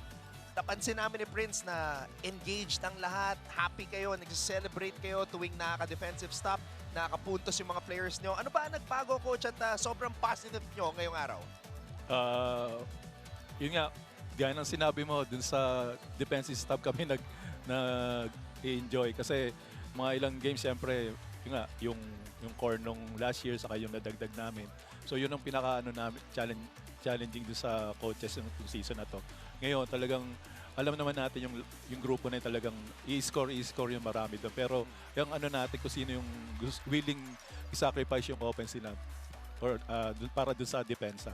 So yun, marami kami pinakita sa kanilang sa filming session namin na pinakita namin na eto tayo, tignan nyo itsura natin. Pag eto ginagawa lang sa atin ng kalaban na parang wala nang respeto kasi yung depensa natin parang, di ba, pababayaan lang natin. So yun, napatunayan namin na kaya naman nilang dumipensa, hindi lang yung umiscore. So yun, nakita natin yun. Coach, anong masasabi mo, Coach, na every time may mga kinakalaban kayo, itong si Clint Escamis, ang napapansin lang namin, siya yung palaging may gusto na bumabantay dun sa, kumbaga, parang leading scorer nung kabilang team. Anong pinapakita niya at anong pinaparating niya sa team niya by doing that? Yun nga, gaya ng sinabi na, kasi capable naman talagang umiscore lahat. Yun, yung leader namin, yung captain ball namin, nakita natin na kung sino yung scorer, sino gumagawa sa team, talagang aakuin niya na dumipensa para lang talagang makita ng lahat ng buong team, especially the rookies, na eto tayo, kailangan natin dumipensa, hindi tayo kailangan makipagpaliksanan shoot. So yun ang pinagitan ng Clint ngayon. Sabi nga, marami nagtatanong ganito yung score niya, ganito. Pero di nila na nung napapansin talagang yung kung sino yung scorer sa kabila. Yun ang siya mismo, coach ako kuha dyan sa pa lang, sa preparation pa lang. Alam na naman namin na talagang ready siya para to take charge dun sa mga score. Locked in siya, yes. locked in. Oh. Oh, yes. Yun. That's a great point by Coach Randy. Kasi nga, kung stats lang ang titignan mo, mapapansin mo yung points ni Clint. It's not the same as last year. Pero kung papanoorin mo yung mga game, Jonty Miller, Renz Villegas, T-Mac Ongotan, Mark Coho Cruz, yun yung mga binabantayan ni Clint, Coach Randy. Ngayon, may napansin kami ni Prince, Coach Randy, na pati ikaw, Coach, nagsa-celebrate ka dun sa ginawang sidestep ni Cyrus Nitura doon. As a coach, minsan nadadala ka din ba, Coach, pag nakikita mo yung mga players mo gumagawa ng mga pambihirang moves na nakakapag-inspire sa buong team? Yes, yun naman talaga. Kasi pag nakita namin talagang nakipagdikdikan sa saka second option namin talaga mag-celebrate dun sa magandang highlights na yon. Pero gaya ng sinabi ko nga, talagang madadala ka lang din talaga dahil sa yun, na-enjoy na nila, nakaka-stop sila, nakaka-layup sila, parang yun. Okay, Coach, ngayon napaparating na kayo dun sa second level nitong NCAA natin, and coming off this win, anong maitutulong nitong panalo na to sa inyo dun sa road ninyo papunta dun sa next level? Malaking tulong to, malaking bagay para sa team to.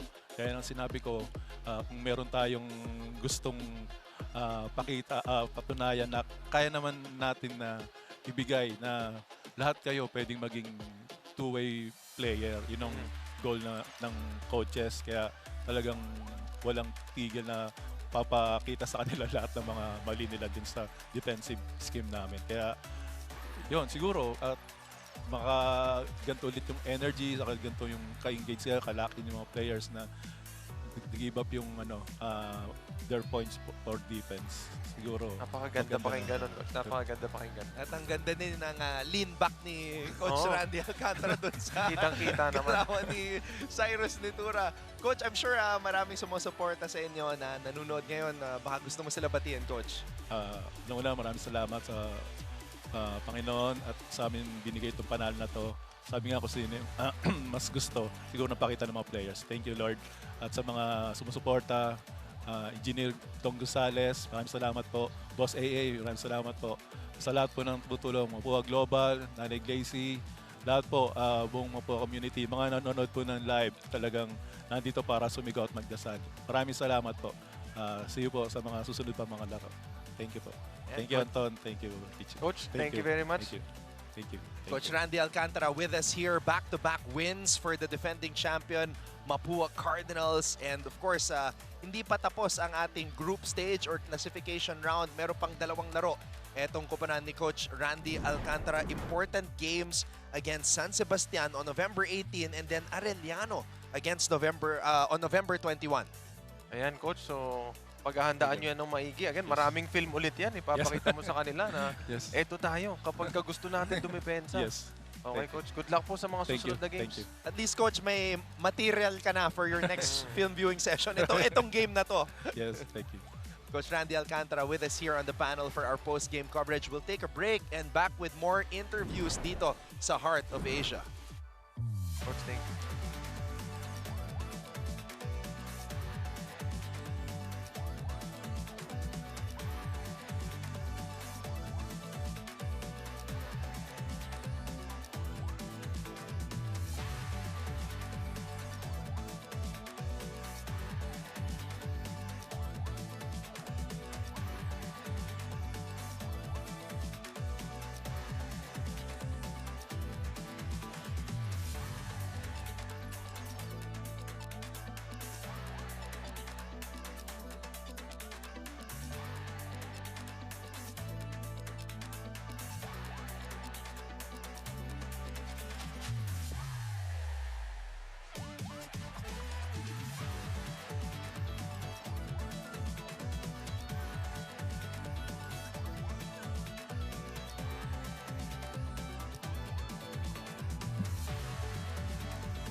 A signature win for the defending champion Mapúa University Cardinals, winning over the #1 ranked Perpetual Alta 77-61, and it all starts with their rookie MVP, with their finals MVP, the team captain Clint Escamis with us. Clint, you were locked in from the start. 18 points, 5 assists, 2 rebounds, 1 steal, but 100% on defense this season. You took it upon yourself to defend the best players, the Jonty Millers, the T-Mac Ongotans, the Renz Villegases. Today, Mark Goho Cruz, the mission continues for you today. Yes, yun lang. Yung goal namin ngayon, we haven't won over them for the past pre-season and in season right now. So yung last namin ngayon, last na outing namin for them, yun yung pinupush ko sa teammates ko na we have to win kasi pakita natin sa kanila yung championship mentality namin. Oh, and kanina kitang-kita naman natin na umpisa pa lang, ano yung naging parang pinaka-motivation mo to start aggressively both on offense and on defense? Again, balikan ko yung sinabi ni Anton kanina, hindi makikita sa stats kahit na nakalagay dyan 1 steal ka lang or whatsoever. Yes. Pero sa mga nanonood, nakagaya namin, nakita namin, na-witness namin, hindi lang sa game na to, but to the previous games na whoever is the guy scoring sa kabilang team, ikaw yung dumidepensa. Ano yung pinaka naging motivation mo sa sarili mo and ano yung gusto mo iparating sa teammates mo by doing that? Yun nga, doesn't matter if I have all these accolades, all those championships, pero matatalo ka lang na dun sa team na yun, hindi ka nanalo this year. So, yung gusto ko pakita sa mga teammates ko and feel ko naman na influence yung mga defensive and offensively na pinagagawa ko and yun, sumunod na and lahat na, nag-gel na kami sa defense and sa offense and I think this is the start of yung championship talaga. Yung OG Mapúa, yes, OG OG Cardinals, Mapúa, yes. pinag-usapan din namin yan kanina. So, dun sa naging journey nyo, papunta dito sa klaseng laro na nilaro nyo kanina, syempre maraming bumps yan, Yes, up and of downs. course. Ano yung pinaka naging hindrance sa team ninyo na pinaka nahirapan kayong i-overcome para marating yung ganito? Kasi marami daw nangyaring mga mix match dun sa mga sa grupo ninyo. I feel like yung losing streak namin na yun, di lang kami nakinig sa labas. We just stayed in our circle and focus on what can we do better defensively. And syempre, especially yung team chemistry namin, inayos talaga namin yun and block out all the noise. And yun nga, I think nagpapakita na sa mga recent games namin na nilaro namin. Clint, let's talk about something more light kasi kanina pinapakita yung highlights mo and then of course the celebration that you've been doing when it's the 4th quarter, pointing to your wrist. Alam natin, in basketball, there's so many celebrations. Saan ba nagsimula yon? Yung you pointing to your wrist when you do this? Syempre, idol ko talaga si Damian Lillard. You know how clutch he is, especially back in the 2010s. Pinapanood ko talaga yung mga games niya, especially mga ISO niya.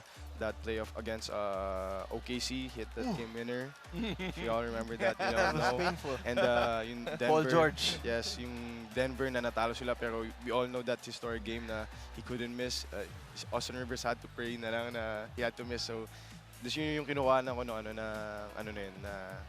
yung celebration na yun. And Yes, celebration. Okay. Bro, it's funny because Prince was saying that you remind him of Russell Westbrook Prime in his Westbrook, prime. pare. Prime Westbrook. Except the dunks. Pero lahat, very flashy. Yung mga klase ng pasa, yung defense, yung rebounds. Yun, parang para sa akin yun yung nakikita ko. And at the same time, nabanggit mo nga rin daw before na ang idol mo si Keith at saka si Terrence, no? So sabi namin, parang pinaghalo mo yung dalawa para dun sa isa, gumawa siya ng sarili niyang mga galaw. And ang ganda panoorin. In this case, dito sa game na to kanina, napakaganda panoorin, especially yung depensa mo, how you communicated and how you gave energy to your teammates by playing defense and forcing turnovers. Eto, Prince, I gotta ask this. Speaking of defense, syempre, nasubukan mo na lahat ng mga star players. Kanino ka pinaka nahirapan sa NCAA na bantayan, try to lock him down? Sino ba? Feel ko si Jonty Miller na yung pinaka para sa akin. Oo, kasi nung huling napanood natin sila, siya ang dumipensa sa kanya, pero nung nakipag-switch, dun nag-umpisa gumawa. Yes. He has height, tapos grabe yung skills siya pang guard. So, gotta give him props. Yeah, and Jonty gave Clint his props also when we talked to Jonty after the game. Sabi niya, Clint's a good defender. And he was waiting for that time and he also said, when Clint stopped defending him, that's when they messed up. Yeah, that's when they messed up. Nung nakipagpalit yung teammate mo sa'yo ata, parang nagkaroon ng isang switch Tapos nakita niya, hiningi niya agad yung bola. Right away, nakakuha siya ng basket. Sabi niya, eto na, this is it. Ayun. But again, mahirap bantayan yon. Pero in this game, nagawa mo yung goal mo. You limited MGC to 8 points, I think? Yes. Ang lowest point niya output is 6. So that's close to 6. And you guys got out with the win. Yes. That's how a veteran show yung paglalaro ng two-way offense and defense dun sa mga rookies, dun sa mga paangat pa lang na leading by example. Yeah, and one more stat before Clint greets. Every time Clint top scores for Mapúa, Mapúa wins. They're 3-0. This is just the third time, actually. Yes. It's been so deep and so balanced. All right, brother, you can greet everybody tuned in right now. Una-una gusto ko magpasalamat kay Lord for giving me the strength to play today. Sunod sa family ko, sa mom and dad ko, kay Kuya Bill, kay Kuya Mark, kay Ate Kim, sa kids niya, kay Tita Agnes, sa mga titos ko sa Davao, sa Dumaguete, sa girlfriend ko nanonood ngayon. Thank you for supporting me, and sa mom niya, sa family niya, and sa buong Mapúa community. Gusto ko magpasalamat sa inyo lahat na tuloy-tuloy niyo po yung pagsusuporta sa amin. Gagawin po namin yung lahat-lahat namin para po mag-back-to-back. And syempre sa mga sponsors po namin, syempre kila Kongdong, sa lahat po, sila Cruz family, sa lahat po sa Mapúa Global. Thank you po talaga sa lahat. Alright. Girlfriend, managers, wala na. He made sure to greet them. Di ba? Yan, nabati niya na. Thank you very much, guys. Clint Escam is with us here on the panel. 18 points today. Now let's turn it over to Glycel Galpo, nakasama si Yam Concepcion. Thanks, Anton. Yam, congratulations sa panalo nyo ngayong araw. Back-to-back wins. Nakwento mo sa akin kanina habang nag-uusap tayo na 5-0 na kayo sa Altas simula off-season. At sabi mo nga gusto mo nyo lang magpakilala ngayong araw. Pero bukod doon, ano pa ba yung nag-click at nag-iba sa ganda ng nilaro nyo today? Sabi lang sa amin nila Coach Randy, yung defense namin hindi lang 20 seconds, kailangan namin itodo hanggang hindi pa nagbabaser, kailangan namin dumepensa. Ayun lang, kailangan dumepensa kami ng 24 seconds. Ayun lang sabi sa amin. And it played out well for you guys. Pero eto, next question. Kahit na sinasabi nila Anton and Prince kanina na ito na yung OG Mapúa Cardinals na kilala namin in their championship form. Syempre may challenging parts yung laro natin. Saan ka ba pinaka nahirapan kanina at paano mo na-overcome yung challenge na yun? Nag-usap-usap lang kaming magti-teammate. Sabi namin, nakalamang na tayo, kailangan natin maging compose, kailangan natin pagkatiwalaan yung isa't isa, hindi tayo kailangan magmadali. Ayun. Oo. At yan, you took your time. Yan din yung paalala ni Coach Randy sa inyo lagi, no, na maging mahabang pasensya, ika nga niya. Pero eto naman, meron pa kayong 2 games before ang quarterfinals natin. Siyempre, pinaghahandaan yan. Pero ano pa ba yung mga aasahan namin sa'yo? Ano pa ba yung mga tinatrabaho mo or nyo as a team na dapat naming abangan? Ayun lang talaga. Kailangan lang namin talagang magtiwala sa system ng mga coaches namin yun. Tapos sa isa't isa na rin. Tapos ayun, unti-unti na naman namin na-gel yung team namin ngayon. And we see that happening, of course. Pero eto, bago kita pagpahingahin, nakita ko kanina full support sa'yo yung mga kaibigan mo. Ang dami nila. So ito na yung pagkakataon mo para pasalamatan at batiin na sila lahat. Unang-una, nagte-thank you ako kay Lord ngayon dahil sa panalo and sa ligtas kami nakapaglaro lahat. At syempre, binabati ko rin yung Mapúa community.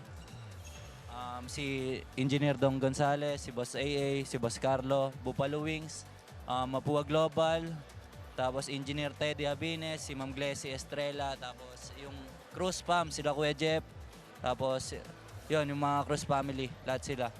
And pinabati ko rin yung family ko na always nakasuporter sa akin dito, sila Mama, yung bayo ko, si Yap, tapos mga tiga sa amin, tiga Pasig, lahat ng mga kaibigan ko, TDGF, si Bok, si Kuya Tala, si Kuya Mark, lahat ng mga tiga sa Nicolas Pasig yun. Tapos yung baby ko, si Anis, may lucky charm. Yun lang. Okay, maraming salamat. Yam Concepcion, once again, congratulations. Balik sa inyo dyan, Anton and Prince.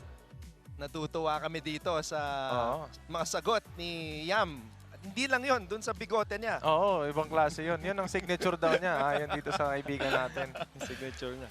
Ayan, kasama natin ang outside sniper ng Mapúa, Cyrus Cuenco. Clutch threes again, Cyrus. Mukhang eto na yung tunay na Mapúa. Anong kailangan niyo gawin para magtuloy-tuloy na? Unang-una, nagpapasalamat ako kay Lord sa panalong binigay niya. Yung mga coaches namin, hindi nagsasawang pagsabihan kami, i-remind kami, lalo na yung mga free throw and yung shooting nga namin. So, pinapa-workout sa amin lagi, and especially yung defense namin. Kailangan diinan namin yung double effort talaga, tas yung pasensya talaga, yun yung nire-remind sa amin lagi ng coaches. Okay, number 1 yung Mapúa sa steals, and nabanggit mo rin na nire-remind ng coaches nyo na dumiin kayo sa depensa. Ano yung pinaka madalas nyong ginagawa sa ensayo ninyo para makuha ninyo yung yung title na yun, yung #1 kayo sa steals, ano yung pinaka-gusto nyong na-enjoy gawin sa depensa? Yun yung sinasabi lagi ng coaches namin na mag-enjoy kami sa defense at yung disiplina namin, walang sundot, walang foul. So yung depensa namin madiin pero disiplinado. Yun yung lagi sinasabi ng coaches namin. Yun yung magandang sagot, yung disiplinado pero madiin. Cyrus, ilang 3 points yung tinitira mo kada araw sa ensayo?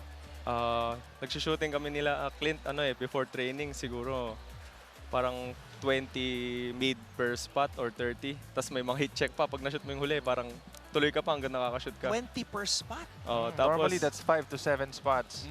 Minsan 9 spots kami. Minsan 9 spots. Tapos after training din, shooting kami. Or paggabi, yun, shooting pa rin kami. I mean, di naman siya magiging deadly sniper kung di nag-shooting yan eh. Kasi naalala mo yung commercial dati, di ba? Si Penny Hardaway shoots 200 jumpers a day. So yun, 9 spots. Kailangan 20 made. And sometimes, hindi yun 20 shots, 20 made shots. 20 made. 20 made shots. So, if you're gonna total, let's say, 9 spots, 20 made, that's 180 made shots. Iba pa dun yung tinira nila. How many yung tinira nilang attempts, di ba? And then that's before. And then meron pang after. Meron pa sa gabi. So, ball is life talaga. And makikita mo naman na pagdating sa game, nagta-translate naman yung hard work nila. And, ayun, nakakatuwa lang kayo panuurin. Ano yung mga ginagawa ninyo ngayon na gusto nyo sana maipasa dun sa mga next generation na mapangat na Mapúa na pwede nyong i-share sa kanila? Siguro yung Mapúa basketball na kilala nila na madiin sa depensa, tapos nag-execute ng mga play and may tiwala sa mga coaches and teammates yun. Ilang years ka na lang ba dito sa NCAA? Hanggang next year po. Oh, so last May year, isa pa, may isa pa si So meron Cyrus. pang isang taon yung deadly sniper ng Mapúa. Makakita pa tayo ng mga from the parking lot 3-pointers. Alright, Cyrus, pwede mo nang batiin lahat ng mga nanonood ngayon? Unang-una, binabati ko yung girlfriend ko na nanonood, si Jaya Ponce, sa family niya. Si mama ko, yung kapatid ko, si St. Klein, nanonood. Yung si daddy ko sa US, tsaka lolo ko, Cuenco family and David family, sa Guam, sa Canada, and sa Ireland, Tolentino family, lahat ng sumusuporta sa akin. And nagpapasalamat ako sa buong Mapúa community na patuloy sumusuporta, kay Boss Aris Alvarez, kay Engineer Don Gonzales, kay Engineer Teddy Javines, sa Mapúa Global, and sa Cruz family, kina Kuya Jeff. Yun na. Prince, yan ang veterano, walang kodigo. Walang kodigo. Alam niya na kung sino babatiin. Pag uwi pa lang niyan tumitingin na SM, okay, ito yung mga babatiin mo, okay. Ito. Sanay yan sa mga ganitong bagay. Pare, congratulations on the win. Thank you po. Cyrus Cuenco with us here on the panel. Another solid performance. Ngayon naman, balikan natin si Glycel Galpon, nakasama si EJ sa PASAP. Salamat, Anton. Eto, kasama ko nga ngayon ang isa sa mga rookie ng Mapúa Cardinals na si EJ sa PASAP. EJ, congratulations sa inyong panalo ngayong araw. Bilang rookie, gusto kong malaman, maganda yung tinatakbo ng mga games mo. You're very confident at kumpiyansa ka to take your shots and to move inside the court. Saan mo ba kinukuha yung kumpiyansa na yan at yung motivation na yan in every game? Siyempre, kumukuha ka ng confidence unang-una kay God. Ganun. Tapos, yung sa practice yun, ginagalingan namin lagi sa practice. Yung mga na-ensayo ko lahat, yung mga ginagawa ko dito. And then sa mga coaches na binibigyan nila ako ng green light para gawin yung mga yun. Okay, at nakikita namin nagpi-pay off yung mga ensayong ginagawa mo. Next question, balikan natin yung naging laro nyo kanina. Of course, you came out with a big win today against the Perpetual Altas. Ano ba yung favorite part mo ng game nyo kanina? Ano ba yung highlight at pinaka na-enjoy mo kanina? Yung pinaka na-highlight ko na sa game namin kanina, yung puro kami depensa, tapos hindi na namin kailangan mag-execute kasi nakakapag-run kami ng transition.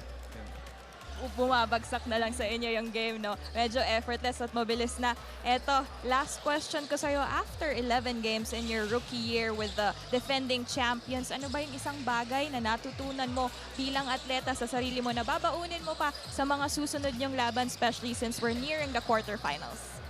Siguro yung pinakababaunin ko yung huwag kang magiging kampante, ganon. Tapos gawin mo pa rin yung mga ginagawa mo, pagpatuloy mo lang. Tapos lagi ka lang humble. Yun, at aabangan namin kung ano pang papakita mo para sa Cardinals. Pero eto na ang pagkakataon mo, EJ, na batiin ang lahat ng sumusuporta sa inyo. Binabati ko yung mga sumusuporta sa Mapúa. Siyempre si Engineer Don Gonzales, Boss A, Boss Carlo, yung family ko, yung mama ko, yung partner ko, si Kimberly sa PASAP, at saka yung baby namin. Yung mga taga-Japmin Concepcion Tarlac, binabati ko kayo, yung Smooth, yung PPG family, Lucky Lucas, yun. Okay, maraming salamat, EJ. Back to you, Anton and Prince. EJ sa pass-up. Another solid outing for the rookie Prince. Oo, quality. Sobrang quality nung pagpasok kanina ni EJ sa pass-up. And whenever he comes in, he makes sure na he brings out the energy with him and shares it to his teammates both on offense and on defense. And it's nice to see the defending champions all on the same page, locked in, working towards one goal. We'll take one more break and be back to put the finishing touches on our coverage live on Heart of Asia.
(77-61), the Mapúa Cardinals with a signature win over the #1 ranked team in Group A and in the league, actually, the Perpetual Altas. So now we've seen the potential of what this defending champion squad can be as they try to go for back-to-back here in Season 101. Oh, ito na yung locked-in Mapúa. Inaabangan natin buong season because they've been in and out of 500 in terms of their record. Yes, and again, prior to the start of the game, sinabi ko kanina na isa sa mga strengths nila is yung bigs nila din. And then they dominated the offensive rebound with 17 offensive rebounds to 7 para dito sa Altas, and 15 points yung second chance points nila. Yung starter points nilang mabigat. I mean, sila Clint Escamis, nag-boom sila, especially during the end, latter part of the game, sila talaga yung nag-take over and to make sure na to keep the win in their bag. Prince, this is alarming if you are a Perpetual fan because Perpetual's #1 in terms of the starter points. They average 45.4, and Coach Olsen has never changed his starting unit this whole season. He's stuck with that same 5. So this 23 is very alarming. Yes, and I think one of the reason kung bakit alarming yan para dito sa game na to, balikan natin yung sinabi ni Coach Randy kanina, kung gaano sila persistent na kulitin yung mga players nila dun sa defense talaga, na willing ba kayo magsakripisyo ng offense ninyo para sa defense. And it showed kanina na they weren't really looking for offense, but what started their offense was them playing defense from the backcourt up to the front court and then getting those defensive stops and converting into offense. Prince, so let's update our team standings right now and explain why today's blockbuster doubleheader had serious implications in the groupings, in the play-in, and the quarterfinals. Mapúa creating separation here from themselves and Arellano. Yes, and if yung case na sinasabi natin kanina, na if matalo yung Mapúa, yung Altas, doon pa rin, #1 pa rin sila. Pero magkakagulo ngayon kasi magkakaroon pa ng chance si Arellano na umangat pa over dito kay Mapúa. But now that they created space, meron silang konting cushion para makip nila yung second place possession nila para dito sa bracket na to. And if you're either 1 or 2, you have a twice to beat. So that's what the teams are fighting for, to get one of those 2 top spots, and you're trying to avoid the play-in situation, which is a do or die. Yes, and that's gonna be tough, yung play-in situation na yan, kasi mas maraming games, mas nakakapagod yan, and by the time na umabot kayo dun sa gusto ninyong marating, twice to beat pa yung mga kalaban ninyo. Kaya masakit yung nangyari sa Letran kanina because right now they're the same as JRU, so they could see themselves a team as loaded as Letran in a play-in situation. Tama, and that's gonna be really tough for them coming, especially dun sa papasok dun sa semifinals, yung sa Final Four natin, and with the play-ins, magkakaproblema sila dun. Kasi, again, maganda yung nilalaro ng San Beda, maganda yung nilalaro ng Benilde, coming off a win against them. So Perpetual, before these back-to-back losses, have been playing so well. Big reason for that is, of course, the super sophomore Mark Goho Cruz. So balik tanaw muna tayo and see Mark Goho Cruz's big week in NCAA Season 101.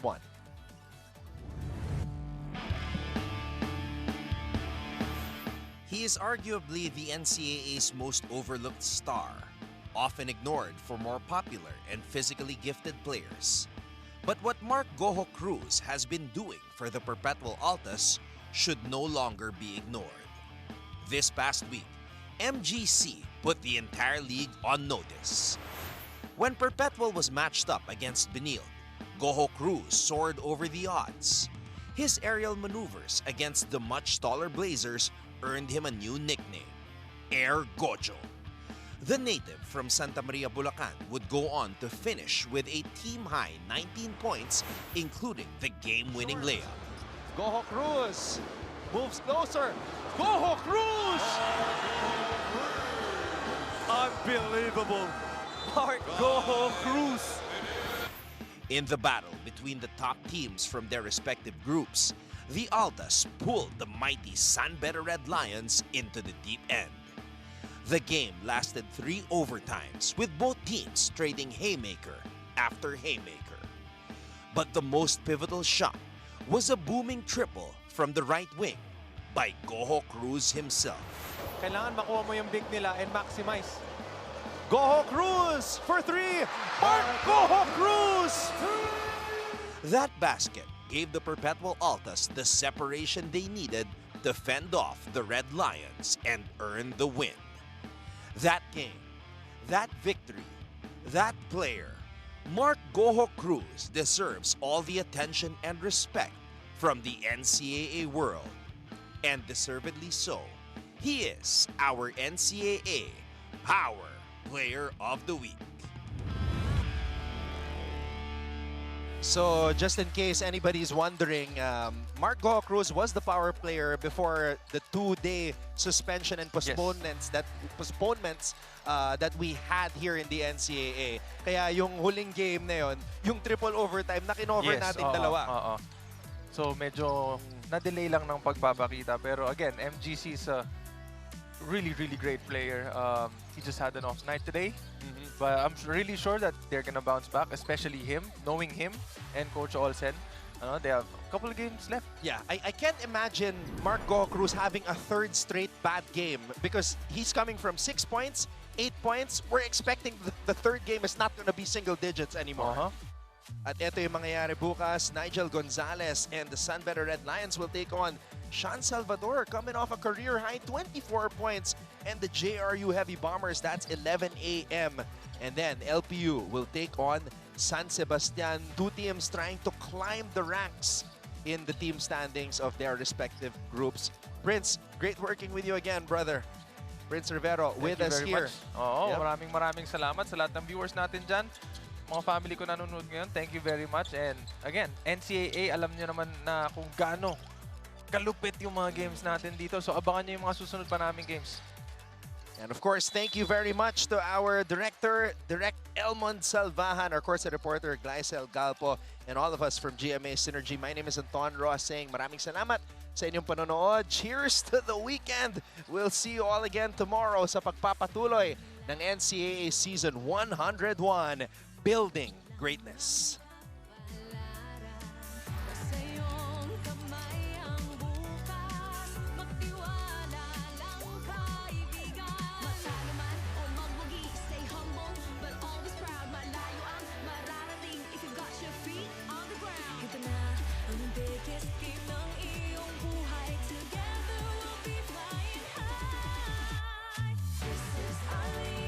This is the moment. Sa puso mo, the sky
Cristobal.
Shooting 2 shots, CJ Benilde.